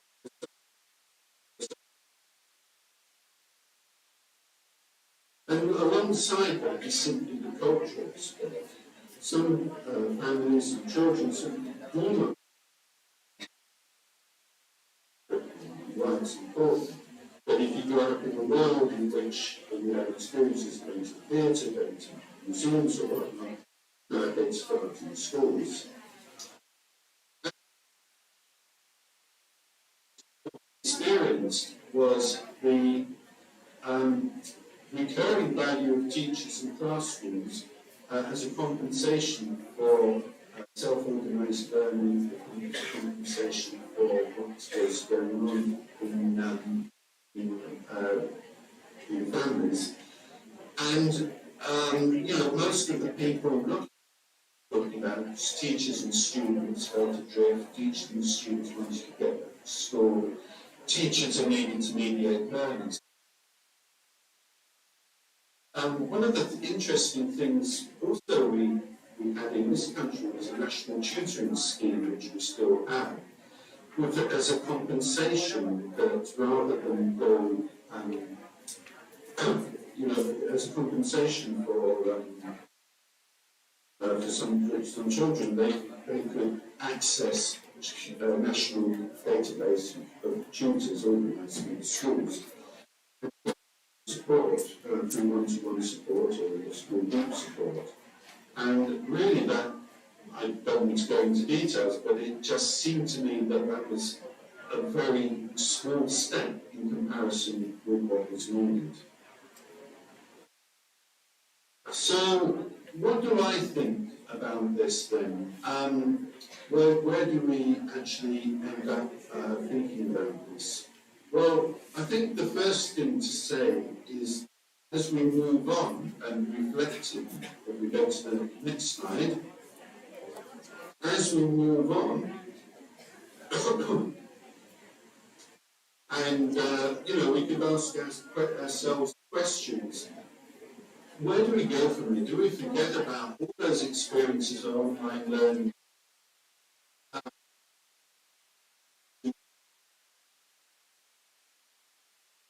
In the most optimistic scenarios, are we seeing a sort of step change in schools and universities in other places? And I would be really, really interested in hearing people's comments about this and to get their. So this is what I'm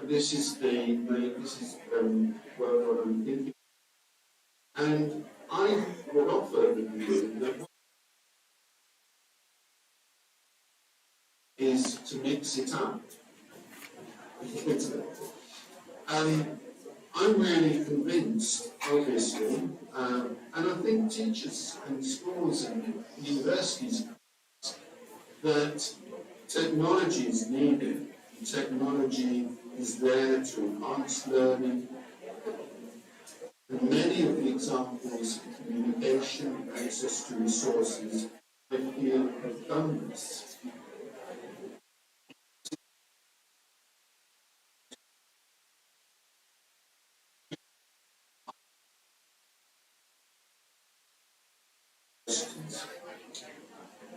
And in looking to change and expand, what we're trying to do is to expand learning in the classroom.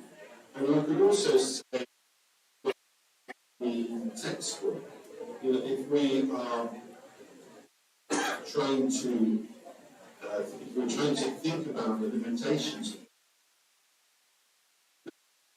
captured within a certain block of time, and the number of resources is often very limited. With technology, we can expand learning beyond the textbook. Relevant, and we can provide longer-term efficiencies so that, for example, we can repurpose presentations, we can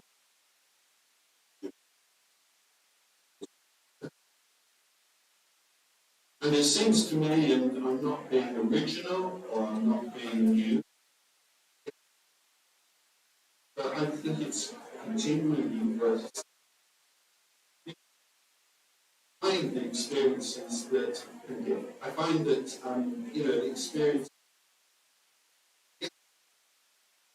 So I think it needs saying.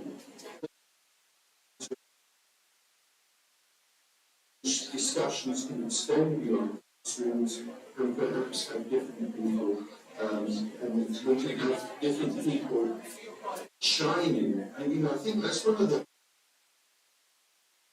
in classrooms, and people who online. There are people who some and there are people who value much more, who get on much better with online learning. With blended learning, distances, work with others, we can take advantage of both the material. So blended learning, gets the best of both worlds. Obviously, there are cases where you can only work online. But a preferred solution must. And if we're looking for a blended solution, we can just think available, for example, sequential methods where you have face-to-face and later you have online or much more perhaps more valuable, merged, more simultaneous, more integrated lessons leading to work on learning platforms. These flipped classrooms which really were popular.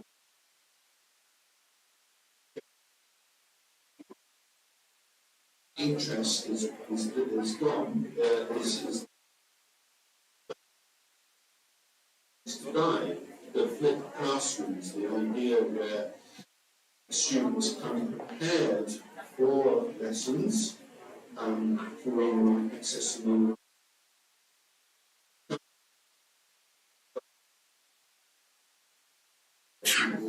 discussion around other things. Well, and that seems to me, it still seems to me, a very valuable model.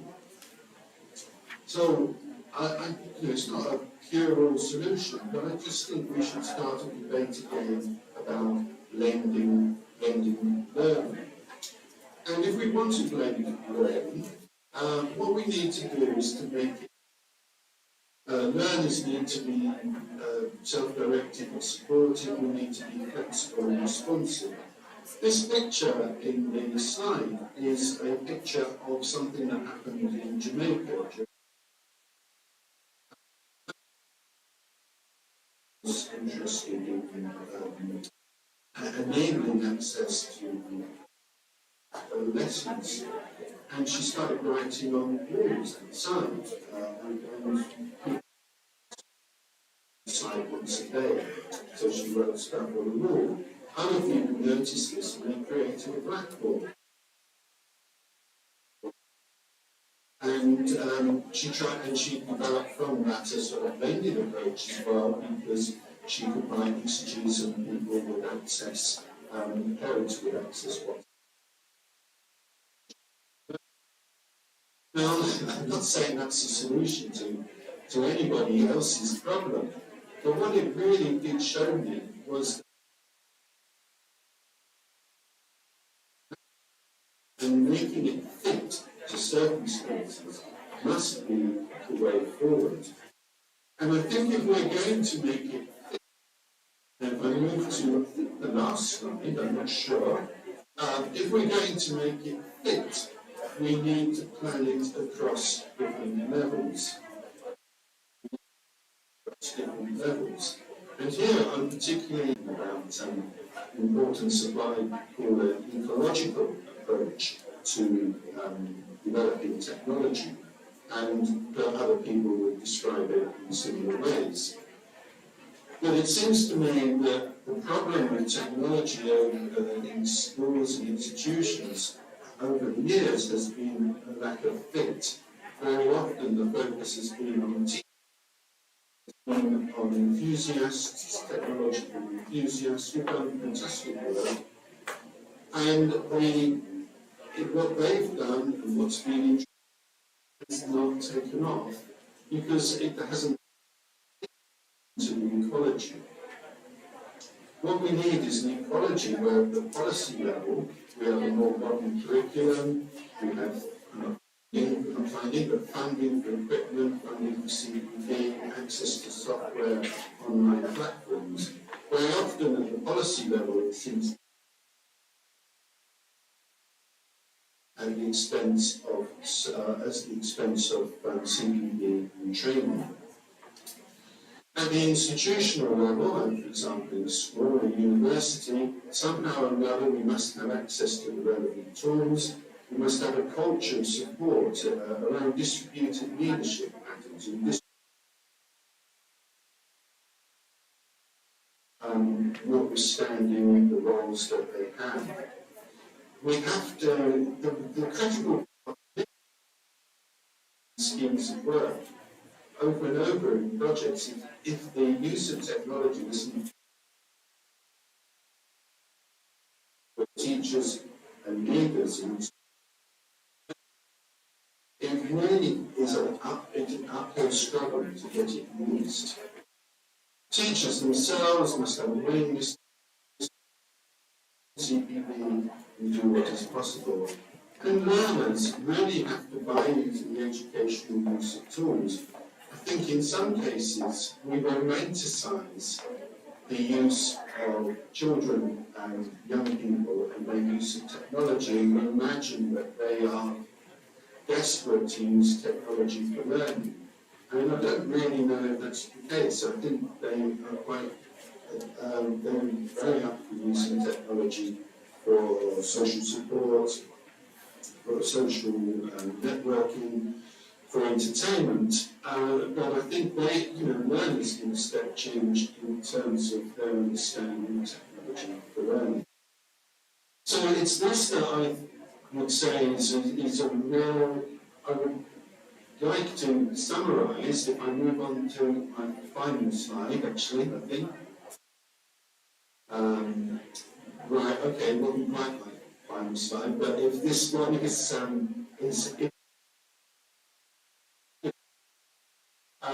there's been many lessons about technology. We learned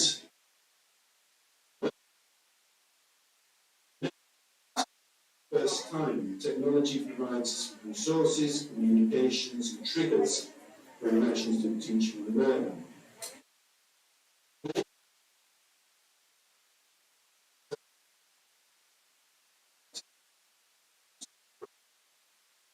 Classroom learning is valued, many approaches really help. We need a joined up system.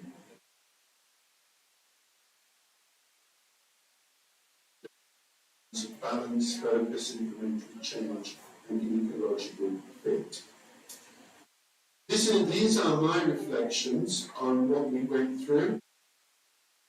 It's forward in the institutions. I don't think there's anything particularly controversial, but I just feel they need saying. But I would really be interested in hearing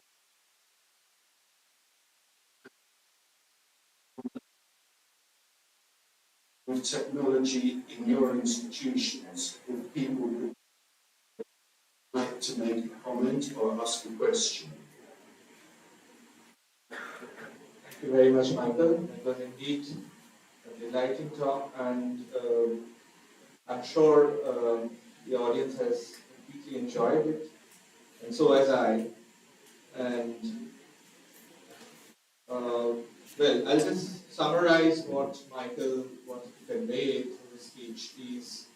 We are talking about blended learning and how it can be incorporated. Given that we are worstly affected by the pandemic, and it was all kinds of diagnostics and tests for us, that how prepared we are in terms of using technology and using online tools for our education system. And Michael was particularly interested in presenting cases in Nepal where he was engaged in projects, and he was trying to kind of show that how remote learning needed mediation and intervention. So he focused on how institutional level, along with teachers, learners, and curriculum level can sort of all come together and discuss and talk about it. So the session is open for discussion. If you want to give your insights, maybe one or two persons can quickly, because we have to go to the other sessions, so you can quickly comment on what do you think about kind of presentation.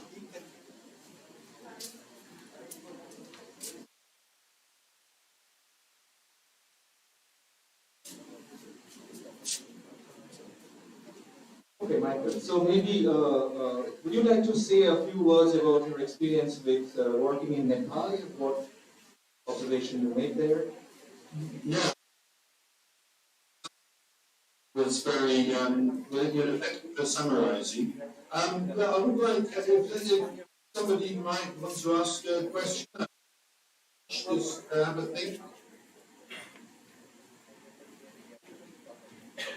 Is there a question Michael wants to hear?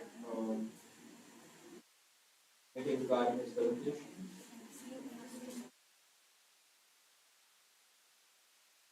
Can I ask whether what I was describing about England had residents with yourselves in your countries? I would imagine that.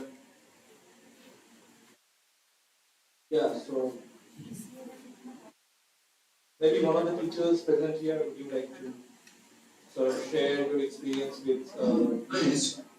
Yeah, online things, online technology, and what sort of challenges or pessimism you faced during the classroom lecture? Kashmir, you speak maybe Kashmir?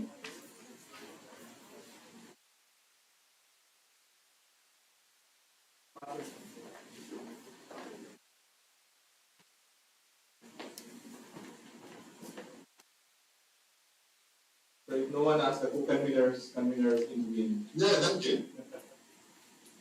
Actually, Michael, it's quite wonderful that you are here with us, and it's been great regarding all the meetings which we had, and you agreed to have a talk. So first of all, thank you very much to be a part of this conference.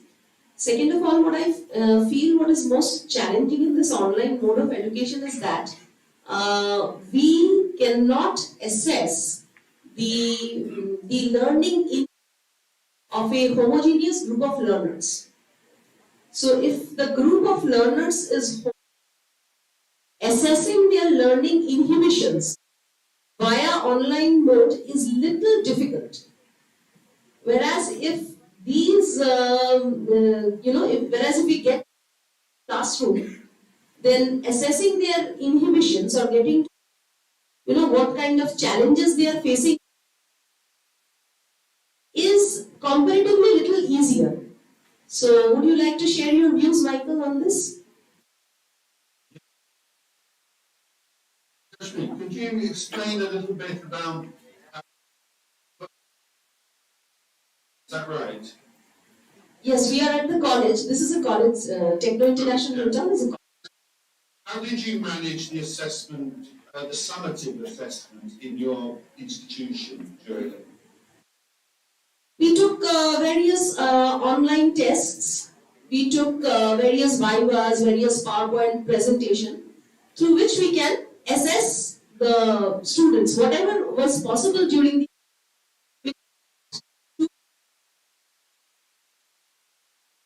Yeah, I mean, I think I remember in the university where I worked, we did online tests, but we also did timed tests of essay writing, where people were trusted to. There were various ways of checking, but they were trusted to work properly, to work without cheating. One of the things that happened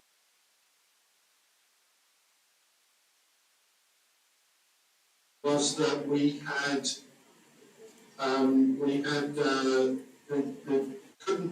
didn't have, one year they didn't have exams for school children, and it was teacher assessment.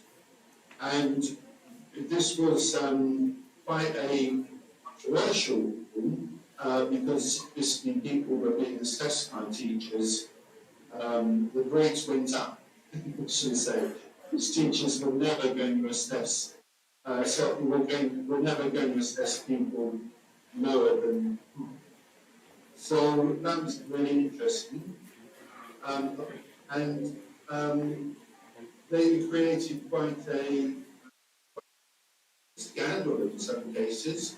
And it was quite a story. So I think the assessment was actually the most difficult part. It was the part that people were not really very keen to talk about because there was too many grey areas.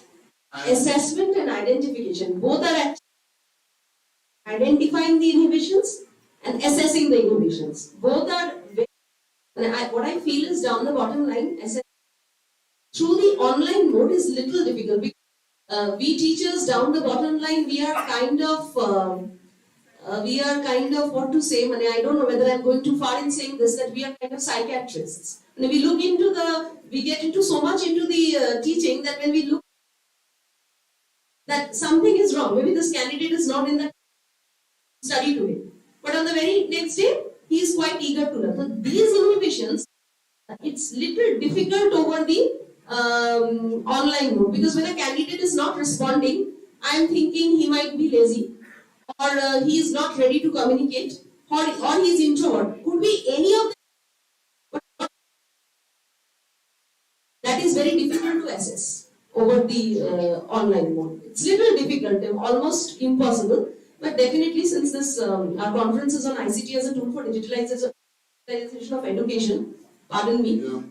So tools are required to be developed for that, so that we can properly carry out education through the online mode and assess and at the same time identify in a correct fashion. Thank you so much. Thank you very much. Thank you. Thank you. Have we got any time for anybody to say anything else? No, Michael, I'm sorry, we do not have time, so we have to cut it short. And, Can I just say then, thank you very, very much. And yes, and the presentation and the. Thank you. And yeah, what I propose lastly is probably Techno, Jadavpur, and we could think of a collaboration and make a workshop, because the way you presented all your experiences, I think they're best learned and experienced by us when there's a workshop rigorously done at some level. So maybe We're going to stay in touch. Thank you. Yeah. Okay. Could you give him a big round of applause at least for us? Thank you so much. Thank you so much. Thank you. Bye-bye. And we'll move on for a short tea break. And at 4:40, we'll come here again for the paper. 10 minutes. It's a parallel session. The paper presenters in the and the ones who will be giving the paper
COVID-19 education, it EdTech originated in India during 2020 lockdown period. Currently, it is paving our way for better future. These years were evolutionary for the educational sector. In order to follow governmental guidelines of social distancing and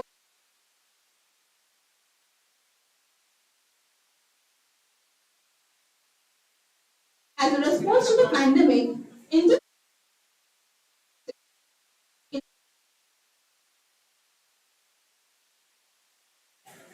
as an initial response to the COVID-19 epidemic, Ministry of Human Resources and Development, MHRD, published a list of free online courses for students on March 23, 2020.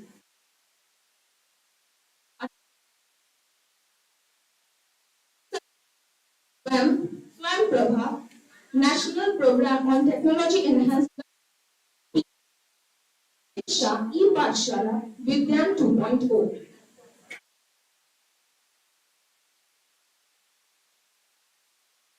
For this research, I collected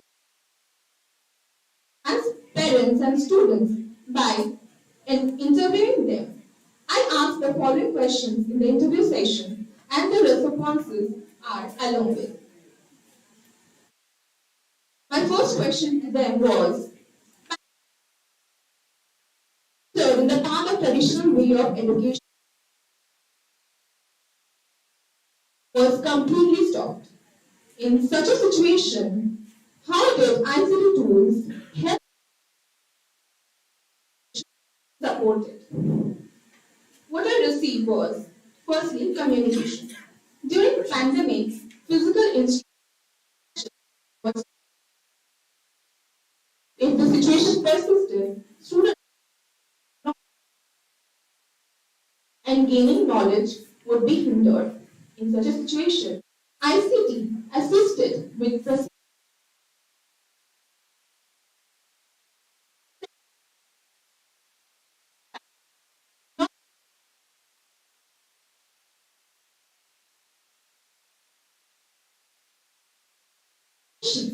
and conditions of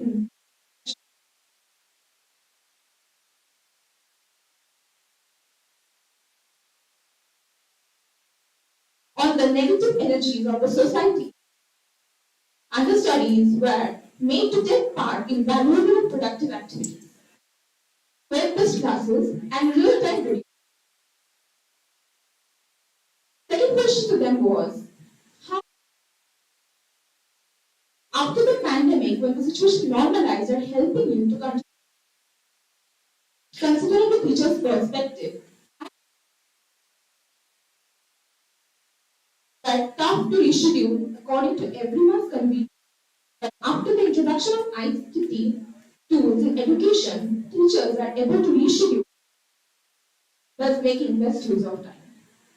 There are many students who have to travel long after the introduction of technology in education. Teachers can schedule their classes via virtual mode for those students, giving out handwritten notes were both economically inconvenient and time-taking.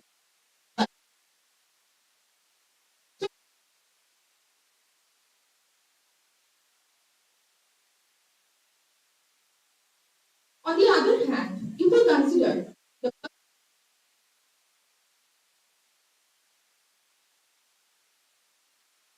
of every individual, previously skill development needed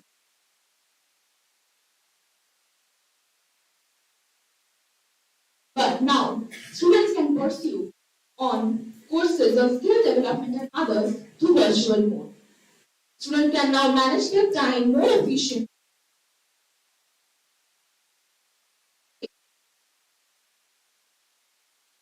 Virtual mode of classes had made it possible to attend the class by staying back home. Taught on the day. Now, the third question to them was, while interviewing, I constantly online teaching can never replace offline form of teaching.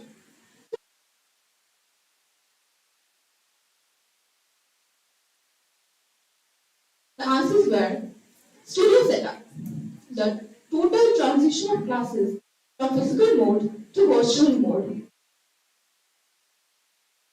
But more than everything, we need a peaceful, according to some educators, if a studio setup which will create the ambience of a classroom. Secondly, set up the habit of entering class late and students. When the teacher gets interrupted in the lecture. To avoid this, a software can be developed where the participant will no more be on the link or send joining request after the allotted time for the class. Thirdly, proper training of correct choice of devices for sustainable learning. Training to cope with the studio setup.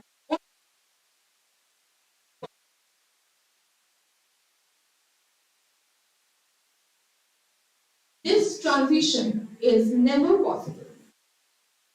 Cheaper gadgets and government funds. The gadgets that will feature virtual classrooms must be developed in such a way that every section of society can afford them. In a third world country, affordability plays a big role.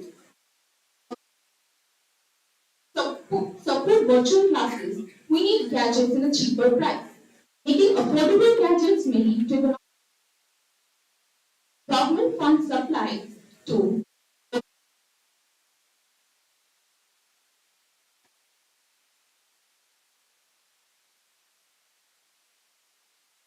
we're moving to EdTech, the future education sector in India. The development of EdTech business in India, advanced education, test ready,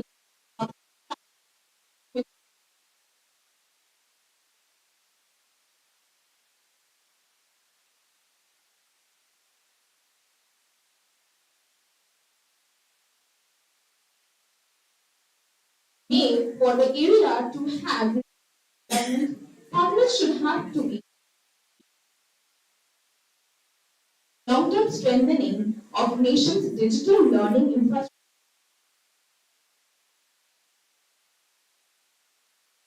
by the current initiatives taken in this area. To accomplish more development in EdTech, responsibility is most on the shoulders of entrepreneurs and engineers.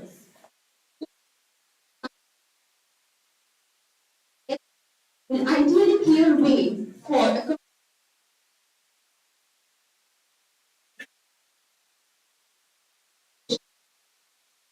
all the patient ears present here.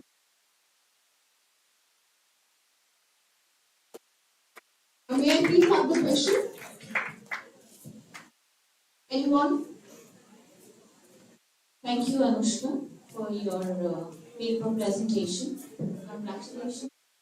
And I wish you all the best for all your future endeavors. Thank you so much. Of course, what you have rightly pointed out is EdTech or technology-based education of the world. Of course, developing countries like India, we do face a lot of challenges in this regard. Times we have overcome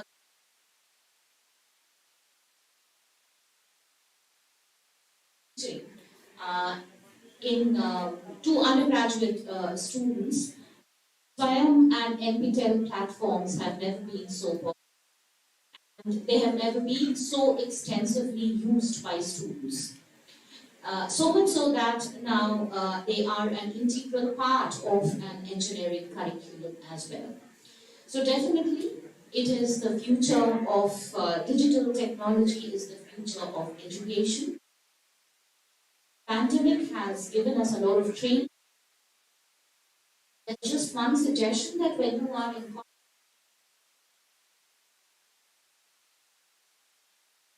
or a paper, when you are asking questions, the questionnaire along with the sample study should be a part of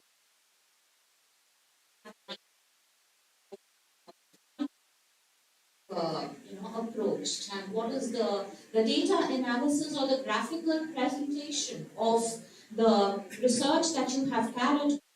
If you integrate that graphical presentation into your paper, that would definitely add value to it. That is a humble suggestion. And now, if anybody would like to ask Anushka or opine on whatever she has said. Ma'am is also here if she would like to add to anything.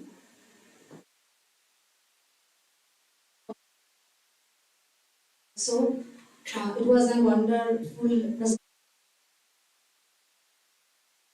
I would like to ask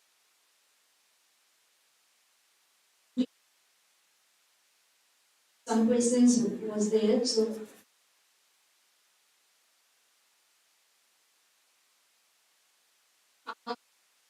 These two professors, students and parents, most professors, I reached to nearly 100.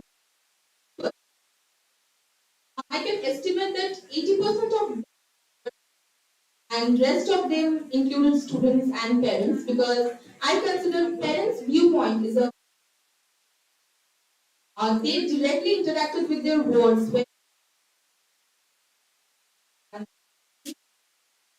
thank you, Anushka. Is there any questions?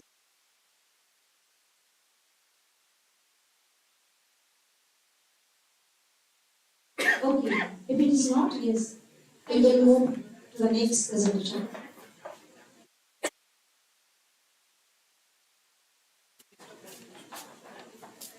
Thank you, Anushka, for the wonderful presentation. We have next language learning and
So, good evening, my respected candidates, teachers, and my fellow.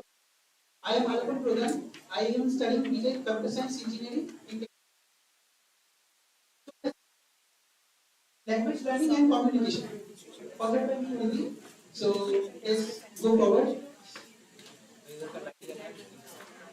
ICT in Language Learning and Communication. This presentation aims at utilizing existing ICT tools and implementing them for the cause of language learning and communication field. This is the theme of the presentation. So, here goes our contents. What is ICT? Introduction. Benefits of using ICT. The concept of a new tool. Accounts, and these are some sub points. So you can go through them.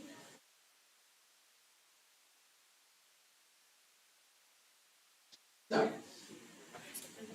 What is ICT? to have a fully understanding the importance of ICT in education, it is ICT stands for Information and Communication Technology. It is defined as a different set of that are used to communicate, create, and spread and manage information. As you can see in the background, that the picture of a coronavirus. So this thing in the back taught us how to continue education. This can be every from a college, tuition center, through online. But obviously, adding on to it in its own essence. The development of the internet has helped mankind to just over the internet. As you can see, guys, nowadays we can search, we can browse the internet for any course like NPTEL, where many courses are on Coursera, this, where users can just complete certain courses and get certified by institutions or chairpersons. So that's all. Now, ICT. Accessing digital information effectively and efficiently. ICT is used as a tool by students to discover learning topics, solve problems, and provide solutions to the problems in the learning process. So, my fellow friends already aware of this, that when you are facing any problem in academic purposes or anything, you just browse the Google browser or any other browser for the solution. Okay, so that's the basics. Now, student-centered and self-directed learning. They build new knowledge through organizing and interpreting information and data. That's the same thing. We browse internet for articles and journals and get acquire knowledge from them. The next point is creative learning equipment. Environment, sorry. ICT develops students new in their areas of learning. ICT provides more creative solutions to types of learning inquiries. So here I would like to take an example. Let's say we are solving an problem on physics numerical. Okay, so in our colleges or classes that teachers have given only one solution. And that's a lengthy one which is very tough for us to do. We would obviously go for simpler solutions. Okay, with this, while browsing over the internet,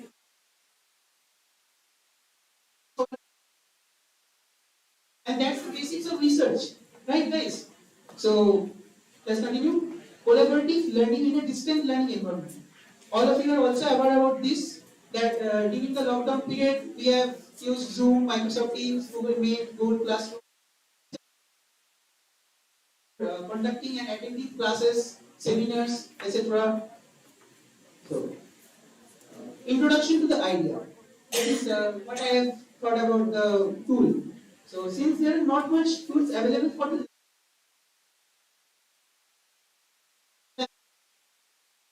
that, and everyone is taught that. Okay, this since there are not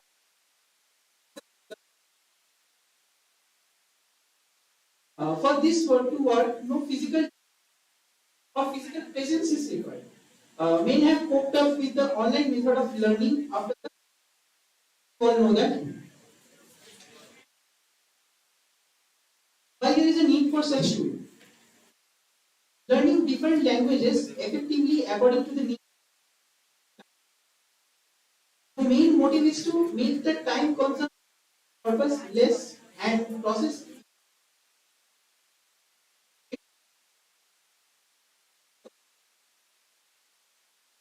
We are now living in such a world where everything is tightly scheduled in our time, and we will not get enough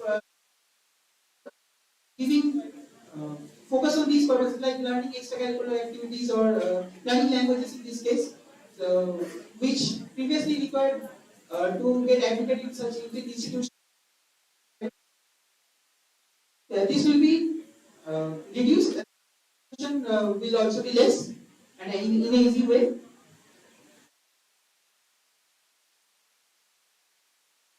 Accounts and login section that you can see is normal application in these days for recording and storing our data. Artificial intelligence, which is my idea implemented in this tool. This will consist of certain parts like the AI mindset detector, AI voice assistant, AI tutor, and AI help and support. All these are AI based because you may think that by using AI, uh, tight schedule, no one will get cooperate with the students and help them in learning. So this is just based on our artificial intelligence. Now both are user interface and there are certain technical terms actually, which are the basics of the user interface only, and then comes our as one of three course which will consist of any three languages of all languages available, and the other one is a paid which will give unlimited access. And lastly, it's e-examination and certification. This is necessary for any application which teaches us something or any course because we'll all need to we have successfully completed a schematic diagram of this certification and thing.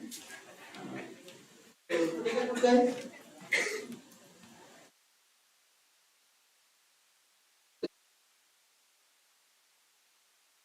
This is the base application window that I just designed in a normal way, not that much highly developed.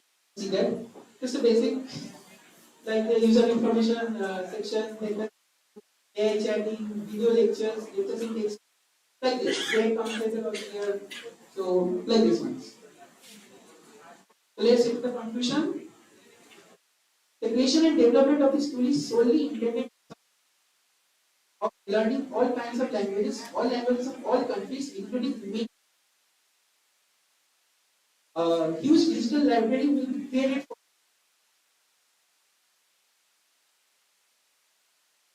language learning. You can see that. So,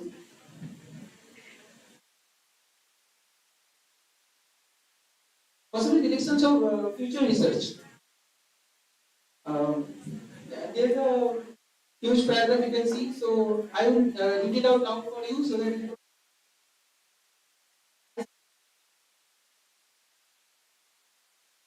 in its use changes the traditional ways of teaching. Among all the teaching methods and strategies,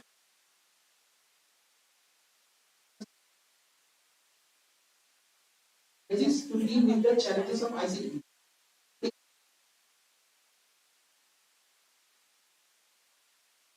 Therefore, ICT integration in education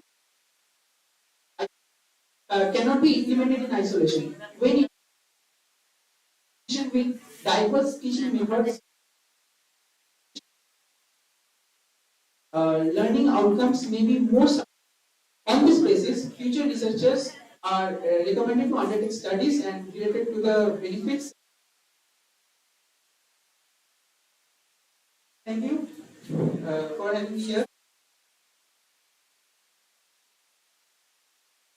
Ready for any question that you may ask? Any question, guys? From audience, anyone? Any question, Ima?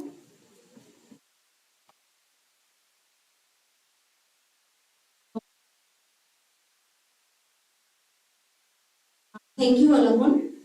And was indeed a good leadership.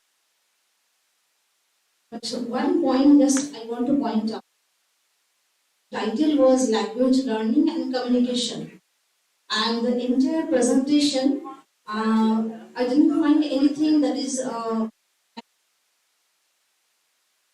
actually when you are presenting a paper, I just want to know what is language learning and communication. Actually, ma'am, this tool that I will be designing, I have not designed it at all yet right now.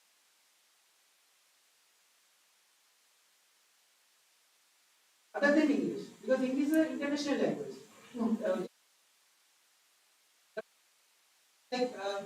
Take for example German language, Japanese, Chinese, which they can use uh, the appointment dates. Appointment dates, I mean like the recruiters, the Japanese recruiters or Chinese recruiters, they candidate they are recruiting should know Japanese languages or Chinese languages.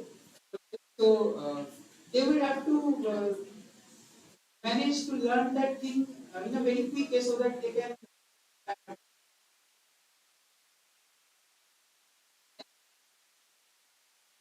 learn the basics and in our.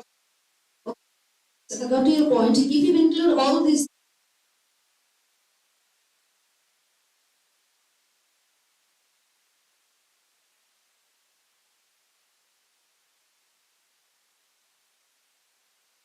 creative, who told that. So my question is that do you think that our college is an engineering college, so we have to do so many laboratory experiments?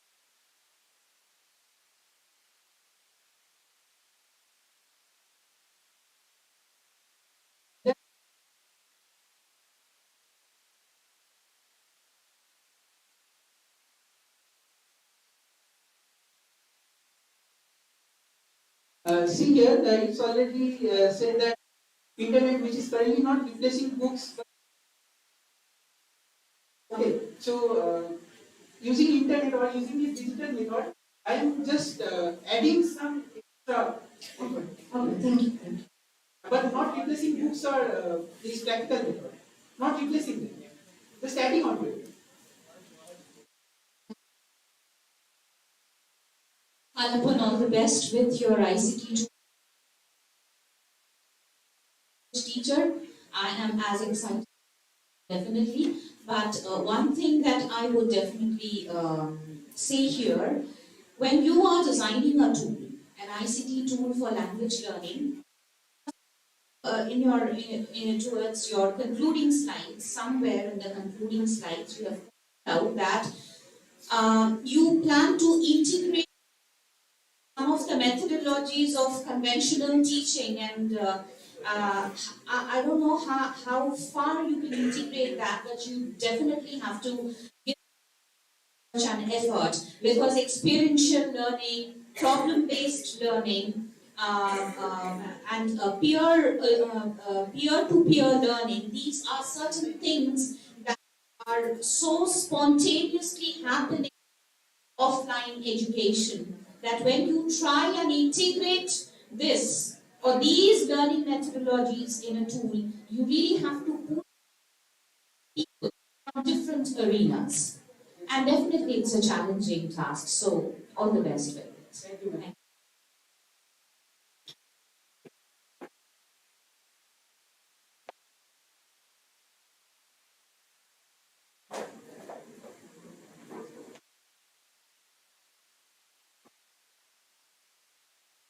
Thank you, Alapan. We have an online presentation now. The topic is Save Time and Improve Efficiency Using ICT Tools in an Educational.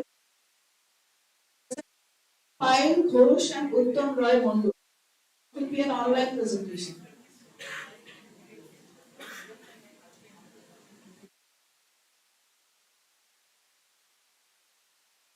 Meanwhile, I'll just call to name, see if it is they are there. Shantrik Bhattacharya and Shayok Banerjee, they were supposed to present. Rose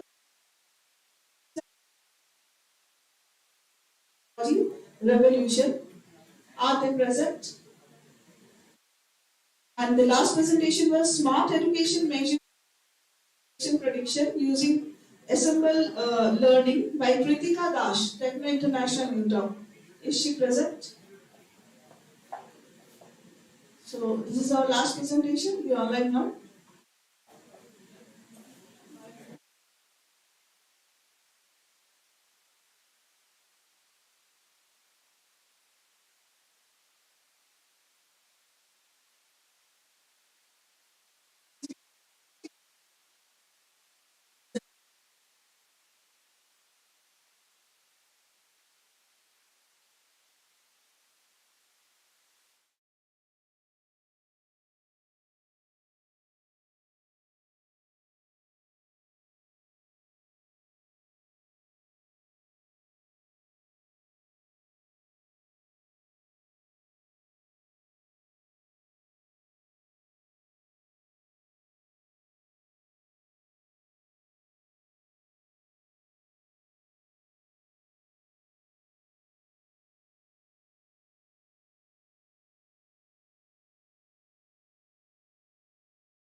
Dr. Payal Ghosh, can you hear us?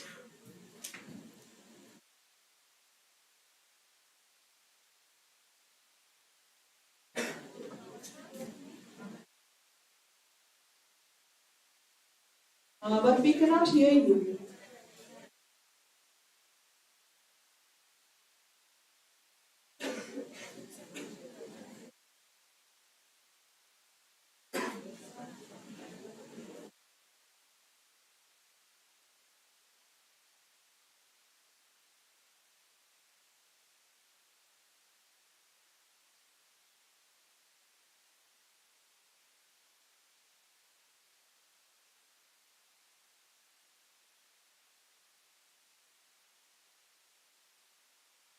Still, we cannot hear you.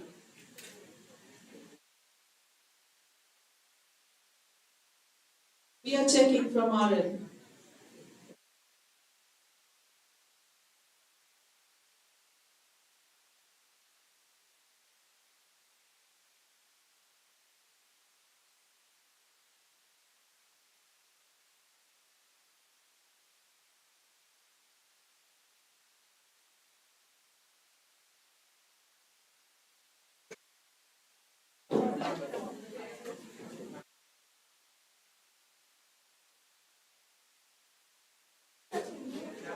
Ma'am, please unmute.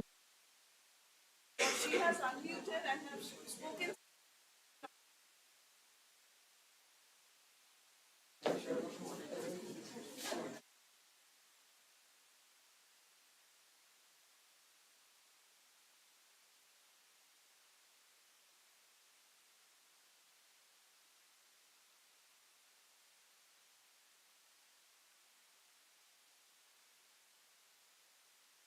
Audio नहीं आ रहा है देखिए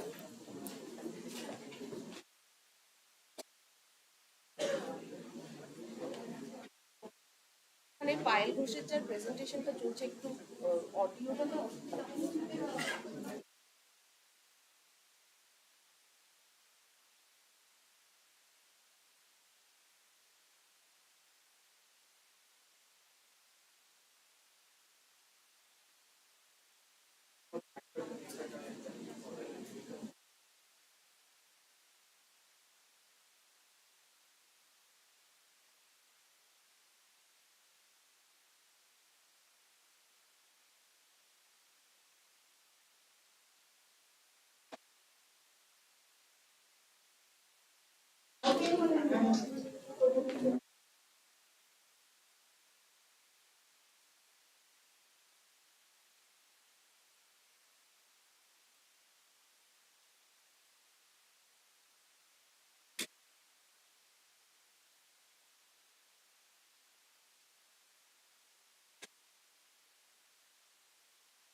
Okay, sure.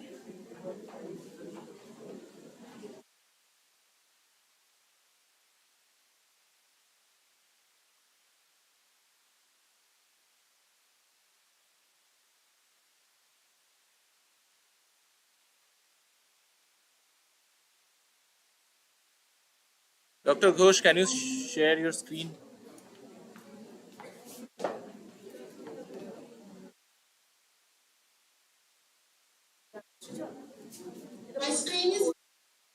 Yes, it is.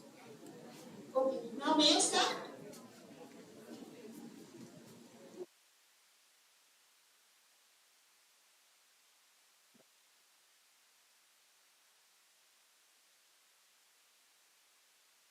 Opportunity. Good evening, everyone. Degree College. It is a very far away college and it is a remote place of Shumilwan. So here I am presenting one.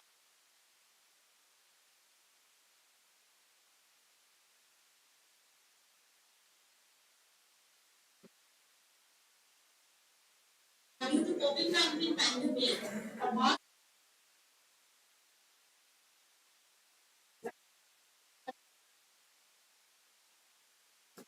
okay, thank you. Here is the content.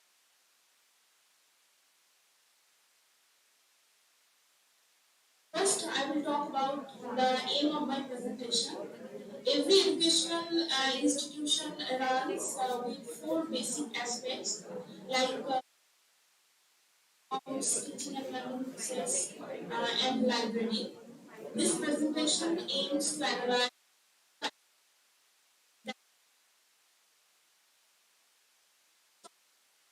an educational institution.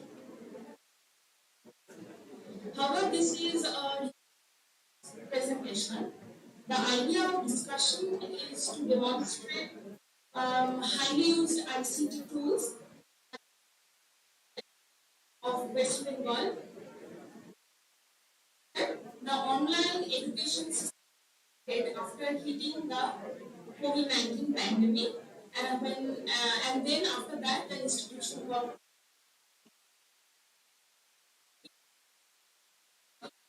online education started. In the use of technology in administration, accounts, library, and managing database. But we did not know. Gradually, we became familiar with the name of ICT and started categorizing the use the different manner. In a college, administration means three important aspects like admission, fees collection. Since in West Bengal, most of the are affiliated under some university, they have not the right to take the university organization process through some waiving that the colleges is the right ask the information through the through different etc. And students they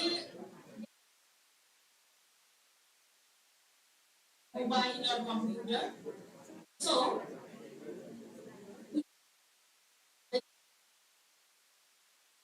the admission process as well.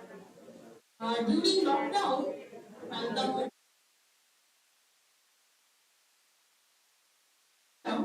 they upgraded their features. We all know that they upgraded the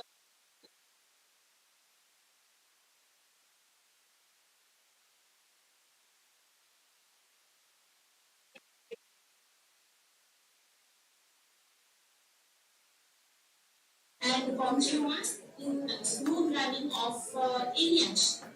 It is saving time to both of us, like administrator or students. In admission process, I have said that students enters their data.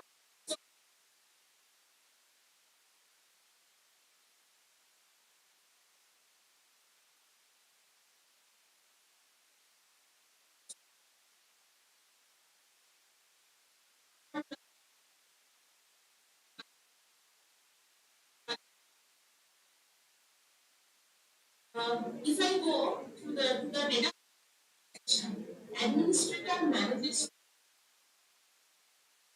through Excel, Google Sheet, and sometimes Google Form.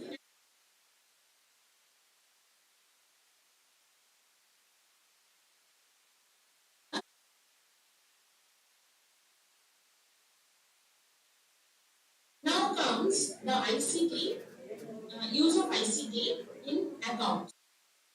If we focus on the account section, we know inventory, investments, balances, payments, payrolls. All this do with the help of tabular. So we say that in the account section also ICT is involved in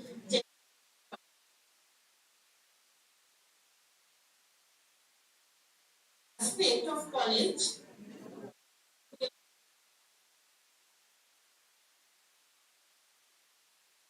process. We will discuss it now. When the lockdown started,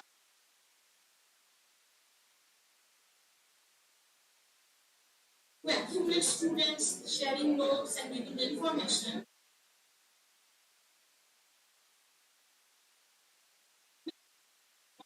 WhatsApp, Telegram, and mail. Then the online teaching learning process started, with sometimes in synchronous way or sometimes in asynchronous. There are some I have online education system and some asynchronous online education system, such as Google Meet and Zoom, GoToMeeting, learning media, and all other synchronous learning. And Google Classroom, Moodle, Edmodo,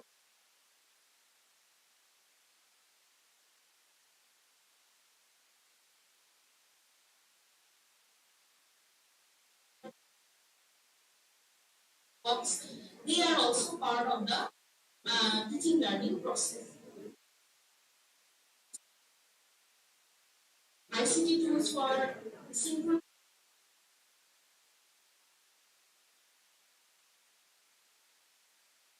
Google Meet and Zoom.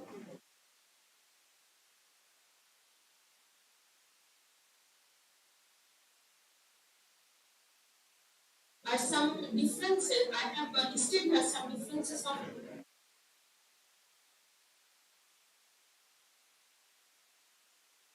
see that the differences between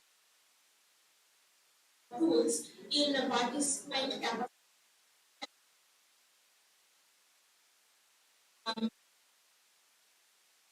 Some differences in both the ICT tools, but however, most of the features are same.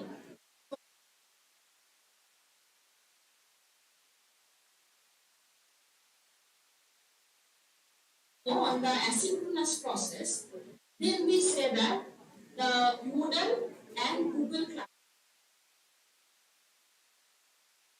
are the most used one.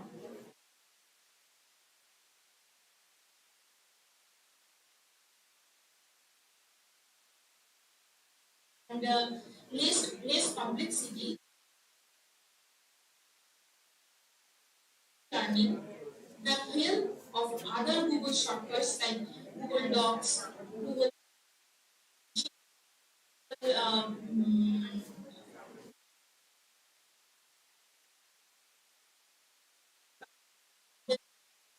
online our online classes in the Google Classroom after according to their flexible time.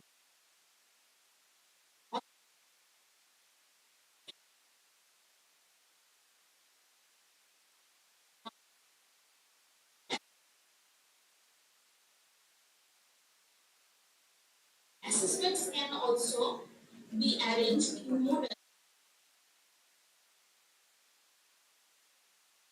We can see that in examination when we organizing examination.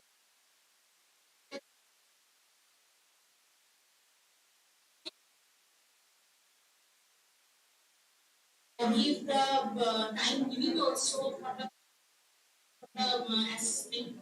Moreover, we can say that Moodle is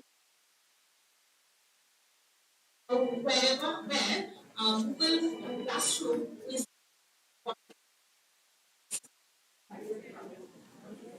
Now, apart from this, we should mention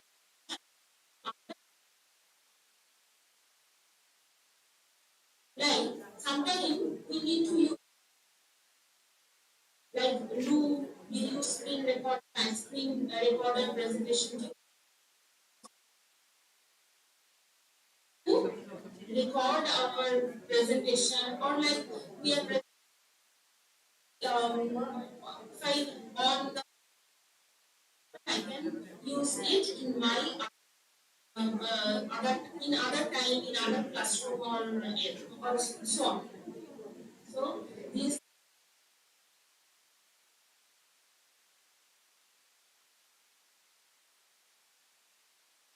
apart from Moodle, there are some other ICT tools also to conduct examination like exam.net, Papershala, and Google Form is the most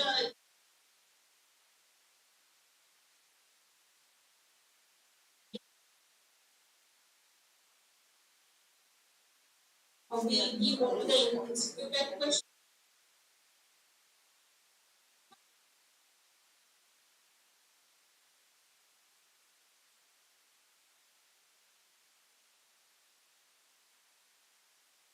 Can be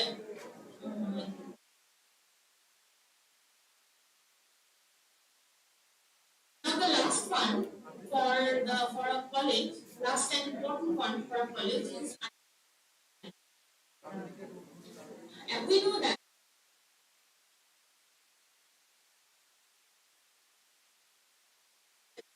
so library is also dependent on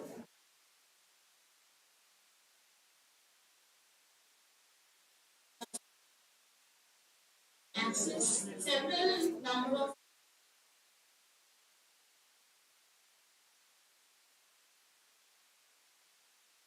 institutions in India. So to access several kinds of several kinds of books, we use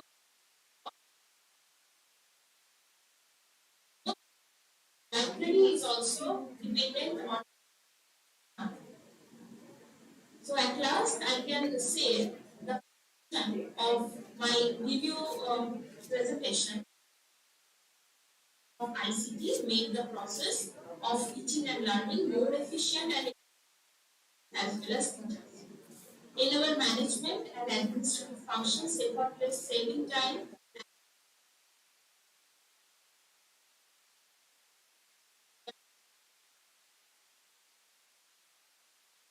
process of carrying out record keeping, instructional cues, presentation, financial analysis, etc. That is why even after lockdown, we teach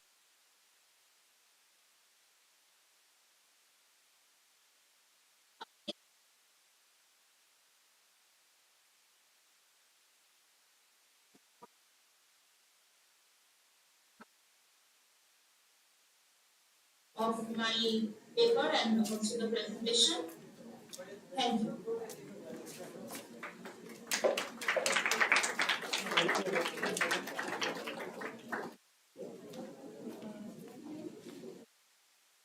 Thank you, Dr. Ghosh.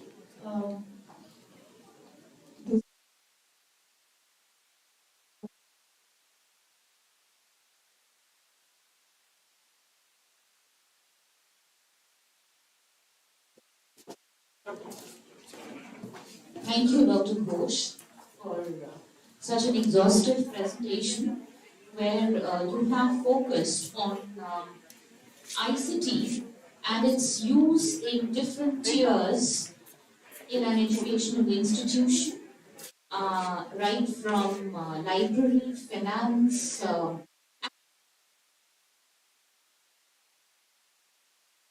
So thank you for your presentation. If there are any questions from the students, you can ask ma'am.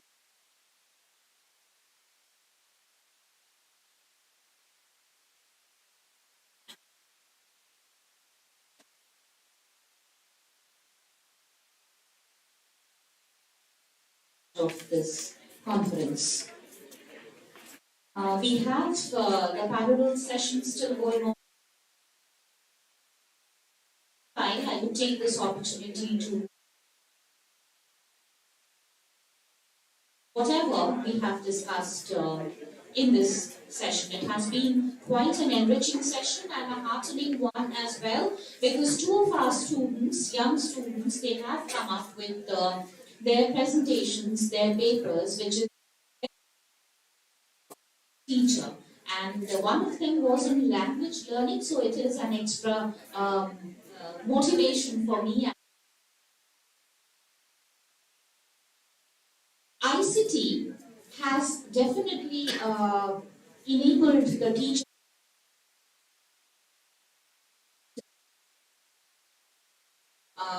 ICT into the curriculum has been a great learning experience for us as educationists. So overcoming the challenge and embracing technology has not been easy for all of us, but then nonetheless today we stand on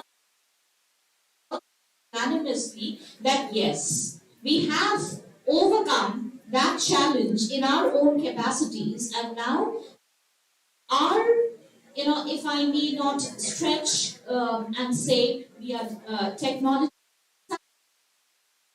not have the inhibition to use technology as teachers. That is true, and that pandemic and through different presentations, through different deliberations,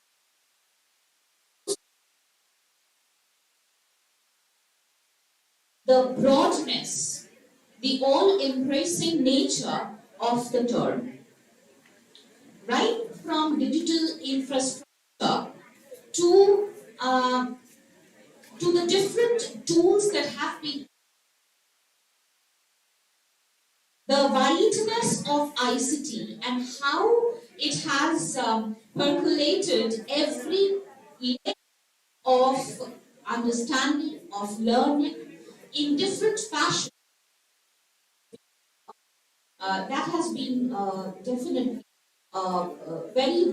very firmly stated in all.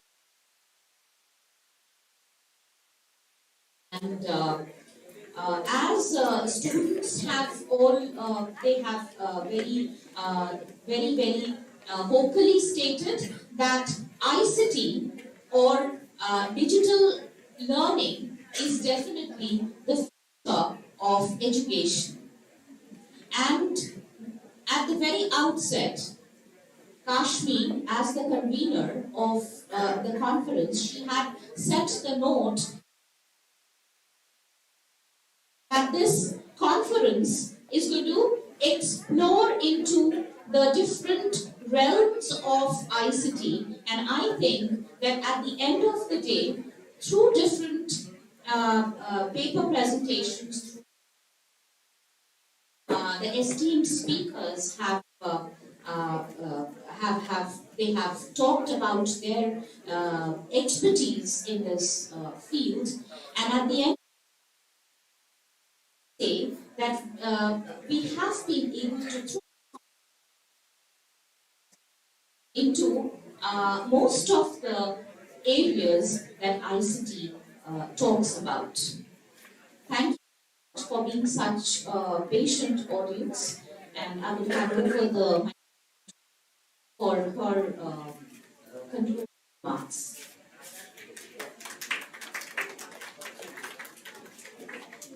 First of all, I would like to thank our students, audience especially,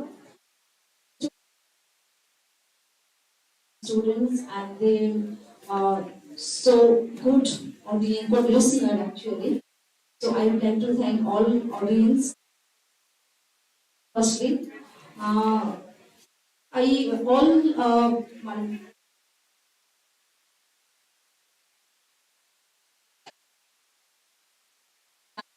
of today's conference, this is the conclusion.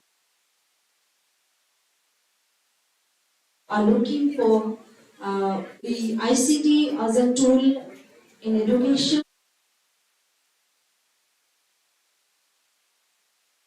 area that we are looking. Thank you all. Thank you.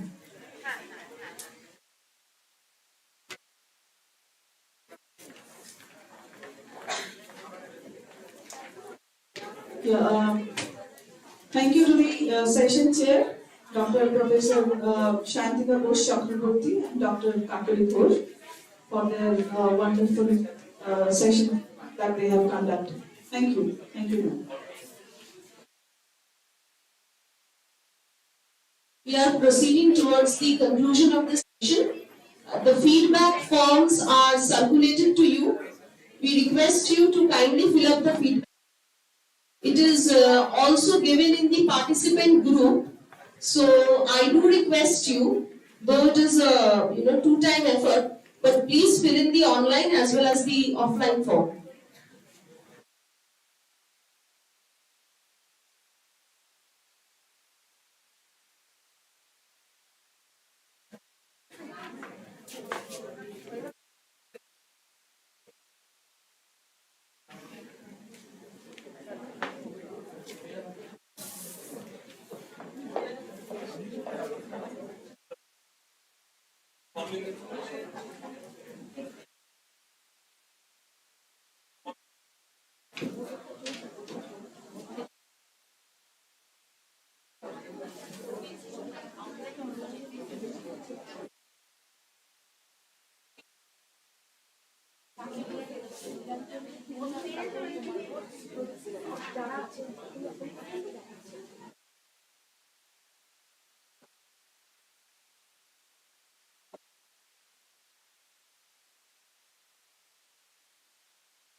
to award the session chairs.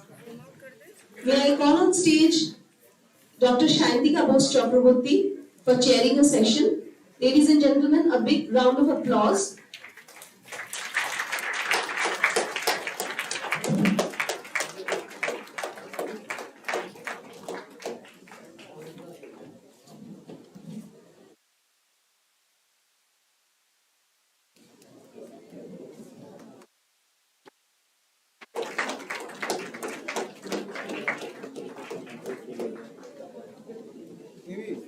I do also request Dr. Kamali Ghosh to come on dais for the certificate.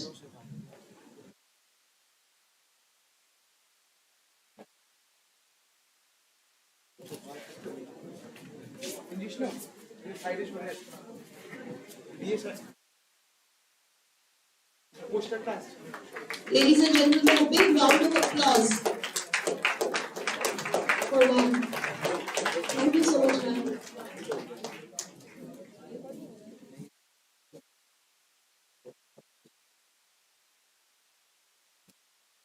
I request the following paper presenters to come on dais. Deep Chakraborty.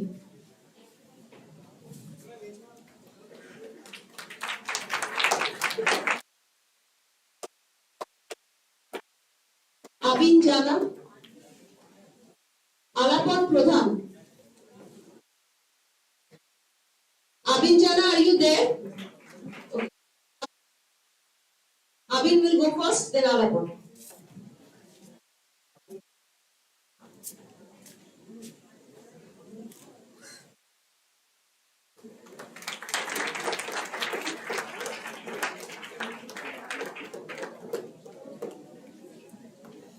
Anjishnu Chaudhary.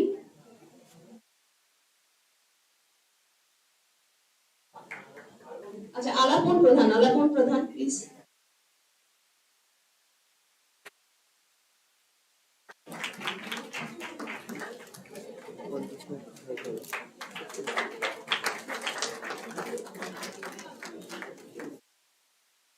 Anjishnu Chaudhary.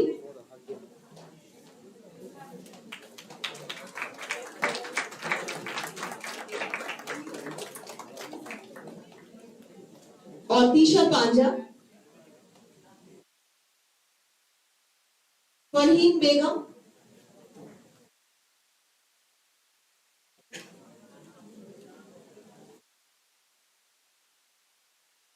Kushal Sen.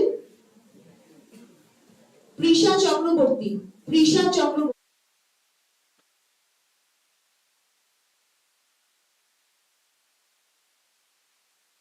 Farheen Begum. Farheen is from BIT. Farheen is from BIT, Bengal Institute of Technology. Prisha Chakraborty. Pritha Roy Chaudhary.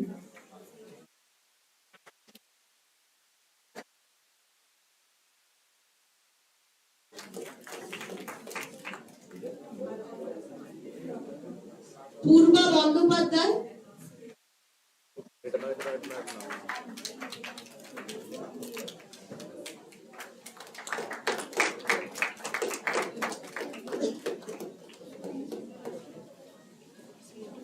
Shoyam Maiti.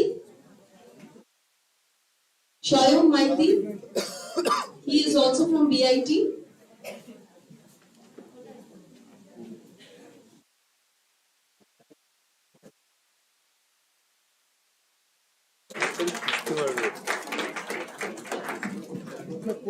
Simanti Bose.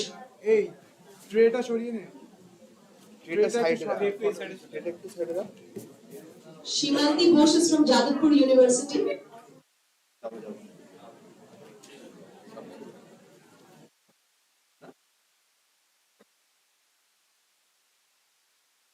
Shomodip Chakraborty.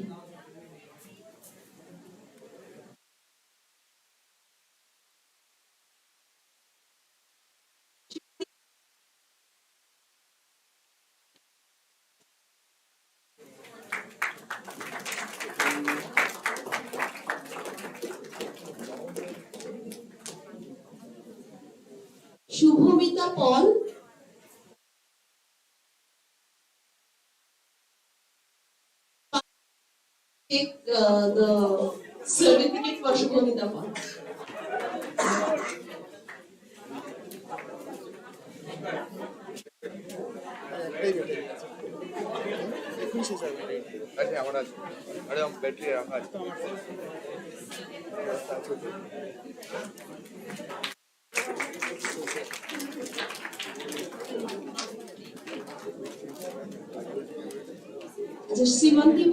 Srimanti Bose এই ওই আদিবাসী ক্যামেরাটা যাদবপুরের ক্যামেরাটা ঘরে আছে সব এই ভালো করে দাও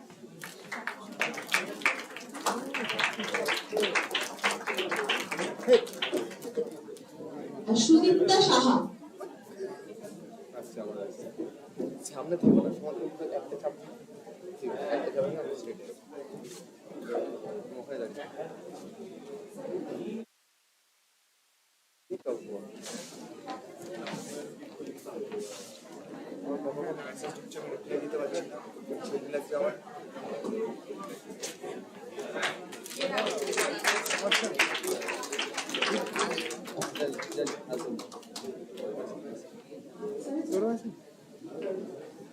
Parthapratim Chakraborty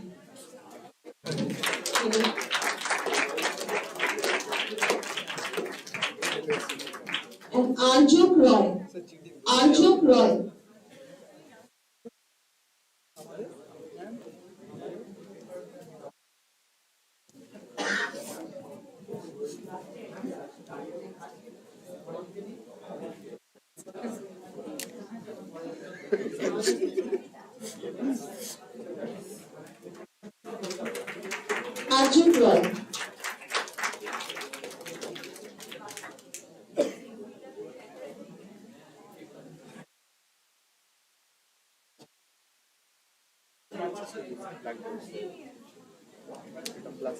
I do request Dr. Anand Chakraborty to come on dais to receive a special token of appreciation for sessioning a chair.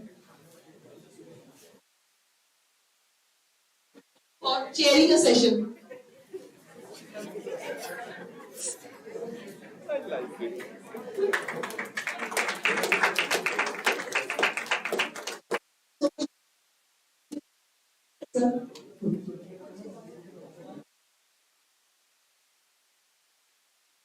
On behalf of Techno International New Town, I feel honored and privileged to get an opportunity to propose the vote of thanks on this historic and memorable occasion, the first international conference on our campus. First of all, I express my profound and most sincere gratitude to all of you for honoring our invitation and to be present here. I convey my deepest regards and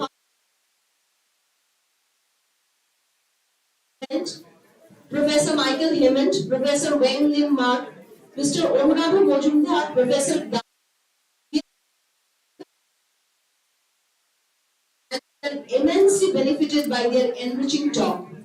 We are extremely grateful to our Chief Patron, Sri Satyam Roy Choudhury, and all our patrons for their support, encouragement, and hour-to-hour guidance. My special thanks to Director Sir Dr. and always assisting us in providing a stimulating environment for such academic events. My enormous respect to you, sir. I would like to thank Professor Indranil Dotto, Director SLJU, for his consent for this collaboration. I do express my sincere thanks to Dr. Atanu Shaha, co-convener ICTTDE, for his unlimited support and extending his precious time for various activities related to this conference. My deep regards and thanks to all the advisors members who are the foundation of our college. I thank all the student members in the they all worked smilingly shoulder to shoulder to make this event successful. I convey thanks to all the distinguished to attend today's program. This definitely reflects their commitment and passion for research. My sincere thanks to TINT Photograph for their presence and giving excellent coverage for today's program. My special thanks to the registration team, felicitation team, technical support team.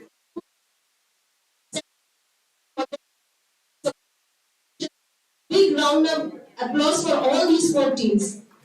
They have really toiled day in and day out to make this program immensely successful.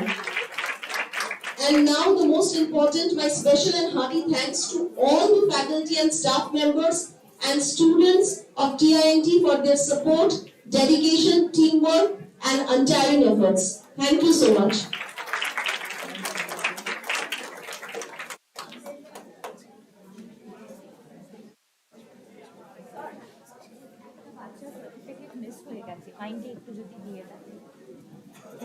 I do request Anushka Ghosh to please come forward to take her certificate of paper presentation.